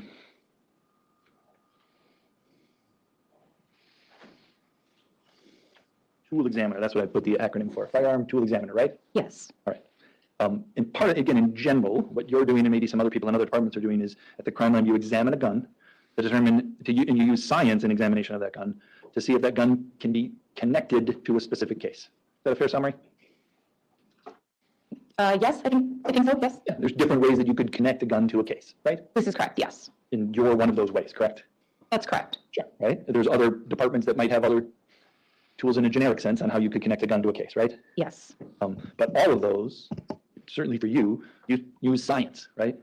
Yes. You're a scientist, essentially? Yes, sir. Yeah, you use the scientific method? I do. And part of the scientific method is there's a hypothesis, right? That's correct. What's a hypothesis?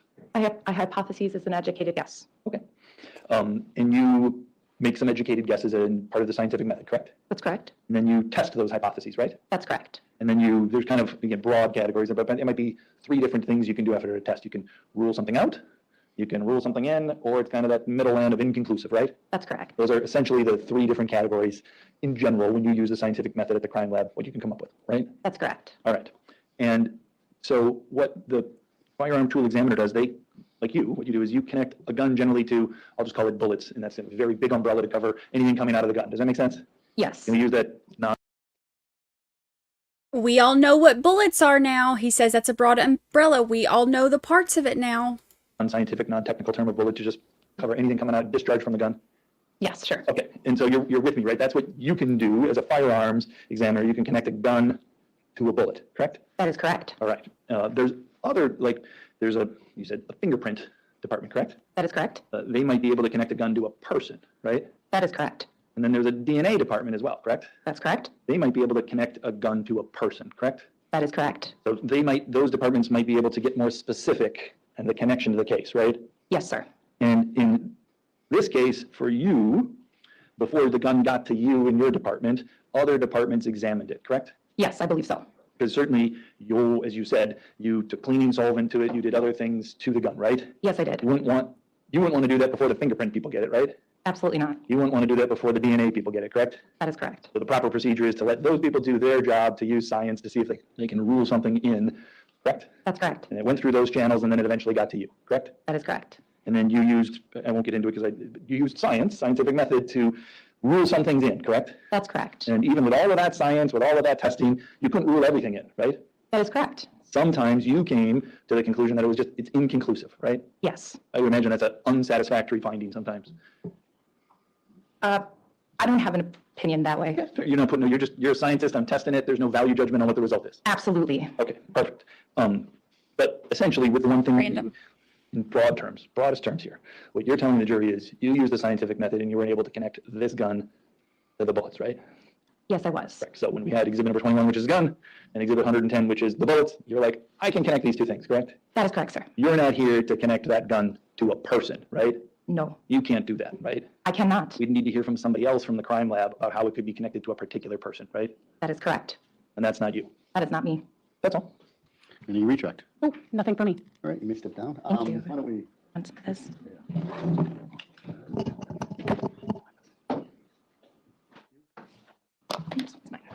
I'll move this over first.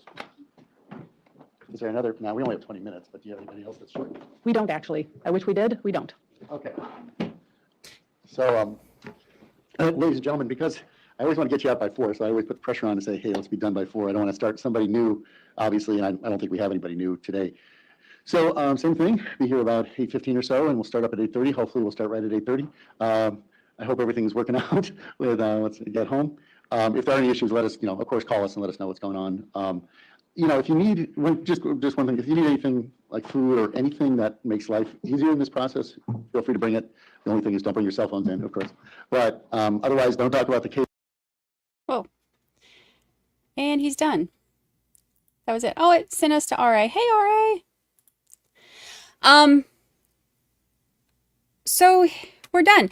The good thing is, since we stopped to do learning time with Brandi and our ballistics, it helped us to get through that last part where we could actually put it at a faster speed, because I get bored if I can't watch it at a faster speed, especially because they talk so slow. So slow. So, tomorrow, lesson learned. We'll start even later tomorrow because they do move slow and take long breaks. So, we will start a little bit later tomorrow so that we are not having to stop and do learning as much as we enjoyed it, because we all did, right? And we all came out smarter and brighter. And also, I kind of violated you because I accidentally made one that looked inappropriate. Melissa, thank you so much for getting 5 memberships. Thank you, thank you, thank you. I appreciate it. Welcome to our new members. You look good in green. Welcome to the family. Welcome, welcome. Melissa, thank you so much. Thank you, thank you. And Regina Crawford, thank you so much for the super chat. Thank you, thank you. Brandi, stand tall, hold your head, and walk by the haters and tell them to kiss your... Oh, we love you. For you. Thank you so much. Thank you, thank you. I appreciate it. Y'all are the best. Y'all are the best. We had a good day. Help me. We had a good day. Melissa, happy 5-month anniversary. 5 whole months. Time flies. Time flies when you're having fun. 5 whole months. Look at us, just a growing.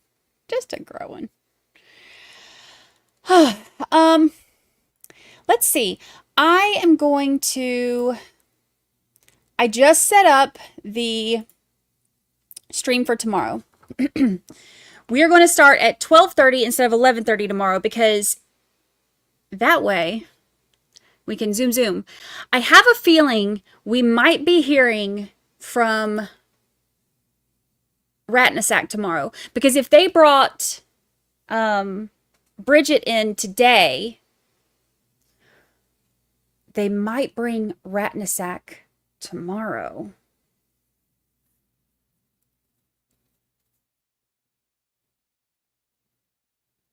I think that would be exciting, because I really want to hear what they have to say about, or what he has to say about his version of events and how it compares to Bridget's version of events, and see what they agree on and what they disagree on.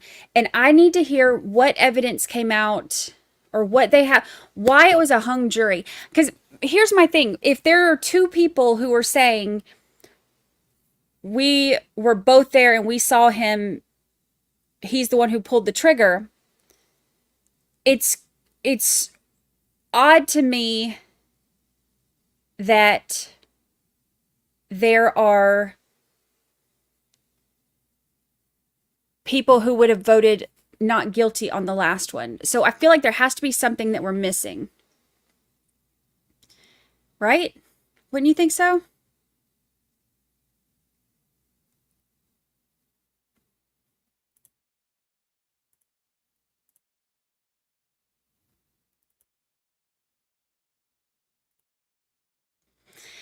Melissa, member for 3 whole months. It's Melissa Day. Member for 3 whole months.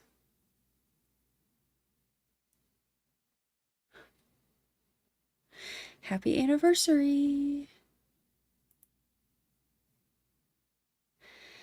Nikki says we should watch the first trial after this one.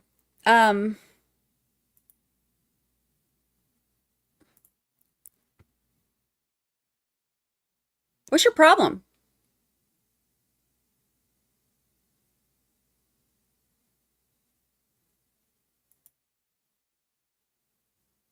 Issues? I don't think that they have the whole trial available to watch. I think that or if they do, I haven't been able to find it. I've seen clips and stuff, but I have not been able to find the whole thing. I started looking at the main news station or whatever in the area. I was able to pull a lot of information from them, and I found some clips, but I have not been able to find did I even find clips? I think I just found transcript stuff. I don't know that I've actually seen video clips of what was testified to. So I haven't. Okay, Kat, you know what? I'm just going to hide you, because hide user on this channel. Get to step in. I don't feel like dealing with bullshit. I think that I've seen the pictures. I've seen the new stuff for the transcript stuff, but I don't think I've actually seen any clips. I'm trying to remember now. But I have looked and seen all kinds of information on it from the main news station, but I have not seen where we could find the whole trial. So I would love to be able to see, not the whole thing. I would like to just see, there's a couple different testimonies I would like to see. I would like to see Rattanasack, and I would like to see Bridget's. I'm not sure who else testified that I would want to see. So, but I'd be curious to see those two. But I'm also curious to see them here. Some of this stuff is just necessary stuff that they have to go through. Like the crime scene dude yesterday, I know that it's, part of it and they have to go through it, but it was just long and boring. But I think that there are some things that are just tedious and I don't want to watch again. But those I would like to do. Oh, yeah, that's true. Yep. The police interviews. I would like to see the police interviews. 11 hours. She talked to police for 11 hours. after only sleeping 4 hours in 3 days. I can't even imagine what that police interview was like. And she said that she did not tell them the truth right away, that it kind of was a process. But yeah, if she only slept 4 hours and had been up for 3 days,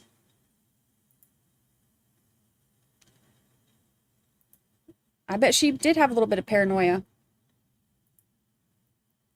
So I'm just curious as to what could have come out that makes them not think a guilty vote for this one. When you have 2 eyewitnesses saying he's the one who pulled the trigger, this is how it happened. If their stories are corroborating each other, and the gun was found thrown out of the passenger side of the road in the direction that they were driving off, I would think that that would be pretty strong evidence. Two eyewitnesses and the murder weapon being thrown out his side. But I don't know. The saddest thing from today was hearing that Trevor was saying on the way there that he was like pleading, and he was like, I have two beautiful daughters. That part is really sad. We looked at his Facebook yesterday and saw his daughters, and that to me is just heartbreaking. Camilla, thank you for the super chat. Thank you. It has been a good day today. Thank you, Brandi and mods. It was a good day. I love the zoom. Makes everything better. Zooming on through the boring stuff and the breaks. Love it. Case Carpetta says, wonder what the last jury was actually hung up on. Me too. I'm really curious. Because to me, I haven't, which, I mean, I guess we'll see what else comes out.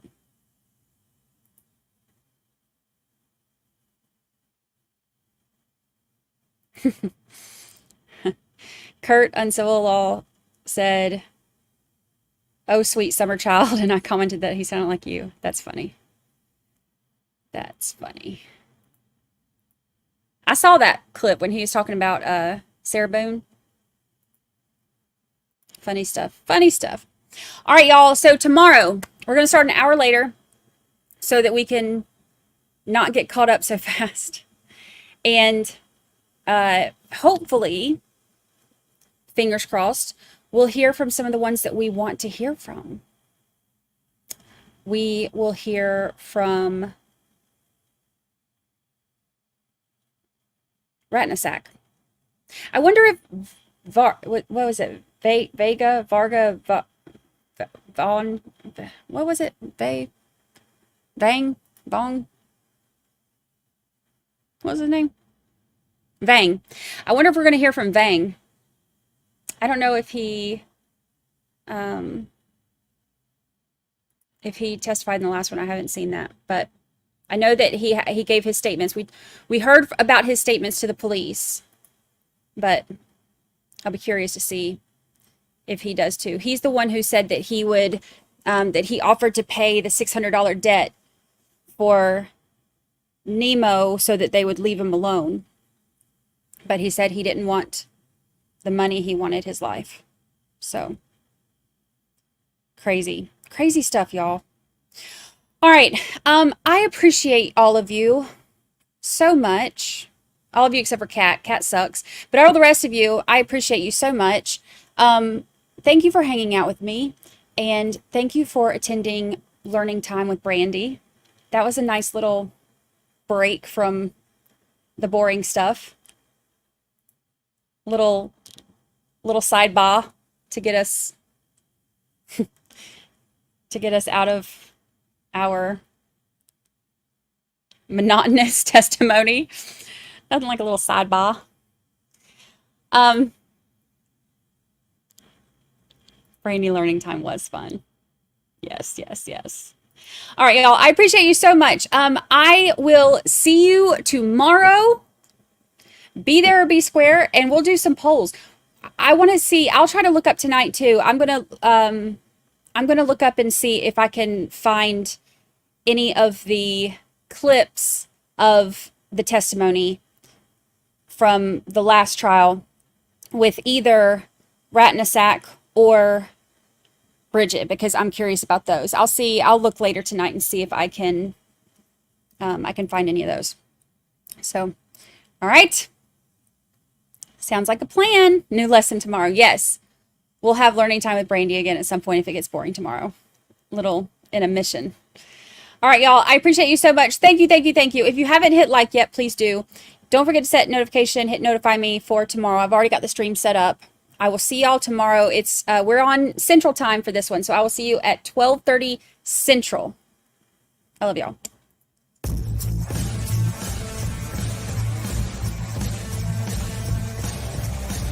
Yeah, I gotta go. I can't stick around here forever. It was wonderful. Everybody behaved. Everybody's always so nice to me. Just love your channel.